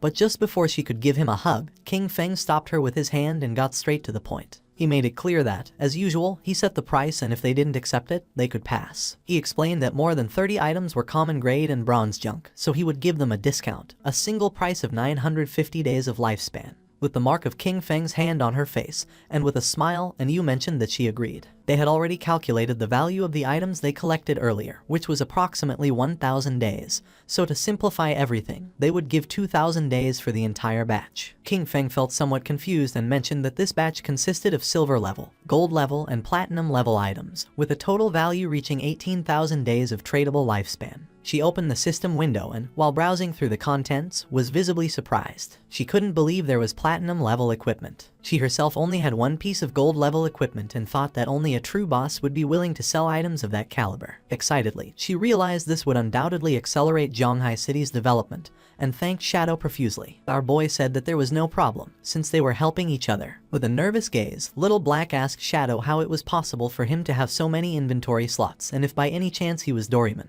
King Feng explained that their bags were probably already full and, as a friendly reminder, pointed out to her that under the statue in the center of the city ruins, there was a staircase leading to a teleportation portal back to the starting town. King Feng began to walk away from them and made it clear that if they wanted to return, the first time would cost them 500 days of lifespan. He warned them that although returning again would not have any cost, they should think about it themselves. That said, he left, and Yu began to point at King Feng, and with a smile she mentioned that she had told them so. She revealed that Shadow was a reborn player, because otherwise, it would be impossible for him to know such hidden information. Seeing her attitude, Wang Meng felt somewhat confused and asked Captain and to please not behave that way, as she was scaring him a little. She began to blush and asked them what they would think if she tried to flirt with Shadow. Once King Feng moved away from the area, the system asked him if he wanted to consume tradable lifespan to extract a skill into the real world. He decided to activate the level synchronization and class advancement synchronization. The system informed that he had consumed 27,000 days of lifespan, and that the level synchronization and class advancement synchronization were completed. King Feng felt excited, as the next step was the extraction of skills. He remembered that he had previously extracted Shadow Meld, but it was only at level 1. This time, he not only planned to raise the level of Shadow Meld in reality, but also to extract even more skills. He consumed 1,946 days to improve Shadow Meld to level 10. Then, he extracted a series of skills: Backstab Enhancement for 900 days, Greedy Hand for 1,000, Shadow Flash Slash for 3,200, Ghost Blur for 5,366, Curse of Blooming for 16,099, and Blacklight Shield for 11,313. Once the synchronization of the extraction was completed, He had 7,480 days of tradable lifespan left. Finally, he invested 3,600 days in extracting the Boots of Concealment of gold grade and another 3,394 days in the Pendant of the Devout, also gold grade. Now the time had come to extract the equipment. He began navigating through the system window, realizing that the Pendant of the Devout not only reduced cooldown time, but more importantly, the silver tier follower it summoned was nearly invincible in the real world. After spending it all at once, he was left with only 486 days of tradable lifespan. But now his strength in reality was almost on par with what he had in the game. He began to disappear without a trace, knowing that he still needed to gain more lifespan. He had to make sure that by the next logout, he could achieve full synchronization. Several minutes later, with the body releasing shadow, King Feng woke up in the real world. He began to think silently. Now that Kai and Shishi knew his address, he considered that, for safety, it was best to leave this place for the moment. He knew that extracting the Sanctuary of Soul Purification required more than 1,300 years of lifespan, so for now, he would have to find a temporary place to stay. With eyes shining with seriousness, King Feng decided to use Greedy Hand and absorbed everything that was in his room. Everything disappeared without a trace. He was happy, since the storage space of Greedy Hand was really useful, and all his things fit perfectly inside. Jumping up, he climbed onto the window. Then, he took out his phone and realized that Dongfeng Xian was at the Jiangnan Hotel, about 15 kilometers from that neighborhood. He began to look toward the ground and then, making himself invisible, descended from his apartment to the ground. He calculated that, at his current speed, he could get there in 10 minutes. Our boy began to move quickly through the night toward the Jiangnan Hotel. Several minutes later, he arrived at the place. Inside there were several men having dinner, and one of them mentioned that, given the current situation, the various skills and the lifespan of the game could affect the real world. He considered this a great opportunity for his Dongfeng family and praised Xioner for having done a good job by initially establishing a faction within the game. With a smile, Xioner replied that everything was what he should do. With a cheerful look, the grandfather said that he was very pleased with Xioner's progress. He explained that this time they had bought a large amount of exchangeable lifespan, all in order to acquire equipment and skill books. The goal was for the main members of their family to reach level 10 as quickly as possible, thus gaining an initial advantage to then use it and expand the family's influence in the real world. With this dual development, their Dongfeng family would surely become a dominant power, and even the dream of establishing a millennial family and dynasty would cease to be just a dream. Xioner began staring silently at his grandfather, and then his eyes began to shine with malice. In his mind, he thought with contempt about that damn old relic, who already having one foot in the grave still clung to the position of clan leader, dreaming of immortality. His plan was to trap Shadow, force him to reveal his secrets and then make him earn lifespan for him. Once he became number 1 on the ranking list, he would make sure they all died. The grandfather asked him how the plan to deal with Shadow was going. With a smile, Xioner asked his grandfather not to worry. He assured him that he had already found a trustworthy woman to discover Shadow's identity, and that they would have news soon. The grandfather asked him to capture him alive and make Shadow work for the Dongfeng family, since that was the way they would bring enormous benefits to the clan. Meanwhile, King Feng had already killed the guards who were watching the entrance of the hotel. They decided to toast together for the resurgence of the Dongfeng family, and then chanted in unison, "Long live the Dongfeng family." His eyes began to shine with seriousness, since he did not expect these noble families to have weapons. He knew that his skills Ghostly Blur and Blacklight Shield could not guarantee a 100% evasion, and furthermore, he had not extracted any armor into the real world. He was aware that if a bullet hit him in the heart or head, it would mean instant death without a doubt. Considering that it was better to be cautious, he extended his hand and using his faithful pendant summoned one of the followers, a devout faithful, equipped with sharp claws for melee combat, and green flames for ranged attacks. Our boy gave the order to it to go in and leave no one alive. He knew that, being a silver level boss, the devout faithful had strong resistance to damage and that, even against firearms, it could withstand quite some time. While everyone was distracted, the devout faithful opened the door, it started roaring, and upon seeing this, everyone panicked since they didn't know where this monster had come from. With its eyes shining, it began to charge towards them. Seeing this, with a serious gaze, Xioner stood up and began to point at the monster, causing the guards to aim at it with their guns. He could not believe that it was a monster from the game and quickly ordered them to shoot. The bullets impacted against its head, but they did not have much effect. It swung its arm forcefully, killing one of the guards. It stabbed its sharp claw into the chest of the other guard. While it was attacking the guests, Xioner couldn't help but sweat and feel fear. The monster began to attack his grandfather, who panicked and started calling for help. Without losing a second, instead of helping, Xioner started running. He did not look back, knowing that he had to get out of here quickly, because as long as he managed to escape and enter the game, he would be safe. His eyes were full of fear, and he thought that as long as he managed to reach level 10 in the game, extract his skills into the real world and then return, nothing could threaten him. At that moment, he saw King Feng standing at the entrance of the hotel, and just before he could take another breath, our boy attacked quickly, making Xioner's head fly through the air. While blood was emerging from his neck, King Feng turned his back and began to walk away. Xioner's eyes were full of confusion. He did not know what was happening. Not long after, flowers began to emerge from his body. King Feng began to observe them carefully, and the system revealed to him that he had absorbed 27,000 days of tradable lifespan and 482 years of non-tradable lifespan. His eyes began to shine with joy, as it had been a truly great loot. Xioner's corpse turned into flowers, and King Feng was happy, since this time, the skill blooming curse had truly proven its worth. It had not only erased all corpses and traces of blood, but also extracted every last drop of lifespan from Xioner. As a result, his non-tradable lifespan had accumulated up to 2,327 years. Thanks to this, he would no longer feel so much pressure in the future when entering the rage zones. Not long after, someone shouted alarmed, urging others to call the police, as gunshots and screams had just been heard coming from the private room. King Feng became serious, and just at that moment, several police officers began to run toward the room, remembering that this was the room where the Dongfang family was having their meeting. They were sure there had been a shooting, but upon arriving at the room they went into shock. Since there was no corpse, it seemed impossible to them that there were no victims. The situation was incredibly strange. One of the police officers felt somewhat confused. As this private room was a complete mess, it was evident that a violent fight had taken place here. What he didn't understand was why there wasn't a single person in the place. Immediately, he asked his companions if any of them had seen someone leave the hotel. According to them, this was strange. The question everyone was asking was where the entire Dongfeng family had gone.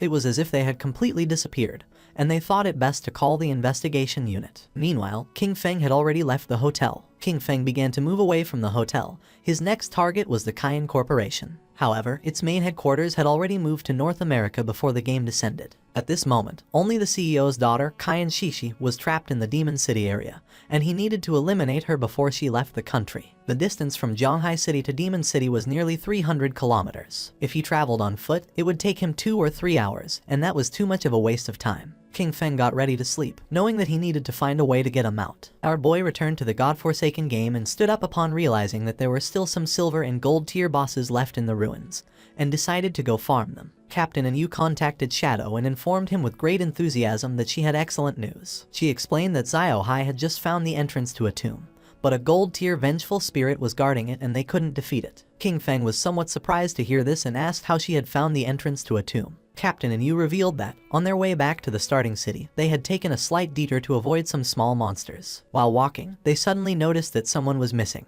After searching for a while, they finally discovered that Ziohai had fallen into a pit. It was a special tomb area where team chat did not work. By following him into the pit, they saw a level 12 gold boss that began chasing them. Luckily, they ran fast enough to escape. She informed him that they were now back in Shell Town and that if he wanted to go to the tomb, she could give him the coordinates. King Feng knew that a true lucky charm was indeed a lucky charm. That someone could find a tomb just by taking one wrong step while walking through the ruins of the city was an incredible coincidence. He was aware that tombs, like faith temples and curse ruins, were wild random events and very rare. He asked the captain to give him the coordinates, and Yu sent him the coordinates revealing that the tomb was near the ruins of Shell Town. King Feng thanked her and mentioned that if he obtained something he couldn't use, he would sell it to them without hesitation. He couldn't help but think about how truly clever Yu was. King Feng's attention was fixed on a well. He was somewhat confused to see this and wondered if this was really the access point. With such a large well, it seemed incredible to him that someone could simply fall in by accident while walking. Without a doubt, that girl, Ziohai, was truly unique. Without hesitating for even a second, King Feng jumped into the well, and a system window welcomed him, announcing his arrival at the Tomb of Resentment,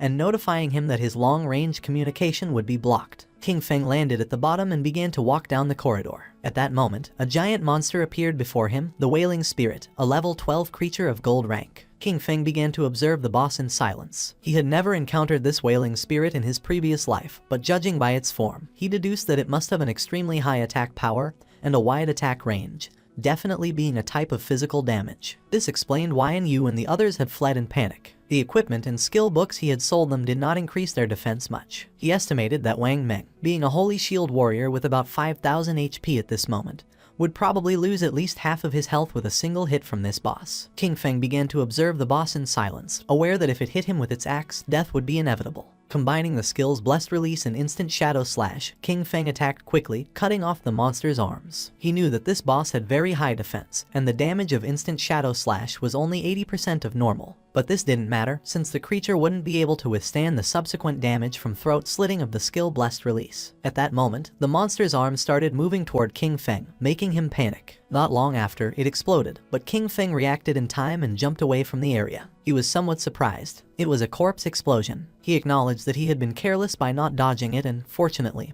his skill Ghost Blur had activated. Otherwise, he would already be dead. The boss's corpse transformed into Lifespan. King Feng remembered that in his previous life, something similar had happened once. They had killed an unknown boss. A team member had approached excitedly to loot the corpse, but it exploded and annihilated him instantly. Some teams had even been annihilated by boss corpse explosions, although this mainly happened with platinum level bosses and above. He did not expect a gold level boss in this tomb to self-destruct in that way. Using Greedy Hand, he picked up the loot. A series of system notifications informed him that, for having killed the resentful ghost, a gold level boss, he had gained 10 days of tradable lifespan and 20 evolution points. Additionally, he obtained the skill book Night Ring Blades of platinum level. Thanks to the use of Greedy Hand, he got an additional 63 days of tradable lifespan, and the resentful leather armor of platinum tier. He was somewhat surprised because he had obtained a piece of equipment and a skill book that he could actually use. According to the system, the Dark Night Ring Blade was a platinum tier assassin skill. It imbued the blade with dark power,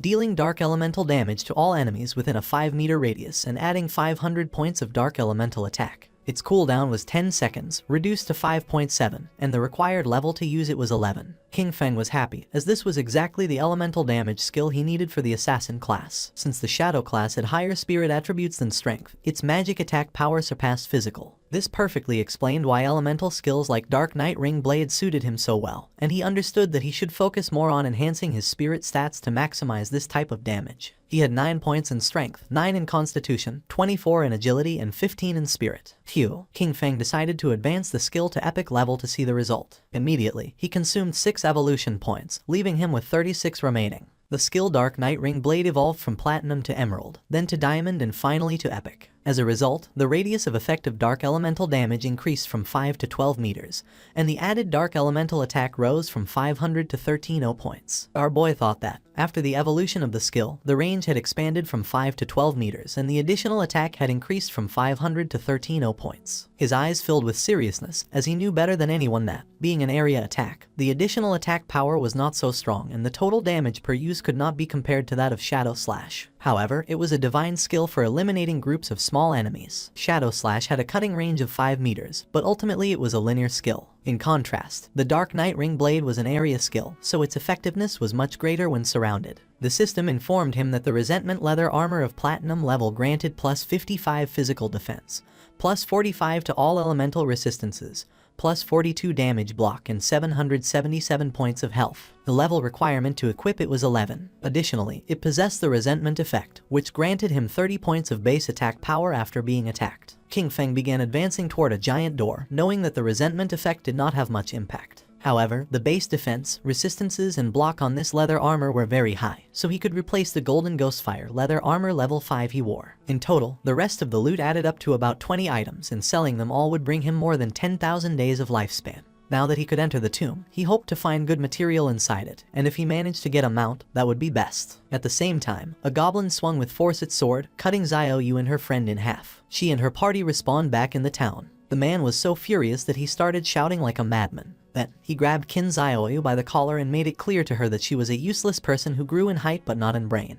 He scolded her that it was always because of her that the team ended up being annihilated, and that, because of this, he only had 2 years of non-tradable lifespan left. He threw her to the ground with force and threatened her, warning her not to even think about looking for him at school, or he would definitely take care of her. The friend approached her to help her and the man disconnected from the game. The friend asked Qin Xiaoyu to go with her to her parents' small town. She explained that she had heard that there was a community support group there that specifically helped the elderly and people like them, who didn't know how to play the game. She clenched her fists tightly and couldn't help feeling furious. She disconnected from the game and rejected her friend's offer, telling Yanyan to go alone. Furious, she woke up in her bed and, using her phone, asked Hanhan if he could help her level up. With a smile, Hanhan did not refuse, but he set a condition. In exchange for raising her 1 level, she would have to accompany him for 1 night, as he wanted to see how the popular goddess of the school behaved in bed. She was furious and called him an ugly monster. She scolded him for thinking himself capable enough to try to take advantage of her and ordered him to leave. Then, a smile spread across her face. She told Hanhan that, actually, she had always liked him too,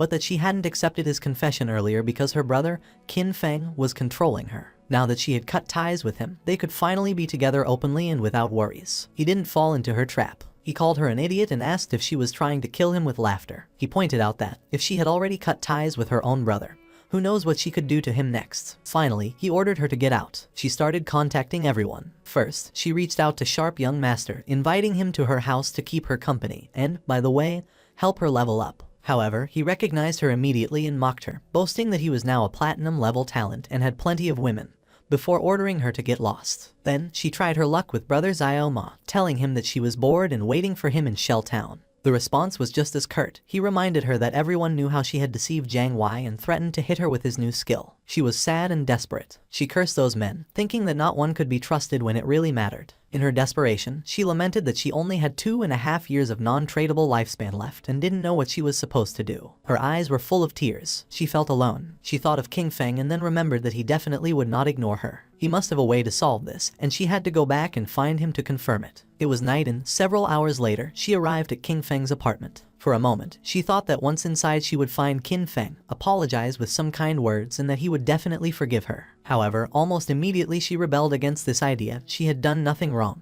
Why should she apologize? She prepared herself to knock on the door and decided that she could not think in that way. She convinced herself that lowering her head was only something temporary. First, she would pretend submission so he could help her level up, and she was sure he would accept because he was the person who had cared for her the most since childhood. A smile appeared on her face. Once she leveled up and no longer faced the crisis of lifespan scarcity, she would completely cut ties with him. This was the plan, and Xiaoyu thought she was truly a genius. Satisfied, she knocked on the door, asking Qin Feng to open. She started knocking on the door, calling for Qin Feng to open it. She insisted, wondering aloud if he might be asleep, and then announced that she had returned. Her tone became increasingly pleading, begging him to please open the door. Furious, she kicked the door open but went into shock upon seeing that there was no one inside. She wondered where Qin Feng was, only to discover with greater astonishment that the bed, table, clothes, everything had disappeared. She turned on her mobile phone and tried to call King Feng, but there was no answer. She didn't know where our boy had gone. At the same time, in the depths of the grudge tomb, King Feng was massacring all the monsters. Not long after, he realized that he had reached the end of the tomb. King Feng summoned a devout follower, remembering that along the way he had annihilated more than 200 minor monsters and several bronze and silver level bosses. Thanks to this, he was about to reach level 12. In front of him was the final coffin and, knowing that once opened, the ultimate boss of the tomb would appear,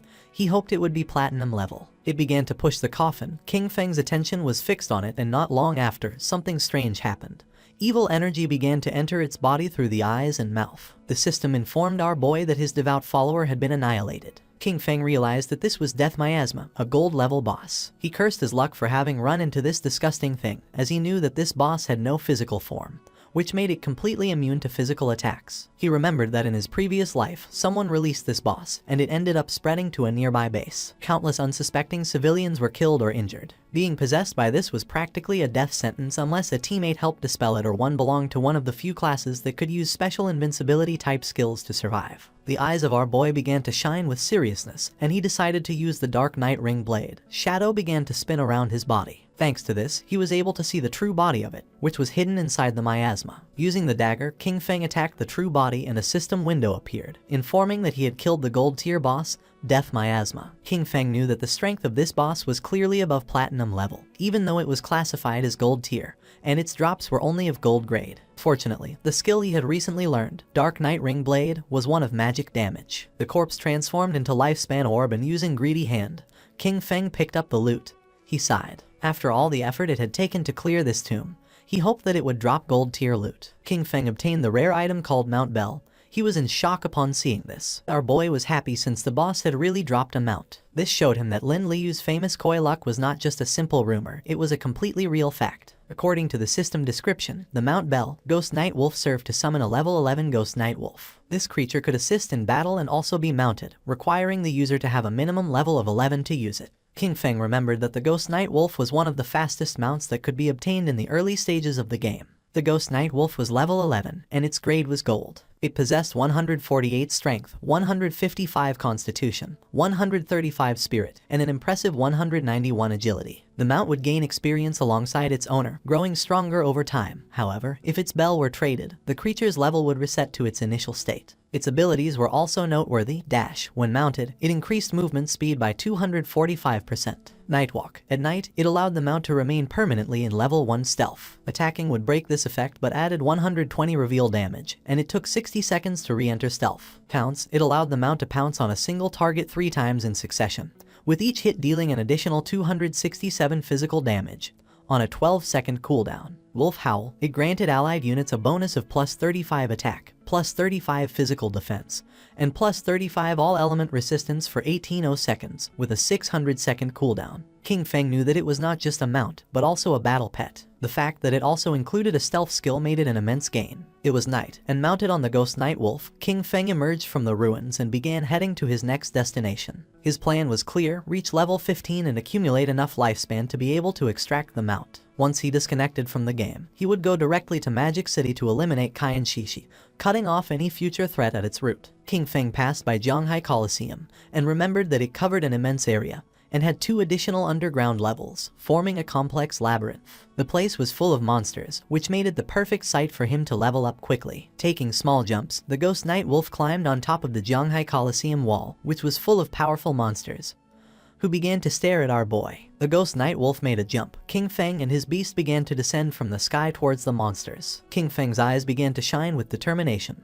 Using Shadow Instant Slash, our boy began to massacre the monsters. At the same time, somewhere else in the ruins, there was an Yu, who using her sword, killed one of the monsters that was in the area. The monster's corpse transformed into lifespan, and she felt relieved. Her teammate, Manhwa, son of a department head in Zhanghai City, began to applaud while mentioning that, as expected from Captain N, her damage was insane. He remarked how powerful the hidden class dragon swordsman was and stated that Yu was undoubtedly the woman he had set his sights on. She mentioned that this golden boss was only level 8, and even so, they had been fighting it for more than 10 minutes. Because of this, she really didn't understand how Shadow had managed to solo kill a platinum boss. Manhwa praised her but dismissed Shadow's achievement, stating that he was simply a stealthy assassin who relied on stealth to slowly wear down the boss. According to him, someone with this playstyle would never truly become great. He felt happy, since he knew that, luckily, Yu didn't have any influential backing. With his status as the son of an official, subduing her would be a piece of cake. Yu asked if a mediocre archer like him wouldn't be even more suitable for the task of slowly wearing down a boss. Manhwa fell on his butt to the ground and explained that he was an upright person and wouldn't stoop to doing something like this. With a serious expression, he revealed that he had heard that Shadow had a terrible character and was a ruthless killer in the real world. He also mentioned that he knew a hunter from the Metropolitan Police who already possessed level 3 anti-stealth skills. He suggested finding a way to set him up, discover Shadow's identity in the real world, and afterwards, take control over him. He argued that someone like Shadow could only be trusted if he worked for his organization. Otherwise, incidents like those of Song Fei and Zhang Lai would keep happening. He was tired of cleaning up Shadow's messes. Yu and Wang Meng looked at each other and started laughing at Manhwa. They asked him if he really hadn't understood it. They explained that the situation wasn't that Shadow begged them to clean up his messes, but quite the opposite. It was they who had to clean up what he left behind. Only in this way could they ensure their interests were aligned with his, thus allowing cooperation. They reminded him of Shadow's achievements, the first global kill of a golden boss and the first kill of a platinum boss, both solo. With a furious expression, Manhwa made it clear that, to him, Shadow was nothing more than a fragile assassin. He rhetorically asked how they couldn't control him, as long as their anti-stealth level remained on par. Calling them a bunch of nobodies, he scolded them for daring to reprimand him. He then turned to Yu, declaring that she should watch closely because he would ruin Shadow's reputation and capture him. He stated that when this happened, she would be on her knees before him, apologizing and begging for his forgiveness. Wang Meng asked Yu what loot the boss had dropped. She replied that it had dropped a piece of gold tier equipment for a priest, a silver tier equipment, and a silver tier skill book. She started touching her chin and remembered that Shadow usually sold them several pieces of gold and even platinum equipment. This made her wonder how many bosses he had actually killed, or if his talent was treasure hunting and all these items came from opening chests. With a serious look, Wang Meng revealed that he was a little worried, and Yu couldn't help but feel somewhat confused. Wang revealed his concern, bringing up the case of the Jiangnan restaurant, the incident in which the entire Dongfang family was murdered during a gathering. Then, he raised an unsettling hypothesis. If Shadow had been responsible for this, were they still supposed to clean up his messes? Wang admitted that he still didn't understand Shadow's personality, and expressed his fear that he might actually be a ruthless serial killer in real life. She knew about this case. The superiors were taking it very seriously, and everyone was speculating whether it was related to Shadow. With a confident smile, she explained that, even if this case had really been the work of Shadow, she would still choose to cooperate with him. She stated that, although the superiors refused to clean up his messes, she would personally support him. Wang Meng was somewhat confused, and when he asked the reason, she simply replied that the real question was who wouldn't want to support Shadow. Their subordinate appeared and reported that in the area ahead they had found a place similar to an arena, but all the monsters inside were already dead. With a serious gaze, he revealed that there were bodies everywhere. He didn't know which party had been strong enough to clear all the monsters from the arena. Then Yu felt happy and decided to go to the arena. Upon seeing her behavior, Wang Meng felt even more confused. They arrived at the Zhanghai Coliseum and saw a lot of lifespan lying on the ground. They were in shock as they realized the incredible amount of loot. There must have been hundreds of minor creatures there, and this led them to wonder which party was so strong to have achieved such a feat. Captain Yu was confident that Shadow had been here. With this in mind, she suggested they search the surroundings, as they might run into him. Mon Alien questioned why she was so sure it had been Shadow. Captain Yu responded that the reason was simple. He was number 1 on the leaderboard. Their party was right behind on the leaderboard, and since they couldn't achieve something like this, it had to have been Shadow. Mon Alien was furious and revealed that he also had invisibility, and could do the same. It would just take him more time. That's all. With a smile, Captain Yu communicated with Shadow, and upon noticing that he had cleared so many monsters, she thought that he surely had a lot of gear and skill books that he didn't need, so she proposed that he sell them to them. At that moment, Mon Alien's eyes widened in surprise. King Feng mounted on the wolf appeared behind him. He fell on his butt to the ground upon seeing the wolf, while on the other side, Captain Yu felt excited and asked where King Feng had gotten a mount. King Feng revealed that thanks to the coordinates Little Black had given him, he had obtained the mount. Upon hearing this, Little Black couldn't help but blush, and she said there was no need to mention it. King Feng decided to make a deal with Captain Yu. He proposed that she take all these items from the ground as part of a package, clarifying that the conditions would be the same as always. She mentioned that she understood, if she wasn't satisfied, she didn't have to buy. She already knew it. Shadow's prices were always fair. While they were talking, Mon Alien couldn't help but feel furious. His eyes widened with rage. He felt humiliated by Shadow, and swore internally that he would make them pay. Mounted on the wolf, King Feng began to advance through the ruins. According to the system chart, he had already reached level 13. Below him, at level 10,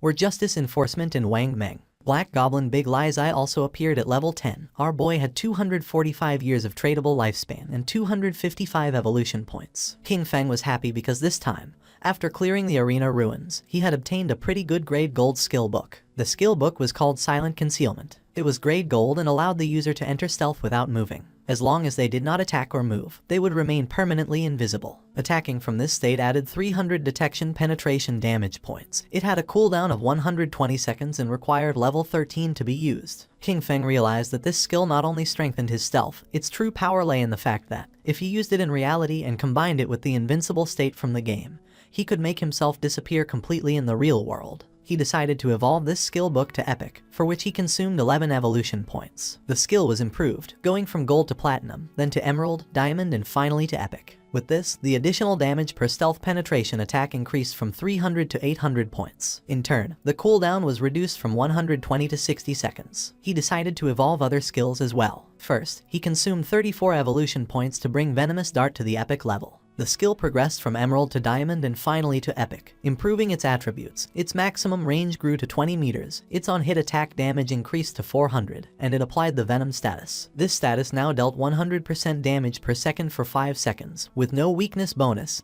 and did not stack. Next, he invested an impressive 200 evolution points to elevate Graceful Release to the mythic level. Evolving from legendary to mythic, its weakness attack bonus soared to plus 300%, and its weakness attack multiplier was doubled, while its level remained at 5. Its active use now applied the Throat Slash effect, dealing 200% of the attack's damage per second for 3 seconds, and its cooldown was slashed to just 15 seconds, or 9.7 with his bonuses. King Feng was happy since the mythic level skills were truly powerful. Now, except for some special monsters, each of his attacks was a hit to a weak point. He took out the necklace and began to observe it carefully, and decided that it was time to evolve it. It was the Deceiver's Pendant of Platinum Grade, an accessory for assassins that granted 45 points of physical attack, 20 of strength, and 20 of constitution. Its equipment requirement was to be level 13 and also had a unique effect that added 1 point to stealth level. By combining his skills and equipment, he realized that he now possessed a stealth level 4. He was convinced that, at this stage, no one could detect him. In addition, there was the item Shadow Veil. Thanks to it, his evasion rate had directly reached an impressive 83%.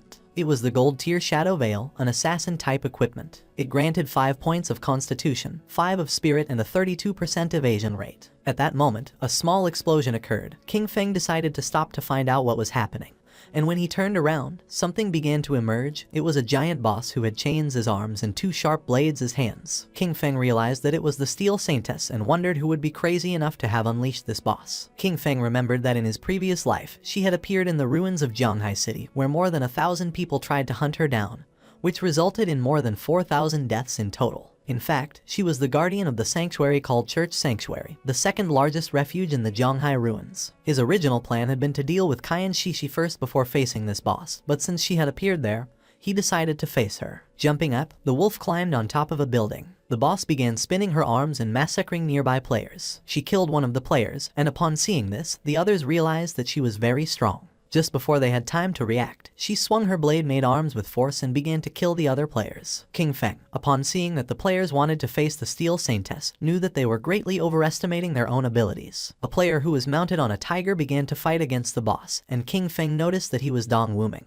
also known as Chen Wuming, possessor of the hidden class Paladin. It was about an old friend of King Feng, with whom he had fought for 9 years in his previous life without a clear winner. This man was cunning and deceitful. Whenever he was about to lose, he managed to escape with some dirty trick. King Feng remembered that in the past life, the Steel Saintess was defeated by Chen Wuming's guild, the Knight's Sanctuary. This gave rise to the saying, West/God, East Sanctuary, since each one controlled respectively the western and eastern regions of Zhanghai City ruins. The guild Knight's Sanctuary, when recruiting its first members, made them sign a very harsh contract that guaranteed their safety but with a tax rate on their lifespan of up to 50%. Most of the members became black slaves, basically forced to work for the higher tier players of the guild. King Feng's eyes widened with joy. For him, this was simply perfect. He made the firm promise that, this time, Chen Wuming would not escape. The boss began to spin her arms forcefully in circles, and while she was distracted, King Feng, using invisibility, landed near her. His eyes began to shine with evil intent, and without wasting time, he used the Dark Knight Ring blade and in the blink of an eye killed the players who were nearby. Wrapped in red aura, our boy began to spin quickly,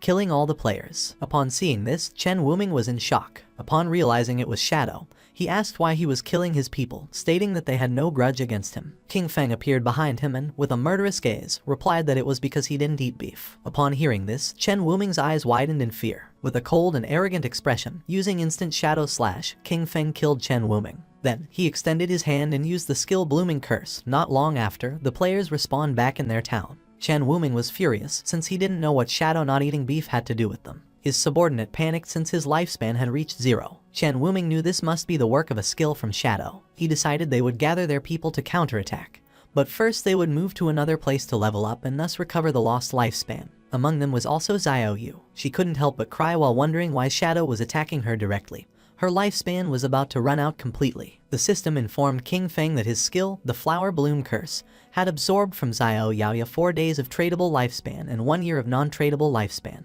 King Feng couldn't help but feel happy upon realizing that she was also in Chen Wuming's party. His eyes widened with excitement. She had just absorbed this small amount of lifespan, a clear sign that she was already desperate. Because of this, she had chosen to join the Knight's Sanctuary Guild as a black slave. For him, this was something she well deserved. At that moment, the boss tried to attack Shadow, creating a smoke screen. Once the smoke cleared, it could be seen that he had dodged the attack using ghostly blur. He knew that in the first phase this boss wasn't very difficult to deal with. The boss was somewhat confused. The chains that formed her arms began to tense. Not long after, her arms began to spin. She didn't know what was happening. King Feng's eyes began to shine with seriousness. He knew that she only limited herself to swinging her chain swords repeatedly, performing some directed or area physical attacks. King Feng appeared above her and decided to use a combination of Blessed Release and Plague Blade. After an attack, Blessed Release applied the effect Throat Slash, which triggered a burst that caused massive damage. Plague Blade, in turn, would cause an explosion of toxin damage 3 seconds after impact. King Feng attacked quickly, causing several thousand points of damage to the boss. Then, he used Throat Slash, causing a deep cut in her throat. In the blink of an eye, her HP bar had dropped to less than half. Her eyes began to shine with rage. King Feng remained calm, knowing that the reason she had become the guardian lay in her terrifying second phase. After losing half of her health, the demon sealed within her would awaken. All damage received was then equally reflected back at the attacker. There was also a legend that claimed there was a portal inside the demon's belly. Anyone swallowed by it would be transported to an unknown place, rumored to be the bottom of a volcano. However, in his previous life, no one had achieved this. He suspected that some fools had simply confused this with mechanics from other games.